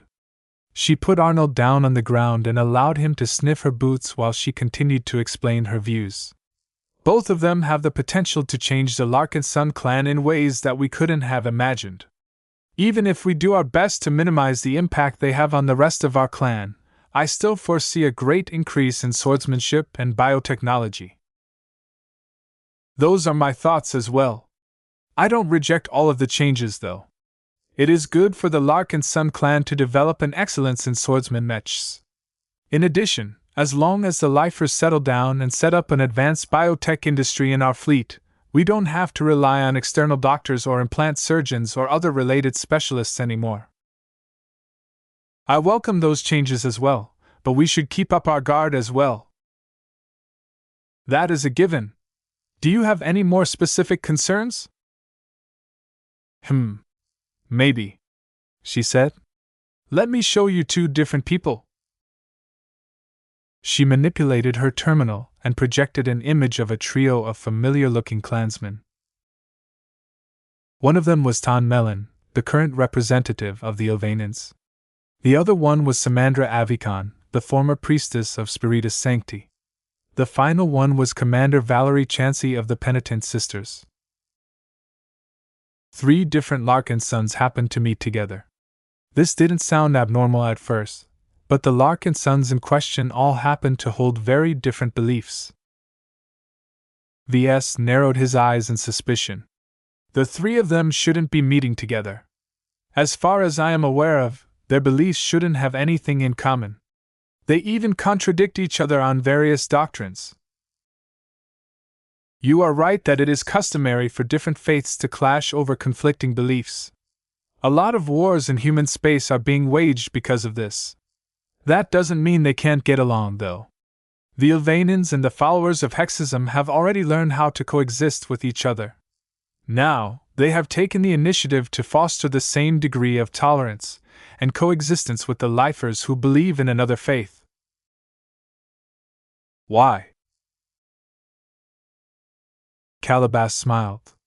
Though their respective beliefs do not match, that has never been much of an impediment in our clan. The faiths share enough common ground to cooperate with each other and form a united front. Each of them are rather marginal existences by themselves.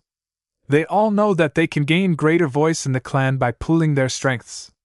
By forming a single religious interest group to unite all of their adherents, they can make sure that their voices will be heard and their approval means something among the upper leadership. He had to admit that made a lot of sense. The Ilvanans, Penitent Sisters, and religious lifers were each too small for Ves to bother with most of the time, but it would be a different story if they banded together. Did they discuss anything specific that I should know about, or did they just agree to work together? The latter is the case at the moment, but that doesn't rule out the possibility for more changes. For now, my men are monitoring their movements and communications. It helps that the religious clansmen aren't trying very hard to hide what they are doing. In their perspective, they aren't committing any crimes. Their overall goals are quite obvious. They want to convert more Larkinsons to their respective causes. Ves sighed. He wasn't ignorant of their priorities. He already accounted for this at some level. I'm willing to tolerate them as long as they don't go too far. The Ilvanans and Penitent Sisters both offer something unique to the Larkinson clan. I hope that these religious lifers can provide something useful to us as well. If they do nothing but lead Larkinsons astray, then they don't deserve to exist. Each of these faiths need to understand this truth if they wish to maintain their existence. The interests of the clan always come first. That's a good lesson to teach to them. Calabas smiled as she tapped the tip of her foot onto Arnold's plushy body. I'll be sure to quietly remind them of this priority. Squeak! Arnold happily licked his new owner's boot. Chapter 2967 Sudden Surgery. The Dragon's Den was the largest capital ship of the Larkinson clan by length. Measuring at roughly 3.3 kilometers from bow to stern, her silhouette was imposing even at a distance.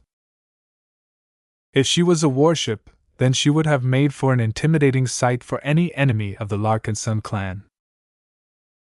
It was a pity that she did not possess any relevant combat capabilities. Her hull armor was as thin as any non-combat vessel of her size, and very little of her internal space was dedicated towards carrying mechs. The design philosophy behind this vessel was different from that of the Spirit of Bentheim. If Ves had a choice, he would have chosen to make the Dragon's Den more robust in order to increase her ability to resist various dangers. Fortunately, the addition of the heavily armored graveyard compensated for the weakness of this vessel. In the combat plans of the Larkinson fleet, the Dragon's Den should firmly huddle behind the bulk of the defensive capital ship, and not move away until the danger had passed. When Ves studied the bioresearch vessel as his shuttle approached the new capital ship, he felt quite hopeful about the benefits she could provide. Once the lifers settled into their new lives and positions, the Dragon's Den should hopefully become a microcosm of the Life Research Association. As his shuttle entered the hangar bay of the Dragon Dens and touched down onto the deck, his honor guard stepped out first before his boots touched the bone metal deck. He immediately felt as if he had turned back the clock. The aesthetics of the hangar bay closely resembled that of what he was accustomed to back on Prosperous Hill 6. The bone metal material that the lifers appeared to be fond of was practically ubiquitous on this ship. He knew that the inner structure of the vessel consisted of normal fabricated metals, but anything that humans could see was fully made out of organic materials. When he looked to the side, he could see a handful of familiar-looking biomechs. Their quality left much to be desired, but the lifer mech pilots that the Larkinsons hired all preferred to pilot something made out of flesh and bone. Not even witnessing Uranus going on a rampage could change the minds of these stubborn LRA-born clansmen. "Sir, welcome aboard the Dragon's Denver," a female voice called. The two leaders aboard the bioresearch vessel stepped closer. Dr. Rania looked a little more stressed and tired than usual, but that was a given considering that she must be having her hands full trying to manage the huge influx of new people. Commandeer Rivington fared a little better, but he still possessed a bewildered look on his face. His job description had expanded enormously compared to what he was before the war. His experience as a competitive team leader did not avail him much now that he was put in charge of all of the biomech units. The rapid changes along with the challenges they had to face was one reason why Ves felt the need to pay a personal visit. Touring the Dragon's Den was another reason. How could he ignore something as important as one of the ships that he would bring to the Red Ocean? Though he could learn plenty of details by studying some documents and watching some footage, it was easier and more personal to take a look for himself. Now that he got here, he curiously kept looking around. He not only observed all of the organic technology that operated on very different principles from the machines that he was familiar with, but also studied the people who settled in on this starship. "Your men look happy if busy," Ves commented. Dr. Rania responded with a weary smile. "This ship and these lifers are quite amazing. The Dragon's Den is practically the perfect research vessel for my needs. Although I have long issued a request for the clan to acquire a dedicated research ship where we can conduct high-quality bioresearch, I never expected you to invest in a capital ship straight away when other capital ship roles are in higher demand. We didn't have much choice when we offered to trade the ore lease." Ves shrugged. "You're wrong on one point, though. Bioresearch will not remain a side activity within our clan. I hope that it can flourish now that we have secured this lab for your organization. I have always been serious about elevating the Larkinson Biotech Institute to a higher standard. Now that we have recruited a lot of relevant experts from a state that excels in this area, I hope you can deliver a lot of results. We will definitely make sure to live up to your expectations. We don't want to become a burden to the clan. We have our own pride. While I don't expect our institute to earn anything close to the revenue of the LMC, we hope to get some profitable projects up and running within the next 2 years." Ves casually waved his hand. "The LBI isn't meant to generate income. It should primarily service the medical and biotech needs of the clan. For example, it should be the only source of augmentations to our clansmen. If there is any profit to be had, then it should come as part of some collaborative projects with the design department of the LMC. Some of the work that is being done on this ship will become relevant to some of my mech designs in the future." Dr. Rania nodded in understanding, but she did not retreat. "Be that as it may, our clan cannot afford to rely on selling mechs as its only source of income. A bit of diversification never hurts, and I believe that all of the lifer researchers that have joined our ranks can definitely prove their worth." Ves raised his eyebrow as they left the hangar bay and ventured into the bowels of the Dragon's Denver. "Are the lifer researchers really that good?" "Many of them are more qualified than myself, even though we haven't hired any high-level researchers," Rania frankly admitted. "Their theoretical foundation is richer, Their research abilities are stronger, and don't get me started on their enthusiasm. I even feel that I should stop bothering to conduct research myself. What I can do, a relevant expert can do at least 3 to 5 times better. This was an enormous difference. Though the bulk of the biotech experts that the Larkinsons managed to pick up were mainly low in rank, with only a small proportion of middle-level researchers, their collective capabilities were already impressive by non-LRA standards. Despite this, Rania did not sound too threatened by the influx of all of these superior life or biotech scientists. This was because she was smart enough to figure out that VS would continue to put her in charge of this entire division. VS didn't trust any of the lifers yet. He especially did not trust their scientists and researchers who were mostly too full of themselves. He had witnessed the hubris of their ilk firsthand when he was stuck in their former state. From a governance perspective, replacing Rania with a respected lifer was counterproductive. Elevating such a person would send a signal that the old LRA pattern of allowing the best researchers hold the most authority would continue to remain a custom in the Larkinson clan. He had a lot of objections to this stupid practice, so letting a relatively junior and inferior biotech scientist like Rania remain in charge was a good way to signal that the Larkinsons intended to do things differently. Besides, there was an even greater reason to keep Rania in her current position as the director of the LBI. He trusted her.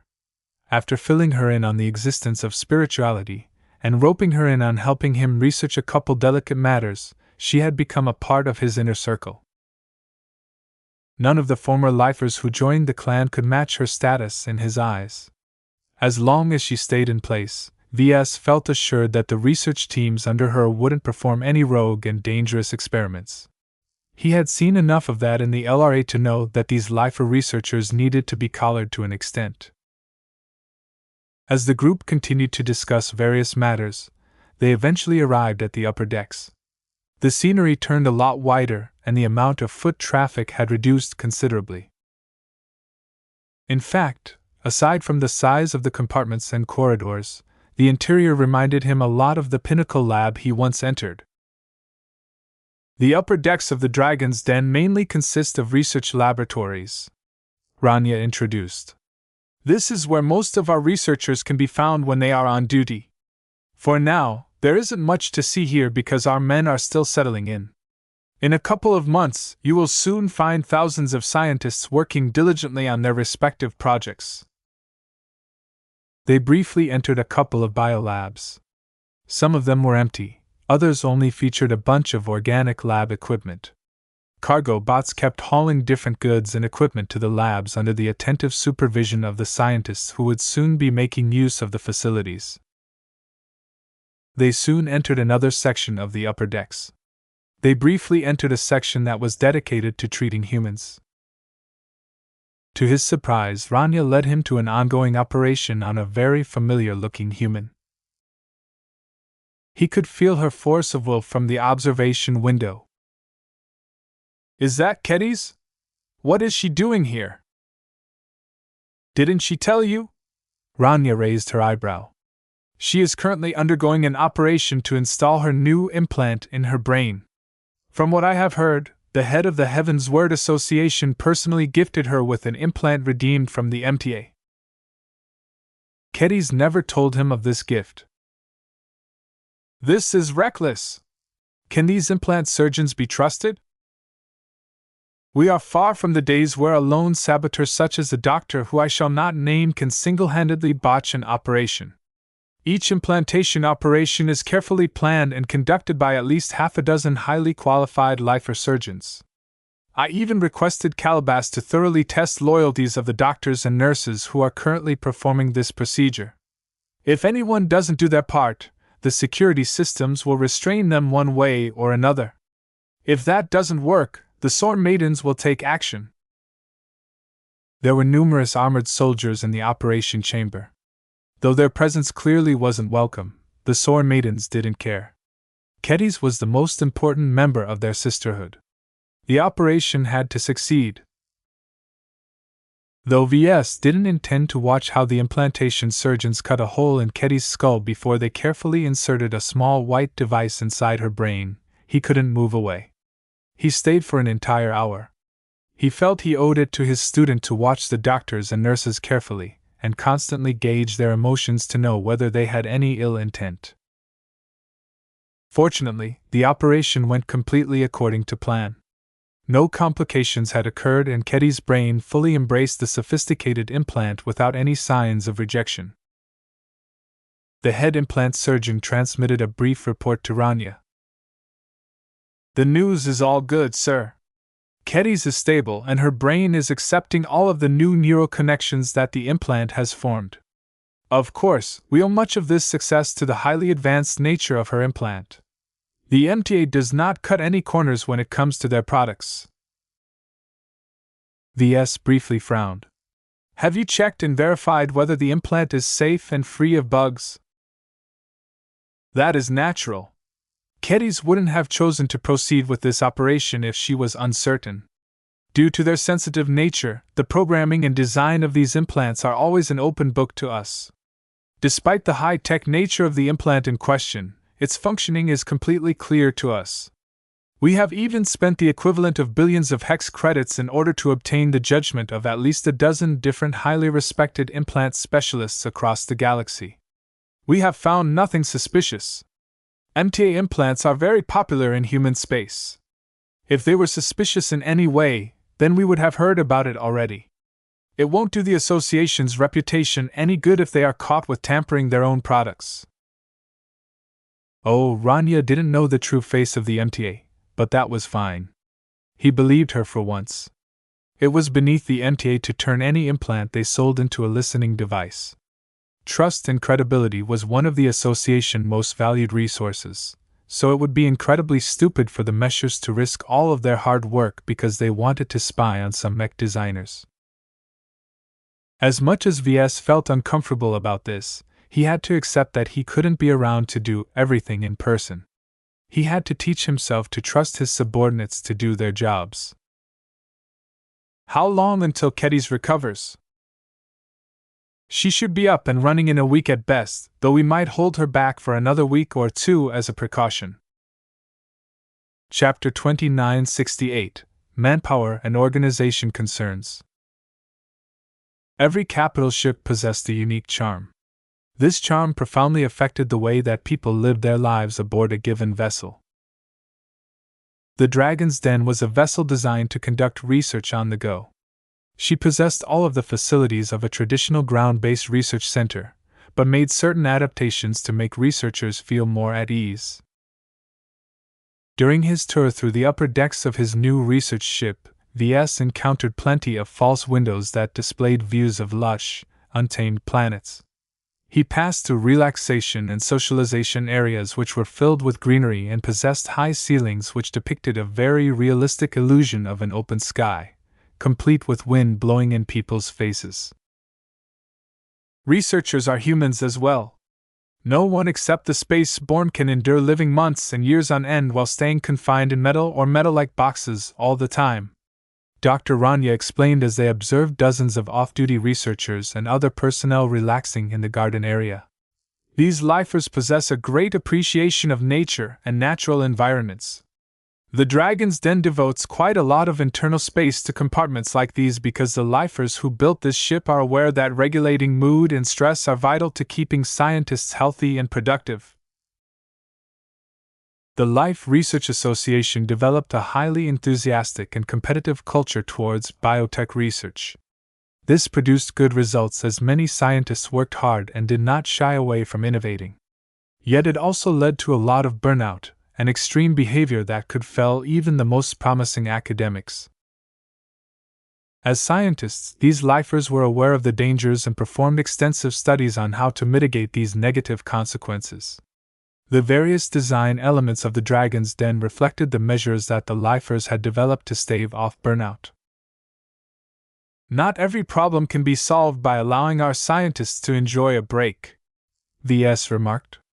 One of the shortcomings I've noticed about them during my time on Prosperous Hill 6 is that they are too isolated.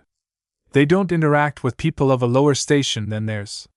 Certainly, they are proud elites who have the potential to become the ruling class of the LRA, but they spend so much time looking up that they don't even know that the ground beneath them has grown rotten. This is one of the many reasons why the Supreme Revolution resulted in so much chaos. As the herder of all of these scientists, Dr. Rania took his warning quite seriously. I did notice that these lifer scientists tend to behave more snobbish around lower-ranked clansmen. It appears the hierarchy they are accustomed to is a lot more vertical than ours. I'll try my best to pull them out of their ivory towers and mix them up with other Larkinsons on a more frequent basis. They'll probably get annoyed whenever they are forced to spend time outside their labs, but it will be for their own good. You have my full support. As long as you don't make any blatantly unreasonable decisions, I will stay behind you, Ves voiced. Thank you, sir. I will act more firmly if that is the case. In moments like these, it was important for Ves to establish his stance. He explicitly granted Dr. Rania the authority to implement whatever measures she felt were necessary. Of course, giving her such a wide latitude was also a test of her leadership capabilities. If she somehow botched this task, then Ves would simply appoint someone else in her stead. From what he had seen so far, Dr. Rania did not want to let go of her current post as the director of the Larkinson Biotech Institute. Even though it did not amount to much in the past, now that it absorbed so many lifer scientists and practically took possession of the Dragon's Den, she wielded a huge amount of power despite her younger age and lack of qualifications. The scope of her responsibilities grew too quickly. He wasn't certain that she could keep up with the growing demands of her job. The only way to know if she was ready was to let her plunge into the pool and see whether she would sink or swim. In any case, the LBI had yet to blow up under her reign, and Ves had good hopes for her. She was a Woden, and if she was anything like Gloriana, then she would never slack off on the job. After they finished touring the upper decks, they moved to the middle decks where most of the ship's operations took place. The bridge, the engineering bay, and the crew cabins were all sandwiched in the middle of the capital ship. Ves found this to be a rather odd design choice. I would have thought that the lifer shipwrights would place the laboratories in the center of the Dragon's Den. Knowledge is valuable, but lives are more important, Commander Rivington said as he felt more in his element in this part of the capital's ship. Don't get me wrong. It will definitely hurt to lose the research laboratories, but as long as our vessel is still space-worthy, we can still escape enemy pursuit and limp back to safety. Our researchers can always restart their prior research as long as they are still alive, and they won't have to start over since they already harvested plenty of insights. They can also rely on backup data stored in the safer sections of our ship to restore their prior results. That made a lot of sense.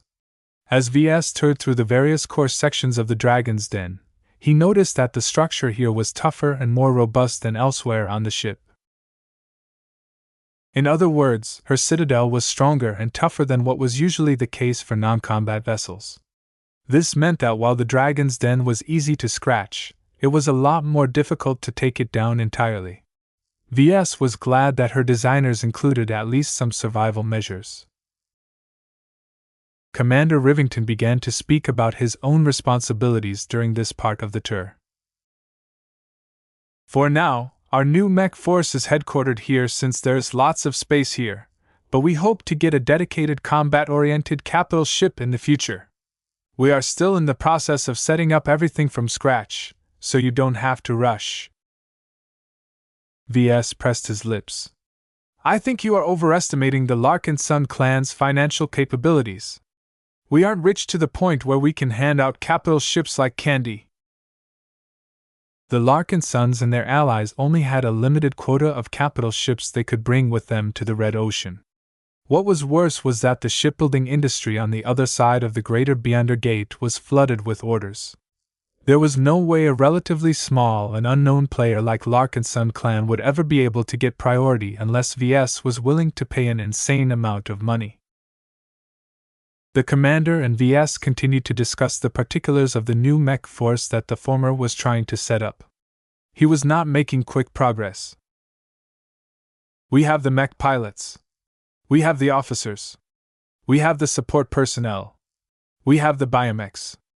We have the organic carriers. What we don't have is the organization and structure of a paramilitary outfit. Since we are starting from scratch, we aren't burdened by outdated rules and customs. The downside is that there is so much we need to take care of that it will take a long time before we become more than a mob. You should have plenty of help from the rest of the clan, VS pointed out. The military bureau is not for show. Last I spoke to General Vole, he mentioned something about sending experienced officers and planners to you in order to act as your consultants. Is that working out for you, Commander? They're definitely doing their jobs, but our lifer mech pilots are used to serving in a different system. We are still trying to adjust to many new customs and traditions. It's like living on an alien planet. The society that we are living in right now is a lot more different than we expected. We are not only making an abrupt transition to living in space, but we are also living among people who primarily make use of conventional technology. This double whammy is making it extra hard for my men to feel at home in the Larkinson clan. VS grimaced a bit. Even Goldie's influence could do so much in making the former lifers feel at home. He did not forget that many of the refugees joined the Larkinson clan under desperate circumstances. If the LRA was still at peace, then at least half of them wouldn't have chosen to abandon their homes. He could only provide general encouragement to Commander Rivington, but nothing more. This challenge happened to be another test of leadership. Just like Dr. Rania, Commander Rivington's power and responsibilities grew far too rapidly, and it was still questionable whether he could cope with his expanded job. In fact, many parts of the clan had changed and grown over the past year. The clan had just exceeded 100,000 members, and this was an enormous change from the time when it just consisted of less than 1,000 true-blood Larkinsons. The men and women he originally put into leadership positions were still there, mostly. While it was not a big deal for these chosen Larkinsons to take charge of a small branch of the clan that consisted of only tens or 100 people, their job descriptions became at least 10 times more complex once the people serving underneath them exceeded tens of thousands of people. An average person on the street could never effectively take charge of so many people, let alone a team of just 10 subordinates. Despite all of this, many of the Larkinsons he appointed early on succeeded in stepping up as the clan grew in numbers and scope. While people like Commander Melker, Fleet Coordinator Ophelia Cronin, COO Raymond Billingsley Larkinson, and so on weren't necessarily brilliant at their jobs, they were competent enough to leave them secure in their positions. VS felt glad that so many familiar Larkinsons were able to keep up. The clan was only growing bigger as the existence of the Larkinson network removed most downsides to rapid expansion. As long as the clan was able to digest the tens of thousands of people that had just joined, he would most certainly welcome even more people before his fleet entered the Red Ocean. Competent and trustworthy manpower was scarce in the galaxy, and it would only grow worse in the dwarf galaxy. Since humanity was still new in this neighborhood, there weren't a lot of settled planets with huge populations over there yet. Most competent personnel that arrived in the Red Ocean were already attached to other pioneers and fleets, so it was impossible for the Larkinson clan to poach them without starting a war. All of this meant that the clan would have to rely on its manpower to survive the next decade on its own. To minimize any potential problems related to this issue, VS would rather recruit hundreds of thousands of extra people and sort them out later than be more constrained and suffer a crucial lack of talents after a few years of roaming the new frontier. By the way, sir, my men have made persistent requests to me about something, Cecil Rivington said. The former members of the Air Fleet are missing the opportunity to have a session with the angel statues. I think it might help them adjust to their new lives if we allow them to bask in the glows exuded by your beautiful organic statues. VS had almost forgotten about that. As far as he knew, he ordered the aspect of loofahs to be shipped directly to his workshop aboard the Spirit of Bentheim. While their effects were potent, he was not sure if it was healthy to expose people to their distinct glows on a long-term basis. Perhaps their use was still justified while he and his men were stranded in the middle of a civil war, but that crisis had passed.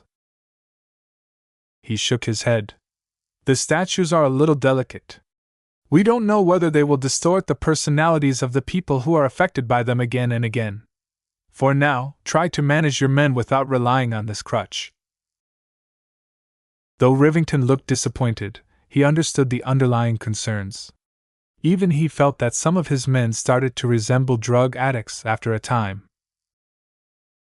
Chapter 2969 Extra Pioneers. Ves finished his tour of the Dragon's Den after exploring the lower decks of the massive vessel.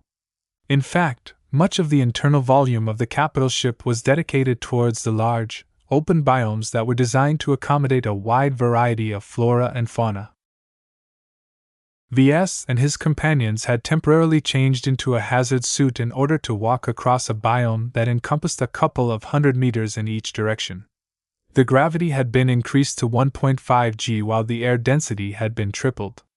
All kinds of toxic and corrosive gases were pumped into the air in order to provide a suitable living environment for a specific species of exobeasts that the Dragon's Den once held.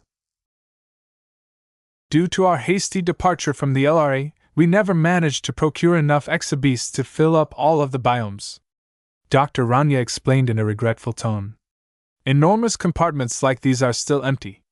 While we could have dedicated this biome to a smaller species, it would be a considerable waste.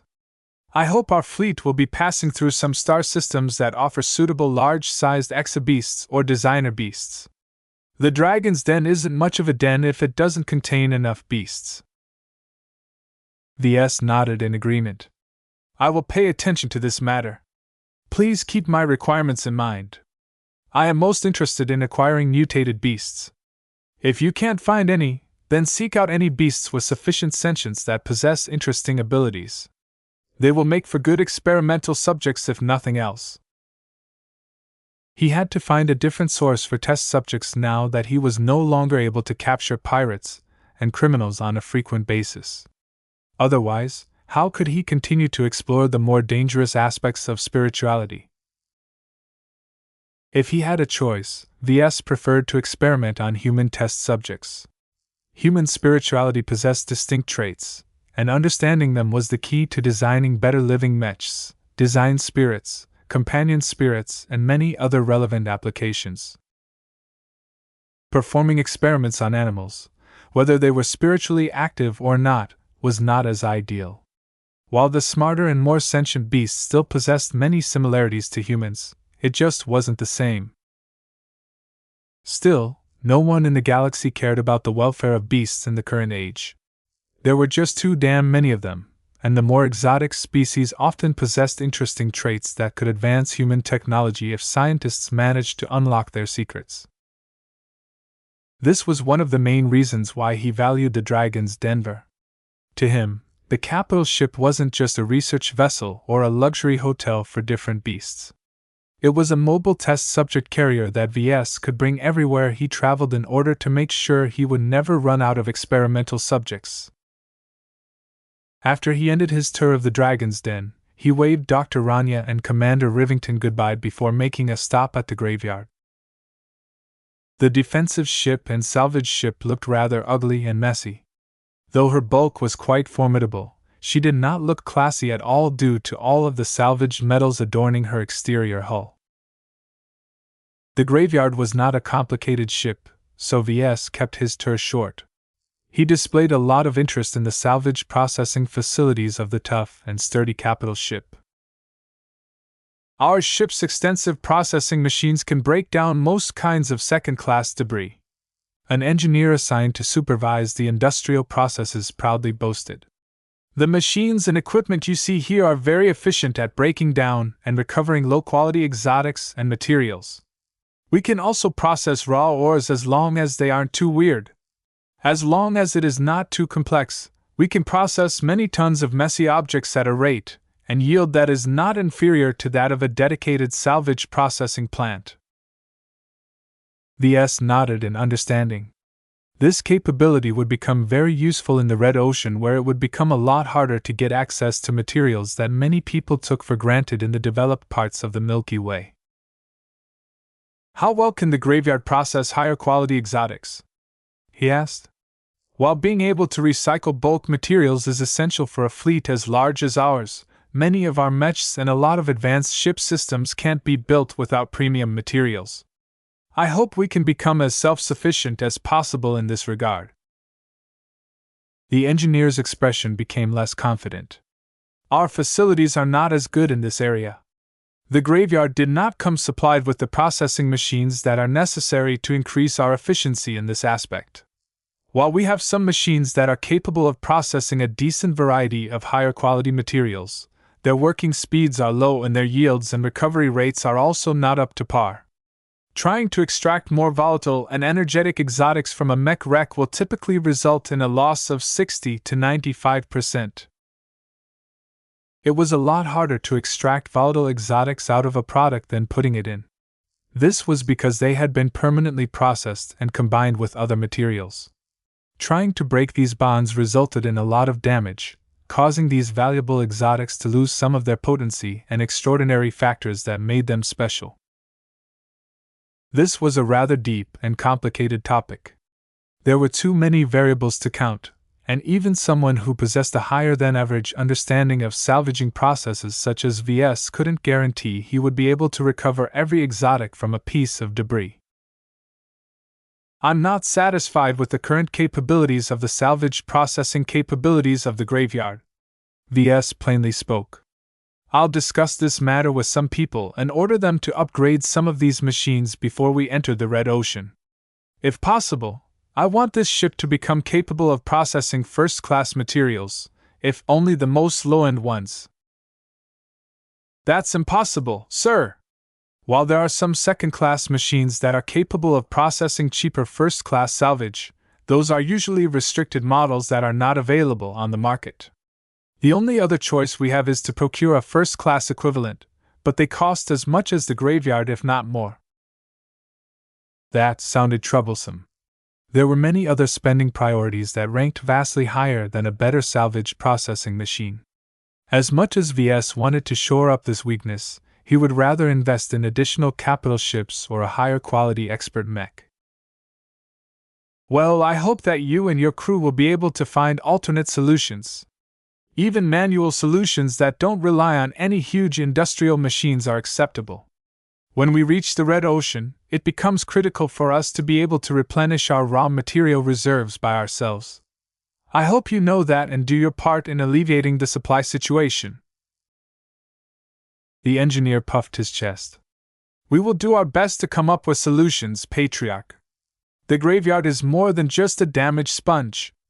I am confident that her processing capabilities will bring the most benefit to our fleet. It was an honor to be assigned to a capital ship. There were hundreds of sub-capital ships in the Larkinson fleet, but they weren't anything special. Only the mighty kilometers-long vessels conveyed enough prestige to make their crews proud of serving aboard one of these titanic beasts.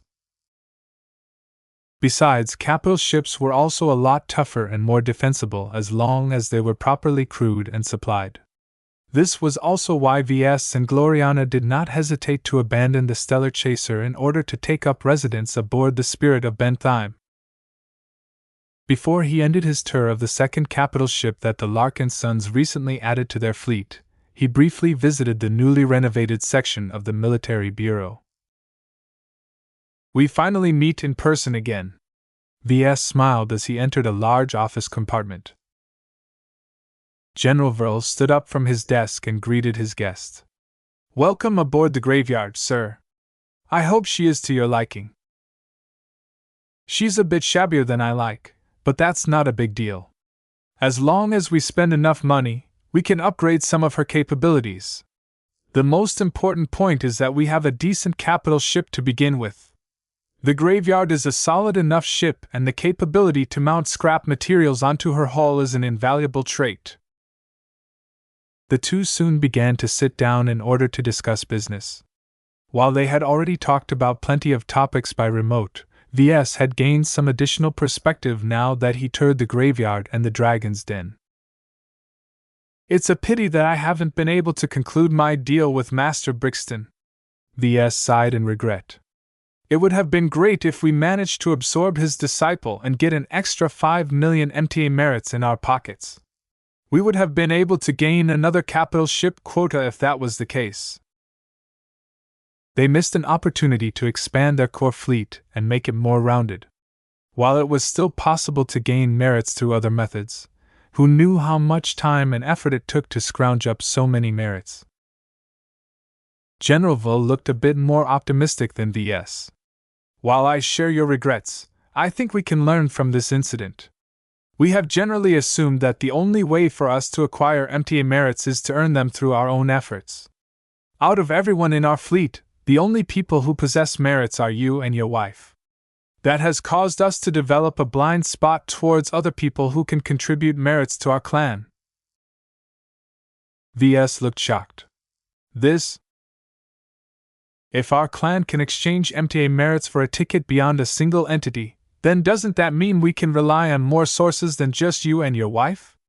Even if the rule set by the Big Two does not allow for this, a maximum of 10 pioneers are allowed to spread the cost of a single Beyonder ticket. This means that as long as we don't add too many partners to the Golden Skull Alliance, our clan can effectively increase our share by inviting more pioneers into our clan." A lightning bolt struck onto Ves. This was a brilliant idea. He should have thought about it from the moment he heard Master Brixton's proposal. "I see. If we want to increase our quota and weight in the Golden Skull Alliance, we can concentrate on attracting prominent talents with lots of merits but are not a part of an existing organization that is looking to venture into the Red Ocean. It wouldn't be easy to catch the interest of such prominent and capable people. Anyone who was able to earn several million MTA merits did not lack for choice. Even if Ves was very hopeful about the Larkinson clan's future prospects, there was no way it could compete against more established organizations such as noble houses or Hexer dynasties. Vull also pointed out another factor. "By the way, we aren't the only ones who can take advantage of this method.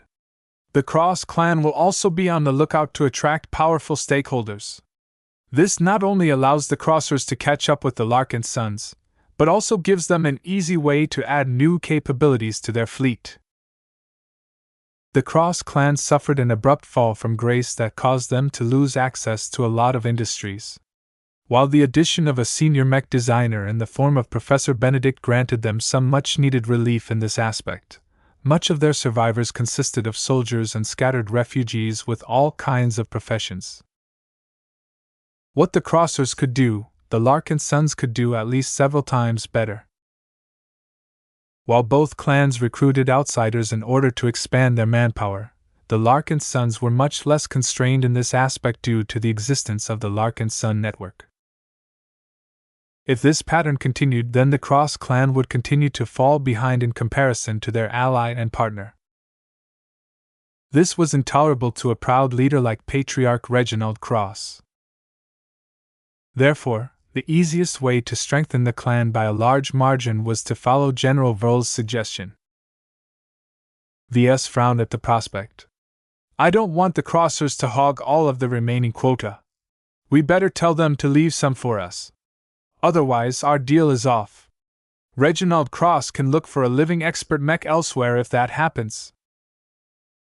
Chapter 2970 Sourcing Input. Ves remained thoughtful as he boarded his shuttle and returned to the Spirit of Bentheim. The sight of his factory's ship with the massive cat-shaped prow usually brought a smile to his face, but not this time. His clan had grown a lot stronger and more numerous in a short amount of time, but that just introduced a lot more problems than before.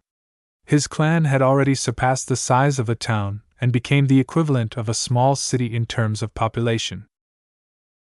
Of course, the sovereign nature of the Larkinson clan meant that their fleet was effectively a mobile city-state. This introduced a lot of additional complexity that could keep anyone busy for years. VS had always dreamt about leading such a huge organization, but he didn't expect it to come so soon. He was psychologically unprepared to preside over 120,000 clansmen, of which at least half of them weren't clansmen just a couple of months ago. That didn't mean he was willing to leave his throne and hand over his mantle to someone else. Only by grasping the highest authority for himself would he be able to ensure that his clan continued to assist him in his endeavors. What am I complaining about? Other people would kill to be in my place, he muttered to himself. If he hadn't delegated enough work, then he should just delegate even more. The clan had already grown and matured to the point where it possessed a robust hierarchy of leaders and problem solvers.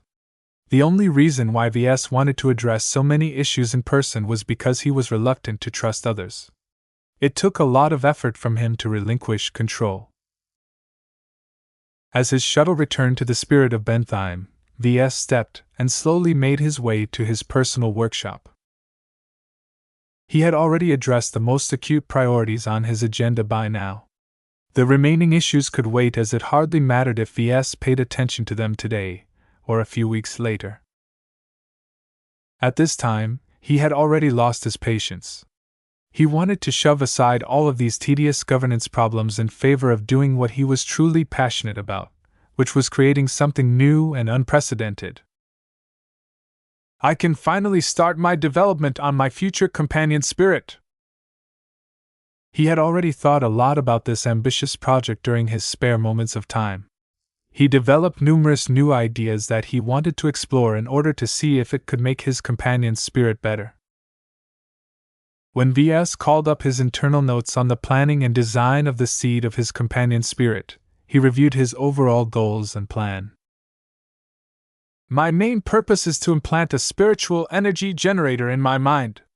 If that is not possible, then I should at least obtain an energy converter. Energy was the fuel of civilization and the currency that could be exchanged for all kinds of powers and benefits. His limited spiritual energy always constrained how often he could create new spiritual products. Each of them required him to donate a part of himself in order to make them come alive.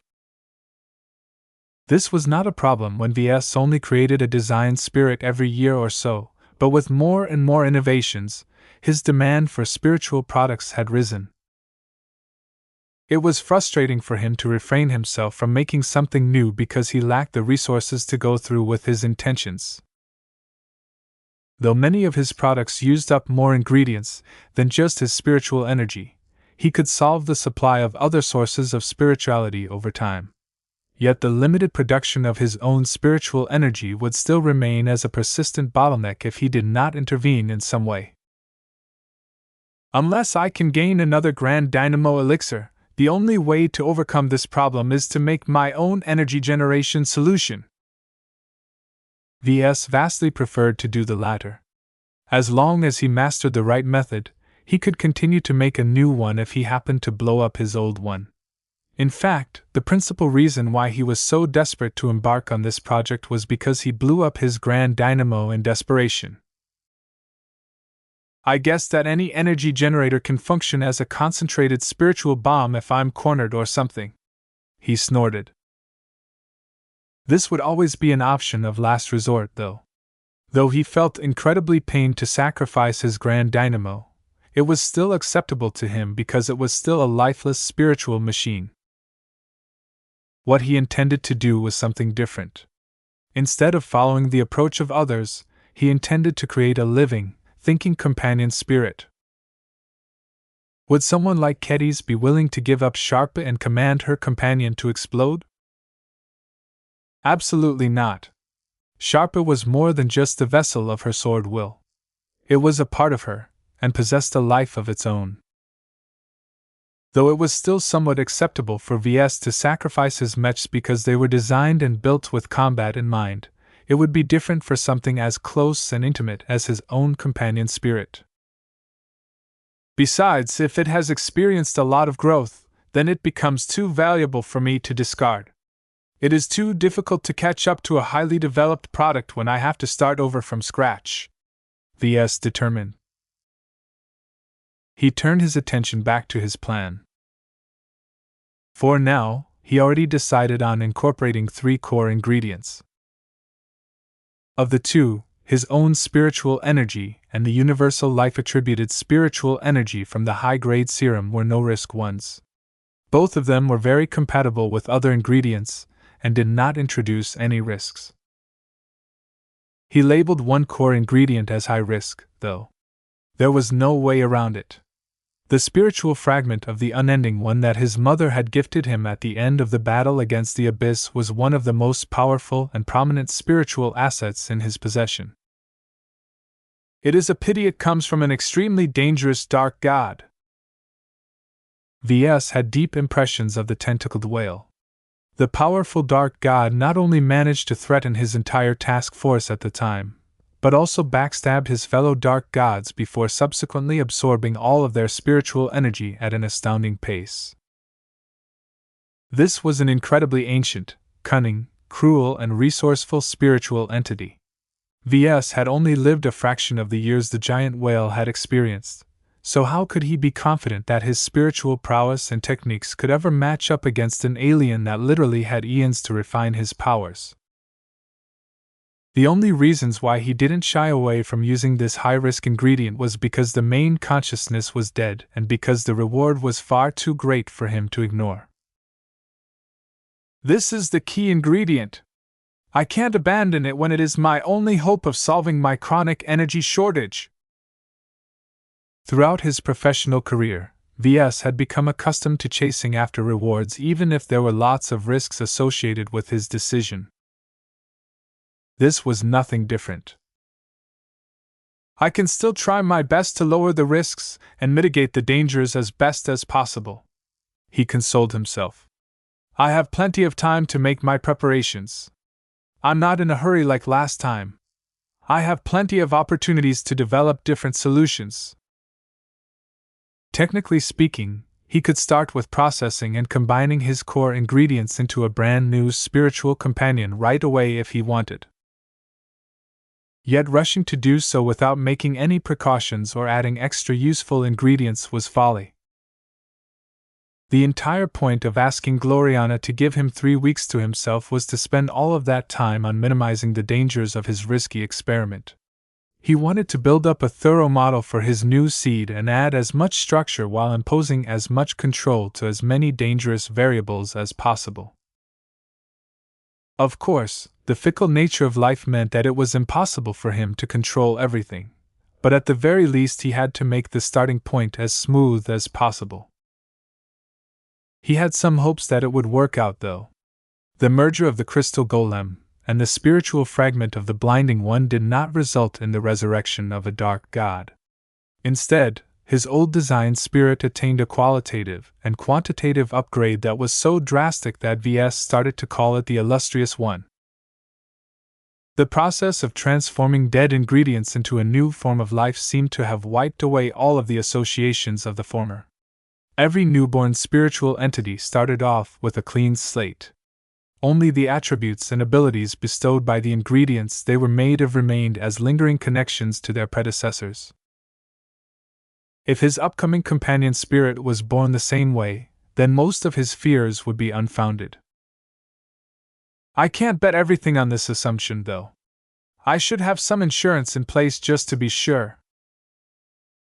Aside from planning how to protect himself from any dangers that might arise from the procedure, Ves also wanted to spend his time on finding ways to integrate other ingredients in his companion spirit. The problem was that their inclusion had to make sense. Each extra ingredient increased the number of variables that could go wrong and also reduced the purity of his spiritual product. He only planned to add up to 1 or 2 extra ingredients in order to give his spiritual companion some extra oomph. He quickly listed all of the potential choices he could make. Well, every design spirit in my collection is a viable option. The 2 most prominent ones were the Golden Cat and the Superior Mother. They both stood out because they were more than regular design spirits. He called them ancestral spirits because they oversaw different populations of people. As long as they received enough respect or worship from their subjects, they derived quite a bit of spiritual energy. The practical reason why Ves considered including them was because he theorized that he might be able to divert some of that spiritual tribute to himself. Wouldn't this be a great way to supply an unending amount of fuel to my energy converter? The grand dynamo supposedly derived its energy from the rotation of the galaxy. There was no way that Ves could replicate such a complex, high-level feature with his shallow understanding of spirituality. He had to resort to a simpler and more primitive solution, and one of them was deriving spiritual energy directly from one of the most readily available sources, other humans. He suddenly came up with an interesting idea. Why stop with just Larkinsons and Hexers? No matter how large these groups of people become, they are still too small and specific. If something happens that causes them to almost go extinct, then the output of my companion's spirit will collapse. The Komodo War wasn't going so well lately, so there was a considerable chance that the Superior Mother would not be doing so well in the near future. Ves was not desperate enough to compete with his birth mother for a much more limited source of spiritual energy. Besides, I don't think that blending any Hexer influence in my own companion's spirit will do me any good, he depreciatingly said. Instead of trying to harvest spiritual energy from some humans, why not try to harvest tribute from all of them? The amount of humans alive today was so many times greater than the population of the hexadric hegemony that Ves would probably drown in spiritual energy if he managed to convince at least 1% of them to provide him with their tribute. Ha ha! This is much more effective! Ves excitedly exclaimed. The difficulty was persuading a significant group of people to donate their spiritual tribute to his companion spirit. This was quite difficult, to say the least. While Ves was somewhat confident that he could persuade his own Larkinsons to do so, the feedback they could provide would barely be enough to keep his companion's spirit busy for more than a couple of seconds. He frowned. I need a more compelling attraction that can appeal to a greater number of people. I also need to start with the right target audience that is receptive to my methods. He already had a readily available target audience in mind. Sales of his mechs had been going well. So many customers enjoyed the experience of piloting his mechs that they had become his lifelong fans. It would probably be easy for him to hoodwink his loyal customers into diverting some of their tribute to a spiritual vessel that eventually passed on the influx of spiritual energy to his companion spirit. Yet what kind of spiritual vessel is suitable enough for the purpose and has widespread appeal? His eyes inadvertently strayed towards the 4 aspects of Lufa that he had left behind in his personal workshop. Chapter 2971, Repurposed. Spiritual energy possessed all kinds of mysterious and profound effects. Some of these effects seemed to bend or break the laws of physics. Yet Ves thought that was merely because his understanding of spirituality, and how it functioned as part of the fabric of reality, was incomplete. As far as he was aware, spiritual energy obeyed the first law of thermodynamics, just behaved like any other kind of energy. Otherwise known as the law of conservation of energy, this law stated that energy didn't magically come from nowhere. No matter how many transformations or movements a given amount of energy underwent, there should be just as much energy at the end, just in different forms due to the processes it underwent. If for some reason any extra energy showed up from nowhere or a bit of energy was missing at the end, then the model applied to understand what was happening was either flawed or incomplete. In any case, what this meant to Ves in his current situation was that he needed to find an input source in order to get his power generator working. When cavemen created fire, they used wood as their input or fuel. When ancient industrialists started changing old Earth, they used coal to fire their steam machines. When the first human spaceships started to explore the Sol system, these vessels relied on a variety of synthesized fuels to propel themselves forward. At this point in time, human civilization had reached a point where it developed many sophisticated means of energy generation to power all of the technology it depended on to dominate the galaxy. Yet what pained Ves the most at the moment was that he could not rely on all of this known body of knowledge to design his energy generator. "It's not like I can go down the cargo hold of the Spirit of Bentheim and pour a glass of high-density ship-grade reactor fuel in my mouth," he depreciatingly said to himself. Augmented body or not, ingesting all of that highly toxic fuel would definitely result in his death. He pressed his palm on his face. The problem he was suffering from right now was an enormous disparity in understanding between technical knowledge and spiritual knowledge. He felt very confident about his mastery of the former. Even though his utilization and fluency of advanced technical theories and applications fell short of that of his wife, he was still considerably better than the average journeyman when it came to designing complex, technical systems. As for the latter, he felt ashamed to call himself an expert in spirituality. His current degree of mastery of the spiritual domain was so rudimentary and scattered that he might as well call himself a witch doctor instead of a scientist.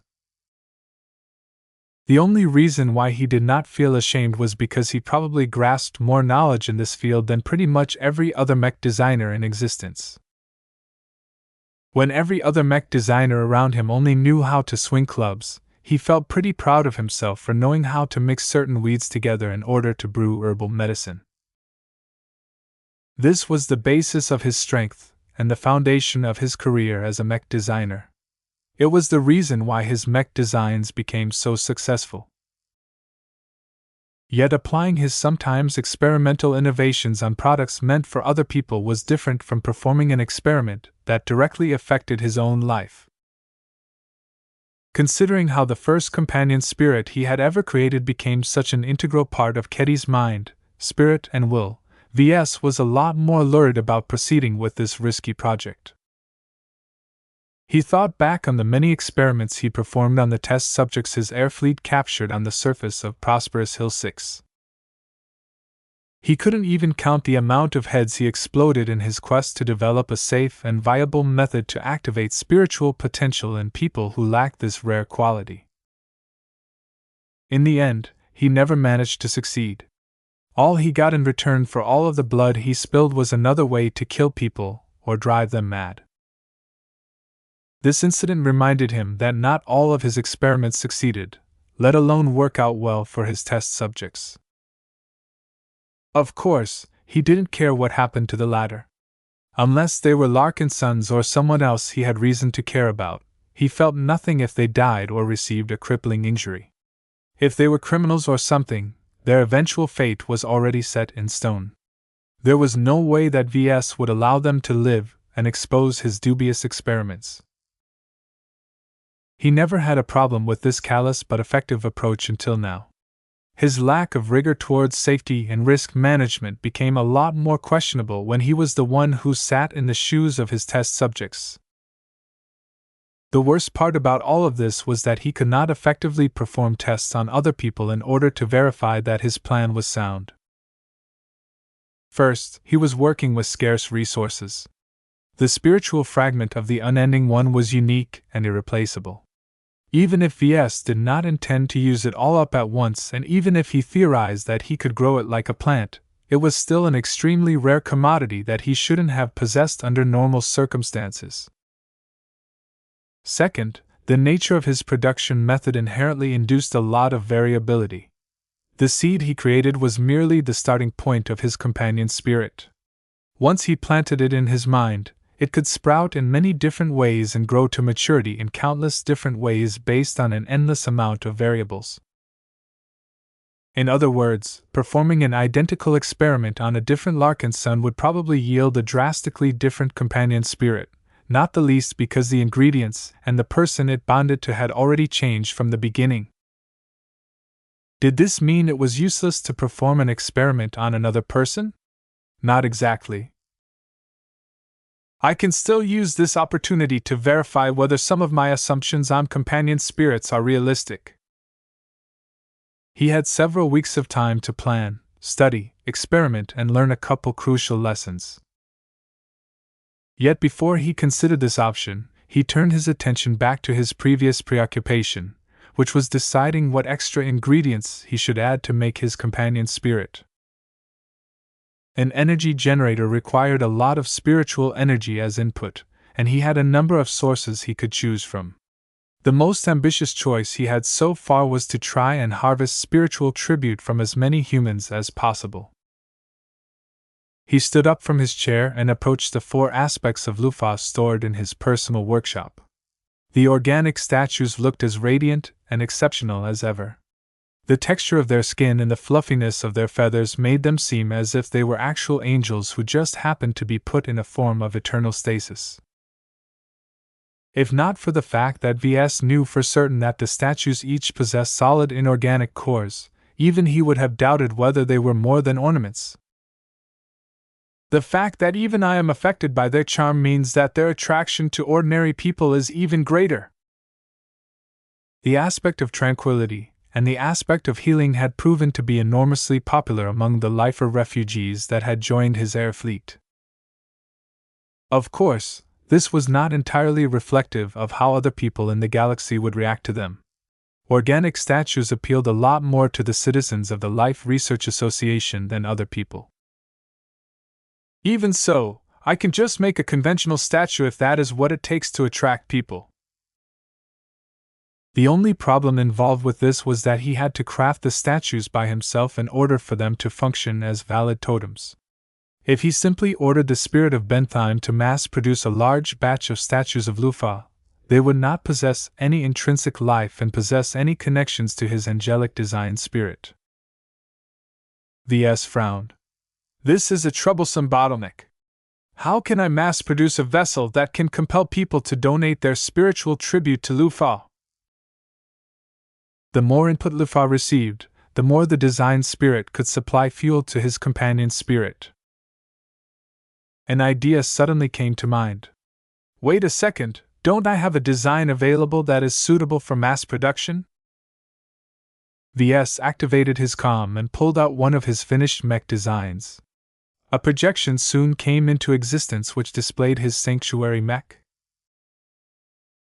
Despite completing this design a long time ago, Ves always hesitated in publishing it onto the market. Selling a third-class mech that was able to counter his existing LMC mechs would definitely result in a lot of upheaval in the mech market. Once it began to enter circulation, the sanctuary would definitely make a lot of existing customers unhappy, so it was not wise to put it up for sale without greater considerations. For now, Ves had ordered the design to be held back from release unless there was a suitable reason to put it out.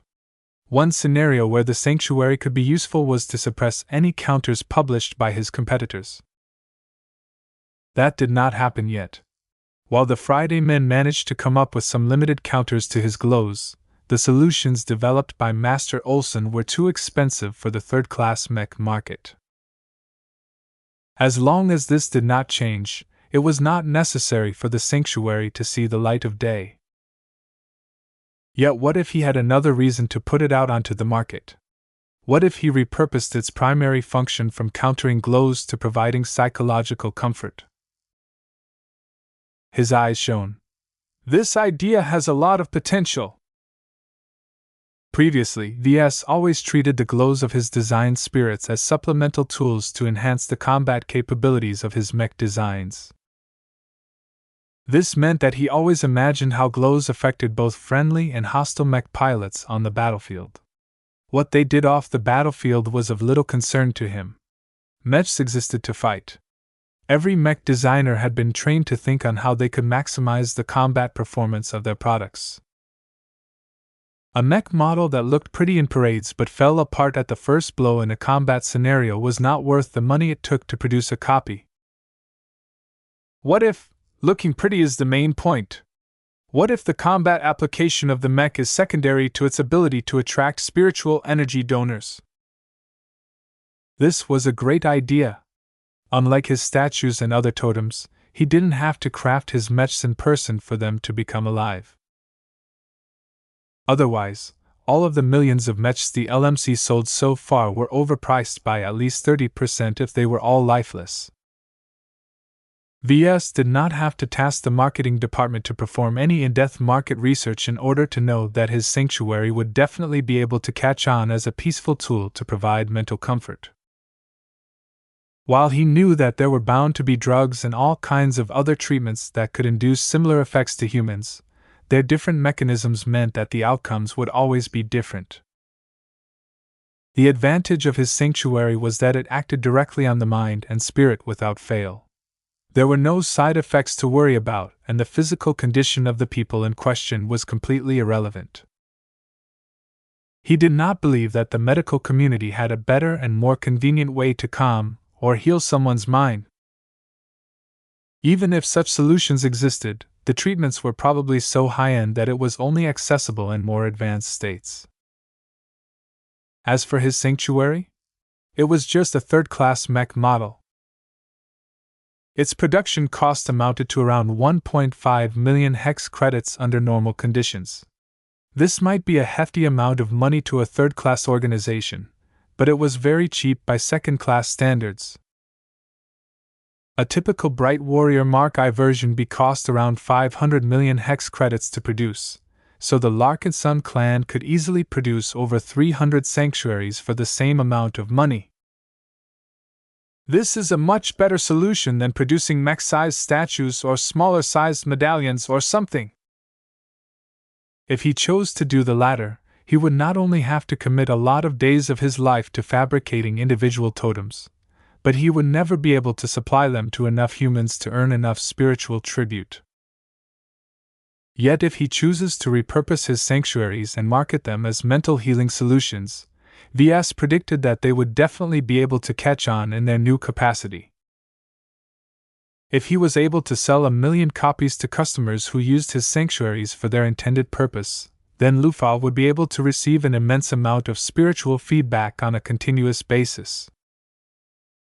Better yet, since the sanctuary mechs weren't supposed to be deployed in battle, their longevity would become a lot higher.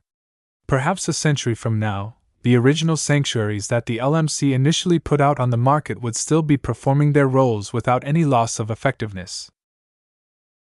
His mouth started to drool at the possibilities. Since his sanctuaries were so cheap to produce by the standards of the current Larkinson clan, it was not impossible to fabricate 1 billion copies within a couple of years. If that was the case, then Lufa would definitely be able to supply an endless amount of spiritual feedback to his companion spirit. His body suddenly shuddered. Since the cost of my product is disproportionate to its value, I can easily justify the decision to jack up its price. What if I sell a third-class mech at the price of a second-class mech? Perhaps earning a huge amount of spiritual feedback wouldn't be the only profit he could earn with this radical plan.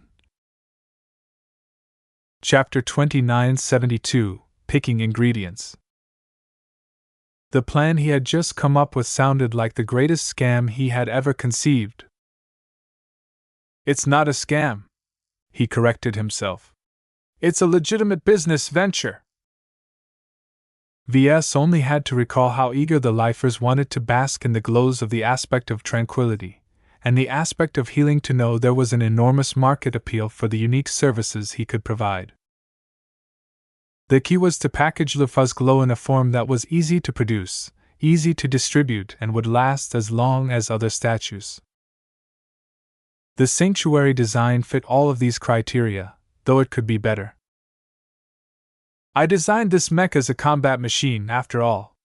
It's supposed to be a space knight that can negate glows and similar phenomena. Even if it is a defensive mech that can take some hits, it is not meant to be put in the hands of civilians or peaceful organizations who aren't always diligent in maintaining their machines. Most outfits barring the purists knew better than to neglect the mechs they bet their lives upon. Typical mechs required at least periodic servicing in order for all of its functions to remain in good shape. VS could already foresee that if he brought the current version of the sanctuary to market without any modifications, then all of the civilian buyers would probably neglect this aspect. Perhaps nothing might happen in the first 10 years or so, but after that the sanctuaries would increasingly suffer malfunctions that crippled some of their functions, reduced their mobility, or caused it to collapse in front of a crowd of people who were enjoying their moment of tranquility. It was clear that he had to modify the sanctuary design in order to ensure it could withstand the test of time. Optimizing a mech for long-term dormancy required Ves to make different design choices that would make his sanctuary a little different. Ves once recalled he designed a few special edition mechs in the past that was similarly suitable to be put on display instead of on the battlefield. If I am going back to the drawing board in order to modify the sanctuary for peaceful use, I might as well overhaul some additional factors in the process. He intended to make two mech versions of the aspect of tranquility and the aspect of healing. It was no problem for him to tweak the glows so that they induced the right effects. He also contemplated adding in some safety precautions in order to prevent people from developing severe addictions to Lufa's influence. These aren't the only changes I intend to make. What Ves truly cared about was to improve their external appearances so that they became more effective at attracting spiritual energy donors. As the aspects of Lufa proved, beauty was justice. Though the sanctuary already looked pleasing in its current iteration, its overall appearance tended to lean towards a sober and pure aesthetic. This was fine when Ves wanted it to convey a clear role on a chaotic battlefield, but the base model looked too plain for his liking when used for peaceful purposes. I think I can make it look grander. He already developed a number of interesting ideas, but he did not whip out his design interface in order to apply them to his current design. I don't have to waste too much time on this side project. Designing a couple of new variants of the sanctuary design was not a core component of his self-augmentation plan. It was a follow-up project meant to shovel lots of fuel into his new energy generator. I can worry about establishing a supply line later. I should invest the limited time I have available on completing my companion spirit to the best of my abilities. He decided to delegate much of this work to his subordinates. In any case, the design department wasn't working on any significant projects right now, so his design teams should all have enough time to explore different ways to increase the sanctuary's attraction. He decided to call Miles Tovar. His projections soon came to life. What is your request, sir? Do you recall the sanctuary design? Yes, sir. The apprentice mech designer answered. Have you decided to release it on the market? Ves smirked. Yes, but not in the way that you are thinking. I've changed my mind about how it ought to be used. Let me explain my thoughts and tell you what I need from the design department. He explained his intention to repurpose the sanctuary design to a skeptical-looking subordinate. He subsequently handed over some tasks to the design teams. Tell the other assistants to explore visual designs and motifs that are effective at attracting people from many different states and cultures. The broader the appeal, the better. That is a difficult request for us to fulfill, the former member of the Tovar family said with a frown. Every mech market is different. For example, the LRA's mech market consists almost entirely of biomechs. Other states have other quirks that can cause the sanctuary to receive a poor reception. Just do the best you can. I don't need the sanctuary to sell well in every state, but it has to be able to reach a wide enough audience. Do you understand? Yes, sir. Even if he did not follow through with his intentions on making use of Lufa, this was still an interesting way to earn money if nothing else. In any case, Ves made up his mind and added a spiritual fragment of Lufa to the list of ingredients. He felt that blending Lufa in his companion spirit was a great choice, and not just because it had the potential to supply Ves with lots of fuel. He valued Lufa's spiritual attributes. The ability to purify and restrain dangerous spiritual phenomena was extremely valuable in minimizing any chaotic aspects of his upcoming companion spirit. At the very least, Ves believed he could make good use of this ingredient to keep the negative effects of the spiritual fragment of the unending one in check. In the most ideal case, Lufa's contribution would also increase the purity of his companion's spirit, thereby allowing him to use more ingredients without suffering too many negative side effects. With his choice on Lufa set, he felt he could add 1 or 2 major ingredients to the mix in order to round out his companion's spirit. "Let's see what else I can work with," he murmured as he mentally listed his available spiritual assets. "I can't casually replace my first companion's spirit with another one, so I'd better make this right from the start. I don't want to have any regrets when I make my choices today." He first ran down his list of design spirits. As spiritually strong entities that were useful enough for him to attach to his mech designs, they all possessed useful powers and attributes. Whether they were helpful to him was another matter, though. Veskas. I already forgot about this one. Solemn Guardian. Hell no! Pursuing duty above all else is the most important reason I parted ways with the Larkinson family. Bravo. Pass. I'm already a man. The Golden Cat. He paused at this choice. He did not necessarily need to rely on her to supply with fuel when Lufa had the potential to tap into a much greater population of humans. There wasn't much left aside from this benefit. Goldie was still young and immature, so she did not possess a lot of strong traits. Ves couldn't really figure what concrete benefits she could bring if he borrowed her strength to create his companion's spirit. Maybe my new companion will take the form of a cat or something.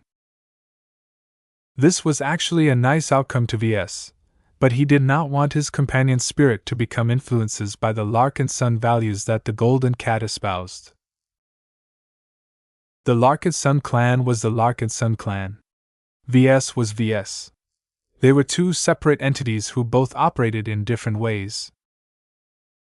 After a bit of thought, he decided to make use of Goldie as a minor ingredient. He only really wanted to borrow a portion of her strength in order to turn his companion's spirit into a cat and to develop a small connection to the Larkinson network. Let's continue down the list. Zygra. No. I don't need to pour any more fuel on the fire. My reckless tendencies are already bad enough. I'll probably become outright suicidal if my aggression increases any further. Zygra was an uncontrollably angry design spirit that did not have the best impression of Ves. The pride, fury, and aggression of the former crown cat might be suitable for warriors, but mech designers didn't need these traits. Ilvain. Nope. Kilankso. Her protective and space manipulation abilities were very formidable. The Exabeast was one of his most powerful and definitely the oldest design spirit in his collection. Ves felt very tempted to request another spiritual fragment from his friendly spiritual ally. If he was able to make good use of this fragment, he might be able to unlock some of those protective abilities himself. Even without a shield generator, he might be able to project a protective barrier around his body that was not inferior. Ves shook his head. My companion's spirit will get too muddled, though. Kilankso doesn't quite fit in with the other ingredients. If I truly want protection, then I should build a dedicated defensive tool. He wanted to make his companion's spirit as strong as possible, and the best way to do that was to set a single purpose and make sure that every subsequent decision supported it. Adding Lufa's spiritual fragment made sense because combining it with the unending one's spiritual fragment would result in an energy generator that came with a reliable supply of spiritual fuel. It was difficult to imagine whether Kilankso was able to add additional synergies to his companion's spirit. Perhaps it could borrow the output of the energy generator to sustain a powerful defensive shield, but this brought him to his earlier point. Technology could already fulfill this function, though he conceded that there might be cases where others might strip him of his equipment. Eventually, he decided to forego this choice. The introduction of Kalankso added a lot of additional complexity and increased the chance that the growth of his companion's spirit might deviate from his intended plan. He resumed his selection. The superior mother. Nope. I don't need to explain why. Even if the Hexer-designed spirit possessed a strong connection to Cynthia Larkinson, Ves was deeply afraid that his companion's spirit would become too assertive as a result. He did not want to get bossed around by yet another entity. Then, that leaves the illustrious one. Ves felt that this was an intriguing idea. For some reason, he had multiple entanglements with the extinct sentient alien species known as the Luminars or Crystal Builders.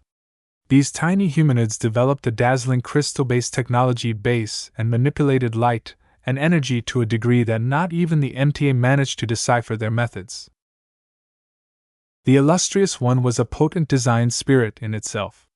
It inherited many aspects of the blinding one, who was a remarkable existence as well. The Dark God may actually be the only remnant of his once prosperous race who had managed to survive all the way up to the Age of Mechs until he picked a fight with Ves and his mother. It made little sense to add a spiritual fragment illustrious one to the list of ingredients, though. He already possessed the Amastendera, which was already powerful enough to remain relevant for at least several decades. Even if its power level eventually could not keep up with his demands, he could always build a new weapon. Still, the irrational part of him wanted to throw the illustrious one in the mix anyway. Perhaps he used to be a member of the Luminar race in a past life. Perhaps he felt he might have a use of light manipulation capabilities one day. Perhaps he just wanted to borrow the illustrious one's mysterious charm to look cool. Though it made little rational sense to him to consider this choice, he decided to put it in consideration. If I don't have any better choices, I'll go back to this option and let my feelings decide. Now that he had gone through his list of design spirits, Ves began to set his sights towards other, more unconventional sources of spiritual ingredients. What if I'd borrow a fragment from one of my expert pilots? Chapter 2973 Major and Minor Ingredients. Expert pilots were also possible sources of spiritual ingredients. Though their primary source of power was their willpower, they relied heavily on their spirituality to perform their feats. This made it possible for Ves to harvest and make use of the spiritual component of their force of wills. He had to be careful not to make too much use of the willpower component, though. Expert pilots possessed a strong sense of self, and he didn't want his companion's spirit to become affected by another person's personality. Still, just because I can, doesn't mean I should. He frowned. He could inflict real harm to his expert pilots if he dug into their minds and took away a chunk of their force of wills.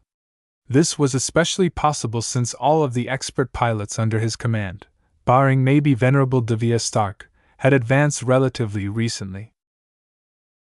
Venerable Joshua, Venerable Janzi, and so on had yet to mature their force of wills to the point where they could measure up against seasoned expert pilots such as the ones in the Cross clan. Let's consider my choices. Neither Venerable Janzi, Venerable Orphan, Venerable Tusa, Venerable Dice, or Venerable Stark offered anything that could complement his companion's spirit. Each of them possessed a range of useful specialties, but they only had the potential to add an isolated benefit to his design. This was not the best use of the limited capacity he still had left. I'm not a sword-swinging, gun-toting soldier like Kedis, Ves muttered and shook his head. I already have my honor guard to relieve me from entering the fray myself. Perhaps the spiritual ingredients of these expert pilots could provide him with other benefits, but he seriously doubted whether they would be relevant to him in any way. It wasn't worth the downsides. By integrating a piece of a strong and willful expert pilot into his companion's spirit, he vastly increased the amount of impurities or undesirable elements. This was not a completely unacceptable outcome, but it had better be worth it in order to put up with all of the potential issues that might ensue. This was why he took a serious look at Venerable Joshua. As far as Ves was aware of, their spiritual attributes were almost identical. Not quite, but close enough to ensure an extremely high compatibility. Still, there were differences. His own life domain was slanted towards instilling life where there was none. Venerable Joshua was a lot better at empathizing and synergizing with other life forms. In other words, both of them developed specialties that were most suitable for their respective professions. The question that Ves faced was whether it was useful for him to acquire a part of Joshua's specialty. I can already communicate with other life forms on a spiritual level, and that has served me well so far. Do I really need any improvement in this aspect? He was inclined to say no. One of the main reasons why he leaned towards this direction was that he mainly took a brief moment of time to create another life form before letting the new entity fulfill its purpose by itself. There was no need for Ves to handhold his own design spirits and other products all the time. Since he was not a mech pilot who directly interfaced with a mech, there were no acute situations in his life where the ability to understand and synergize with other life forms on a deeper level could make a very real difference in his life. Perhaps there were other benefits to absorbing a part of Joshua's strength, but they weren't worth the cost. Ves knew for certain that if he proceeded with this course of action, he would be robbing Venerable Joshua with something quite fundamental and helpful to his future growth. He definitely shook his head. I can't do this to my favorite expert pilot. I need you to grow as fast as possible so that you can be of greater use to me and my experiments. The advantages of keeping Venerable Joshua whole and in good condition far outweighed whatever possible benefits Ves might obtain if he harvested the young expert pilot's fragment. When the equation was this clear, Ves no longer entertained this direction. I still have other sources, though. He briefly recalled some of the treasures he stored in his vault. The most notable ones were the spiritual fragments of various deceased entities. Aside from the spiritual fragment of the Unending One, he also possessed a fragment of the so-called Inexorable One. Unlike with the Illustrious One, Ves did not feel any bond with the avian dark god. The only impressive part about the Inexorable One was her sorceress ability to conjure strange storms in space that could disturb an entire area. Yet this was yet another function that did not synergize with the primary purpose of his companion spirit. I'm not a speed freak like Tusa. He had more ingredients in storage beside the fragments of the dark gods. At the end of the Battle of Reckoning, he managed to settle his scores with a couple of his old enemies. Since they died in his presence, Ves took advantage of the opportunity to harvest as much of their spirits as possible. He currently possessed 3 spiritual remnants derived from humans. One of them was Venerable Ves Larkinson's remains. Ves immediately scowled when he thought about the loathsome blood relative. He did not have anything kind to say about Ganso, but even if he disregarded his personal bias, the dead expert pilot did not introduce anything relevant. His next choice was Venerable Relia Foster. Unlike Ganso, whose spirit was already collapsing by the time Ves was able to preserve what was left, Venerable Foster maintained her complete spirit, and well before they were harvested. Her spirituality still possessed a strong and lingering will component, which was a testament to the powerful Vision expert pilot's unwillingness to die that day. However, just like before, Ves didn't think that using a portion of Venerable Foster's surviving spirituality would introduce anything useful aside from making him more stubborn and pig-headed. I have plenty of that already. I don't need to amplify this character trait any further, he muttered. The 2 ingredients he just dismissed were dangerous elements that required a lot of thought before he was willing to put them to use. He felt that there were definitely some good uses for them, but for now he couldn't come up with any useful ideas. Perhaps he would use them to create other companion spirits for other people, though Ves wasn't sure if this course of action was entirely safe. He shrugged. Oh well. It won't be me who will suffer. There was one more spiritual ingredient where Ves had to put serious thought in its use. He carefully contemplated the possibility of integrating the dormant design seed he had managed to scavenge from Lady Aisling Curver's mind. Unlike his previous choices, Ves recognized a lot more potential benefits to making use of this unique ingredient. Curver may have been a crazy and obsessive woman when she was alive, but she is still a competent and capable student of a genuine master mech designer. Ves was attracted by her design philosophy, which delved into a specific application of neural interfaces. The neural networks that Master Huron and Lady Curver excelled at inspired him to create his spiritual networks and battle networks. The fact that he was able to do this already proved that his specialty possessed intersections with Lady Curver's design philosophy. Ves imagined what it would be like to gain access to Lady Curver's design seed. Would he be able to channel her design philosophy as if it was a part of himself? Perhaps it might be possible for me to develop two design philosophies at the same time. At first, this sounded impossible. No mech designer was able to develop two design philosophies at the same time. Yet people also say that it is impossible for someone to become both a mech designer and a sword master at the same time? Kedis managed to break this rule and achieve the impossible by using Sharpa as a vessel for her second profession. If Ves applied this model to himself, could he enhance his mech design capabilities by allowing his companion spirit to absorb Lady Curver's design seed? The idea excited him, but once he started to think it through, his enthusiasm slowly fell. It's not that simple. Kedis' unique situation worked out because her professions complemented each other. Both of them shared many common spiritual attributes, which meant that his student did not have to divert any attention to fields unrelated to her current interests. In the situation that Ves was thinking about, it would be different. While he was fascinated by neural interfaces and neural networks, he did not possess an affinity in this delicate field.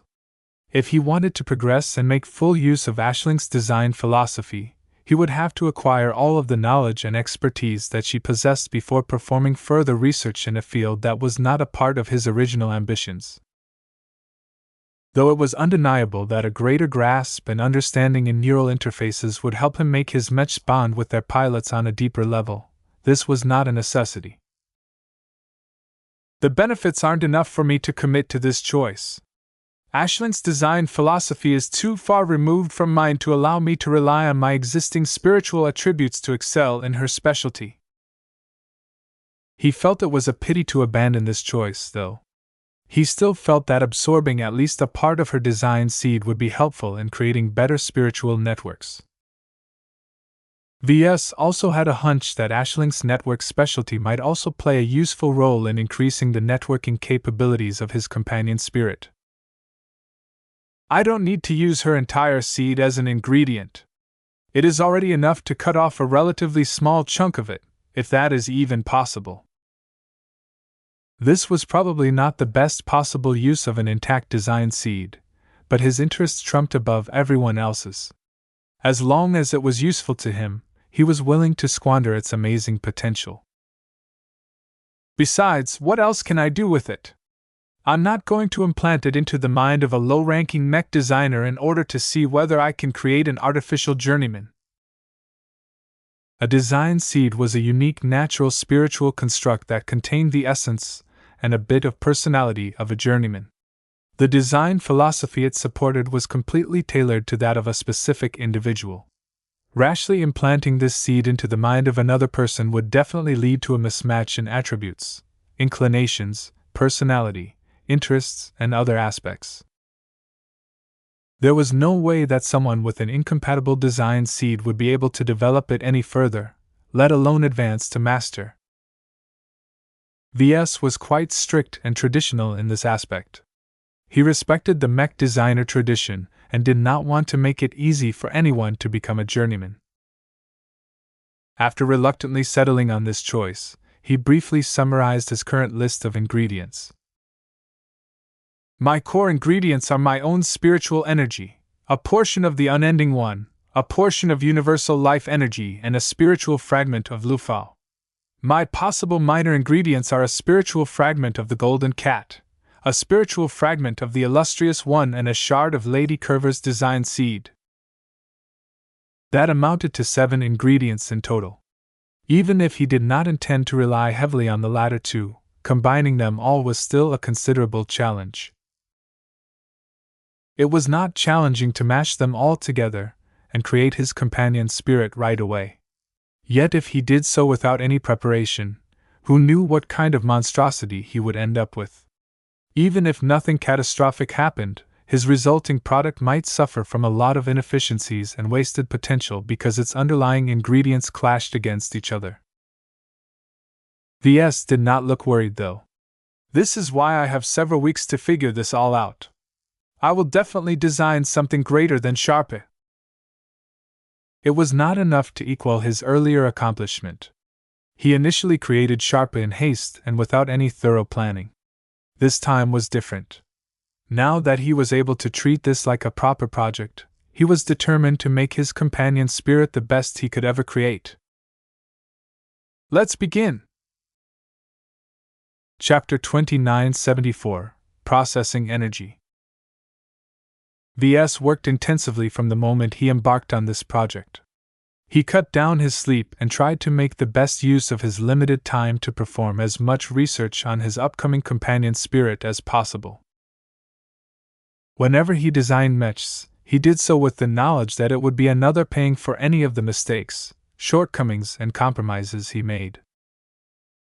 While it was certainly not good if he slipped up in a way that caused the mech pilots of his products to die unjustly, Ves had always taken psychological comfort in the fact that it wouldn't be him losing his life. As long as he managed to cling to his life, what did it matter if he lost his reputation and credibility? He could always earn it back over time or simply move to another market and start over again. If he died, then there was no possibility to make a comeback. Someone who valued safety would never engage in reckless self-experimentation. Yet that was exactly what Ves was doing right now. Against his better sense, his greed and his desire to augment himself with his own version of Sharpe drove him to utilize all of his accumulated knowledge of spirituality in this personal project. He was well aware of the risks involved with creating a complex living product inside his own mind, but he possessed an abundant amount of confidence. Sharpe's successful birth and evolution provided him with a ready-made model. He had already inspected Ketty's companion spirit thoroughly, and recorded every observation he made in his Archimedes Rebel. Though he did not understand the exact mechanisms of many aspects of Sharpe's current configuration, Ves nonetheless gained plenty of inspiration from looking at a more advanced model of a companion spirit. It helped that Ves still recalled the simplistic design of the initial seed form of Sharpe. Though the two forms differed drastically from each other, he could still infer a couple of clues on how certain weaker components grew into more advanced versions of themselves. His fascination increased as he pursued multiple directions of research and developed a lot of small theories on spirituality. It was too bad that many of his new ideas lacked solid support. They were mere speculation as long as Ves did not verify their accuracy in practice. Though Ves devoted some of his time to perform a number of experiments, he lacked the time and resources to verify everything. What was worse was that he would only be able to verify some of his assumptions once he performed the main procedure. This left him with a lot of question marks and uncertainties that constantly weighed on his mind. His experiment wouldn't necessarily fail if he made a mistake. Yet each mistake had the potential to produce an unexpected outcome that might prove detrimental to his life and safety. I don't have much choice but to press onwards. This was his chance to rise another step and acquire yet another unique advantage. The best part of it was that he was the one who created it. Though he still wished he retained his grand dynamo, lately he felt it might have been for the better that he got rid of this fantastic marvel of spiritual engineering. It's brilliant, but it's not mine. If I still had it in my possession, I would have never been stimulated into creating a replacement of my own making. He thoroughly enjoyed creating and using products that he made himself. Not only would Ves be able to grasp their mechanisms and possess a deep affinity with his own creations, but they also carried his personal touch. While it was fine for non-creators to depend on items and gear produced by others, Ves was different. He possessed all of the requirements to make his own weapon, combat armor, and so on. Though that didn't necessarily mean he had to rely on himself to fulfill all of his material needs, he trusted in his ability. I might not be able to replicate a device as sophisticated as the Amastendera, but I'm getting closer and closer to shortening the gap. In fact, as long as I can get good materials, I can probably create something just as good as my unending regalia. He was slowly catching up to the level of a first-class mech designer.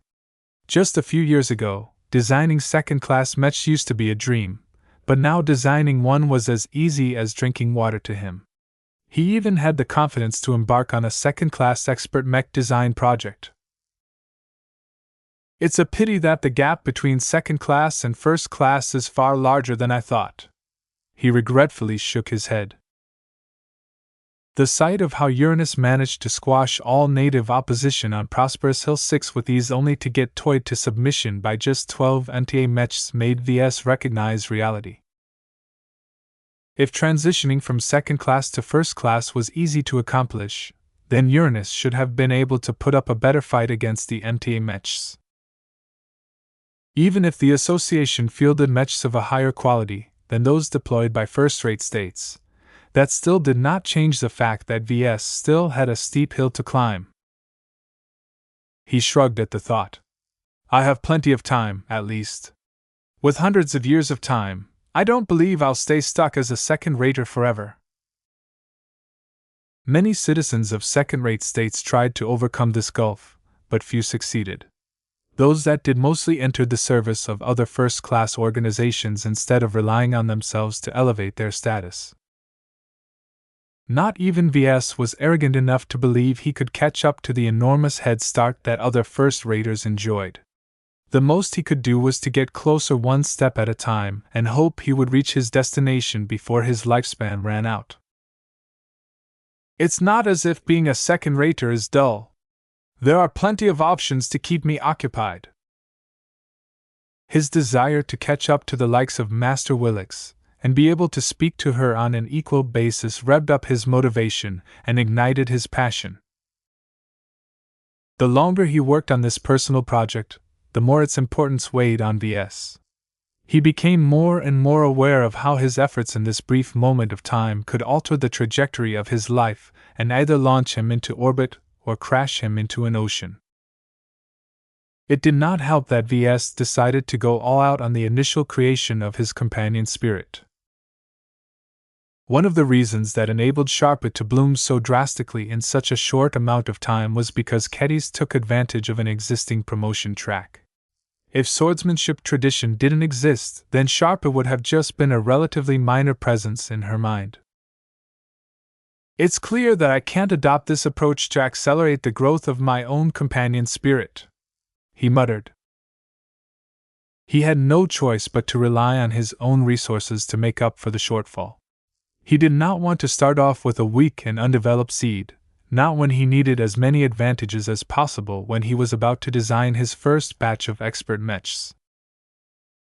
He held a vial of high-grade life-prolonging treatment serum in his hands. Its glowing contents swirled in slow, leisurely patterns. The sheer amount of life energy contained in the vial was vastly more than he needed to elevate his companion's spirit to the level he desired. In fact, it's too much. Growth is good, but excessive growth is a cancer. Determining how much energy he supplied from the beginning was one of the most difficult decisions he had to make. Too little, and it might take years for his companion spirit to reach a satisfactory level of strength. Too much, and he would not only deprive his creation from growing under more ideal circumstances, but also risk breaking or distorting it if he exceeded its capacity. Raising the growth capacity of his upcoming product therefore became one of his highest priorities. He had to design a seed that could tolerate explosive growth and not run out of control. This forced Ves to employ a lot of imagination. Though he could use Sharpa's evolved configuration as a reference, he was forced to fill up the gaps with theoretical templates that would hopefully channel all of the excessive energy in a safe and useful manner. It's like inflating a balloon, but at least 1,000,000 times harder. The second major challenge that he had to solve was to combine and balance all of the different ingredients. He collected and extracted all of his potential ingredients relatively early on. He quickly took out 7 pea-stones from his vault in order to contain the harvested spiritual fragments. He spent days trying to familiarize himself with them. He not only wanted to gain a deep understanding of their spiritual attributes and other traits, but also develop a sense of intimacy with them. Soon, he would be putting each of them in his mind, so it was important that he attuned his mind to be as compatible with them as possible. A couple of ingredients clicked with him straight away as soon as he began to pick up the pea-stones that contained the extracted essence. It went without saying that the universal light-prolonging energy that he had extracted from one of his vials resonated strongly with him. He felt he could do anything as long as he had enough of it. He couldn't even tell that much of this potent energy originated from the brains of deceased expert pilots if not for the slight impurities contained within. That's odd. He frowned. These strange attributes weren't there in the previous sample of high-grade serum that I have obtained. The first serum he obtained in the past originated from the Starlight Megalodon.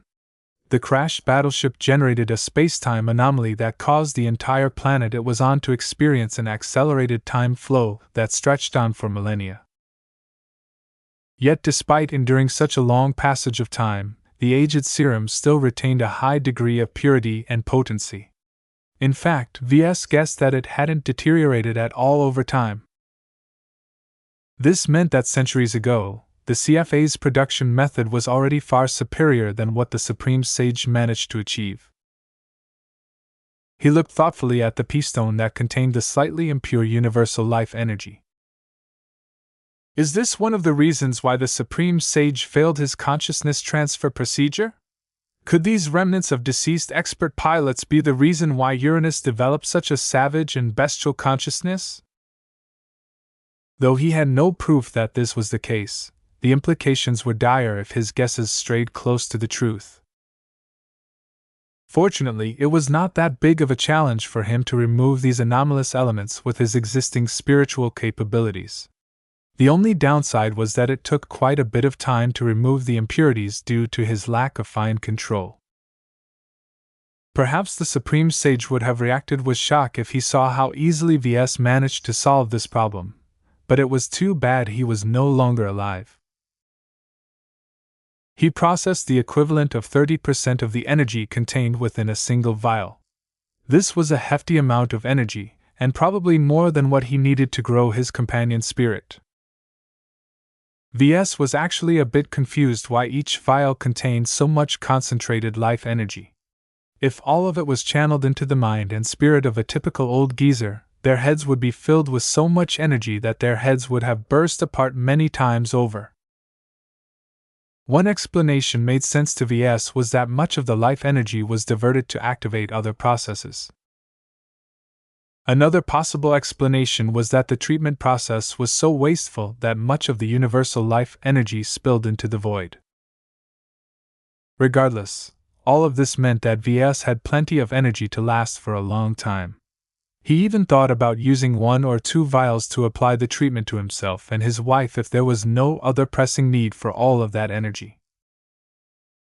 Of course, I should purify their contents as well before I do so.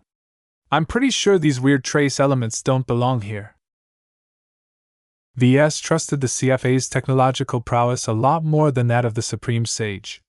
Since he had the opportunity to transform the products in his possession to resemble that of a genuine product of the CFA, then why shouldn't he make the effort?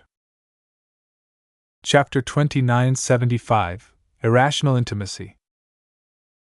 Ves was sure that the serum synthesized by the Supreme Sage had a lot of secrets that he had yet to grasp. Due to lack of time and lack of comprehension in anything related to biotechnology, he had not gone over the research files of Project Cain and Special Project V. Instead, he tasked Dr. Rania and Dr. Paris to work together on deciphering them in secret. Since much of the data and theory contained in the files related to extremely high-level research, the two young biotech experts were far from capable of grasping all of the knowledge. He did not expect any quick results, but that was fine. He did not need to know all of the ins and outs on how the serum was produced to make use of its amazing properties. After purifying and doing his best to develop a bond with the universal life energy he reserved for this experiment, he moved on to attuning himself to his other ingredients. Nyaya. The golden cat looked a little glum as she materialized and stared mournfully at one of his other pea stones. Ves gently caressed the ancestral cat's back with a spiritual projection. "I'm sorry, but I really need this piece of yours. I know it hurts, but you'll be able to make up for it in no time. Aren't there a lot of people who joined our clan lately? The spiritual feedback that our members provide is no longer a trickle." In fact, Goldie no longer depended as much on the low-quality spiritual tribute provided by ordinary clansmen. Much of her growth came from the more potent spiritual feedback provided by the expert pilots and journeyman mech designers of the Larkinson clan. Compared to someone as weak as Melker Larkinson, people like Keddies and Venerable Janzi provided much more substance at greater qualities. Naya! Goldie still acted petulantly, though. She perched close to Ves and gazed at him with recrimination in her resentful eyes. Ves just reached out and petted her with an even greater degree of affection. There. You'll recover in no time. If all goes well, I'll be able to create a new cat and companion for you. Don't you love it when our family expands? Best of all, with the portion you have donated, the new addition will become your younger brother. Technically, it was more correct to state that Goldie would be one of the parents of his companion spirit. But she was too young and the family relation wasn't that strong, so it was too excessive to treat her as if she was the mother. In any case, since Ves was the main progenitor of all of his spiritual products, he was unquestionably their father. It didn't make sense to apply the human framework of family relations to his growing collection of spirits. If he started doing that, then the genealogy of his spiritual family would become very weird. Despite Goldie's grumpiness, Ves did not feel any reduction in closeness to the tiny spiritual fragment he harvested from her spiritual body. After making sure that his intimacy with this piece remained high, he turned his attention to his other spiritual ingredients. The relatively modest piece he carved out of the original fragment of the unending one was a completely different ingredient. Though it appeared dormant and unresponsive, Ves always kept his guard up while he inspected it and tried to make sense of its confusing mix of spiritual products. Just like the spiritual remains of other alien entities, Ves encountered a lot of alien and incomprehensible components that he felt very wary about. He did not dare to assume that the unending one was permanently dead. A dark god should have more tricks than that, and out of the three of them, the tentacled whale should have the richest means. What was dead could come back to life. Ves had already inadvertently brought one fossil of history to life in the form of Ilvain. Could an entity that was much more powerful than a human prophet do the same? I have to minimize this risk as much as possible. This was why Ves spent a lot of effort on cutting away the pollution. Every attribute that was not related to devouring and converting spiritual energy was useless in his eyes. This was why the lesser fragment of the unending one grew even smaller, as he did not hesitate to err on the side of caution. It didn't matter if he reduced the fragment to just around 20% of its original strength. As long as he combined it with the universal life energy he prepared, the energy processing functions he damaged would definitely be restored and could very well even reach a higher degree of potency. Compared to these difficult ingredients, the next one he handled was much simpler. Lufa was one of his more recent spiritual products, so he possessed a high degree of understanding on how he worked. The spiritual fragment Ves requested from this design spirit actively cooperated with him when he wanted to cut out some unnecessary components. The shard he carved out of Ashling Curver's design seed was much more unfathomable. It took quite a lot of force in order to damage the orphan design seed in the first place, and Ves guessed that he only managed to achieve this much because the mind it belonged to was no longer alive. "It's quite hard." He was sure he may have damaged something in the process, but Ves didn't care. He got the ingredient he wanted.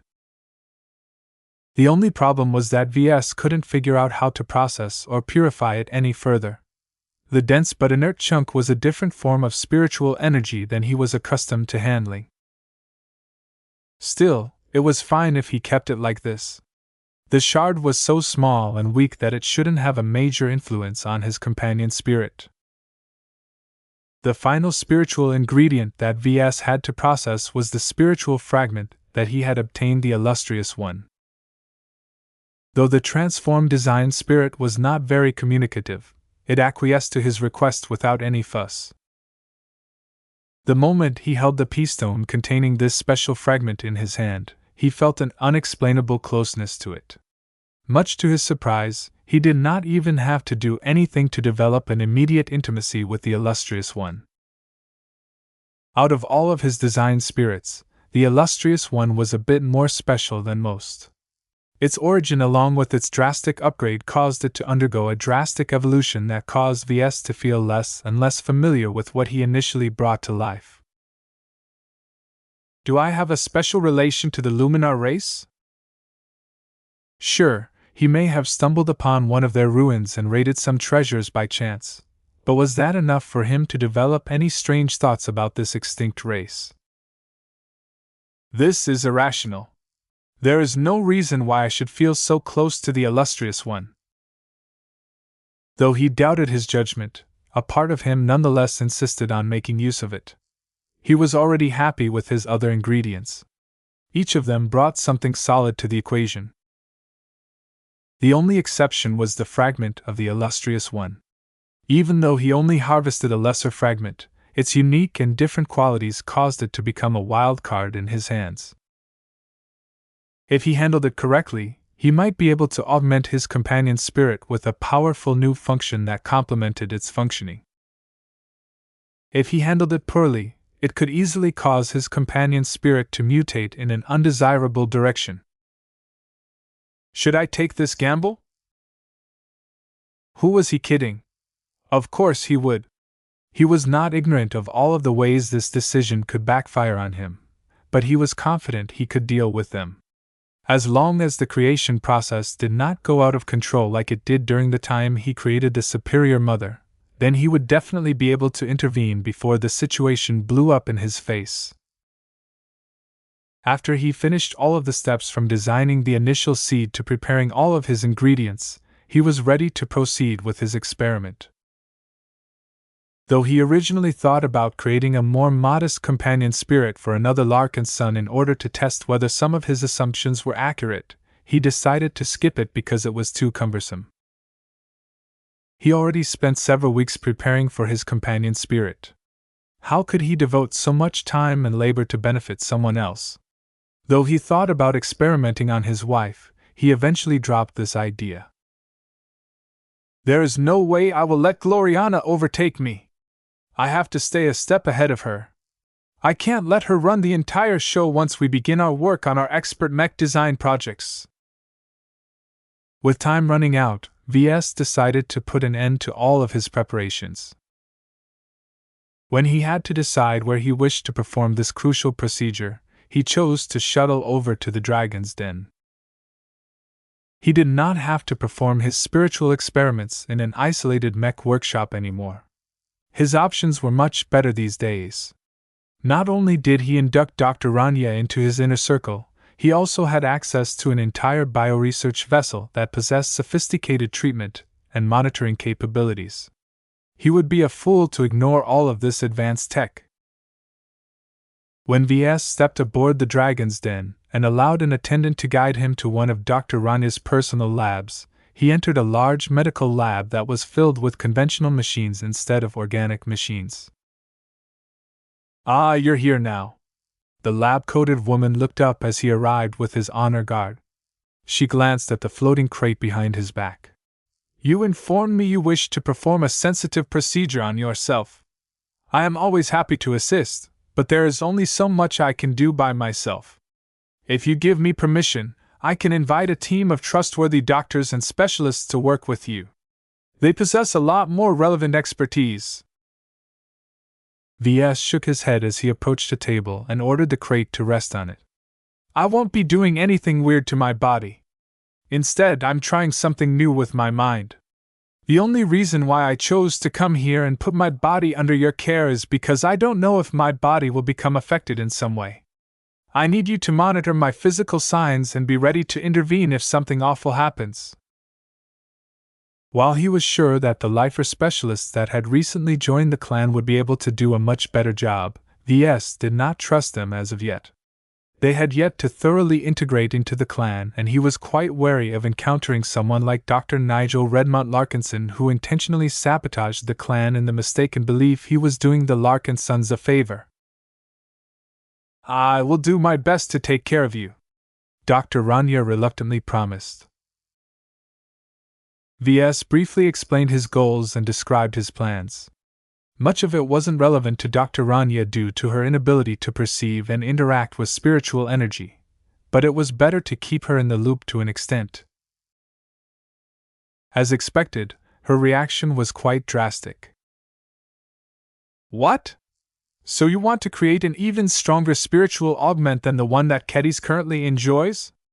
And you intend to perform this experiment right now when much of your model is untested?" Though Rania had a lot of objections, Ves overruled them all. He was determined to make progress today, and nothing would stop him except for suffering failure. He changed his clothes and prepared to undergo a thorough physical examination.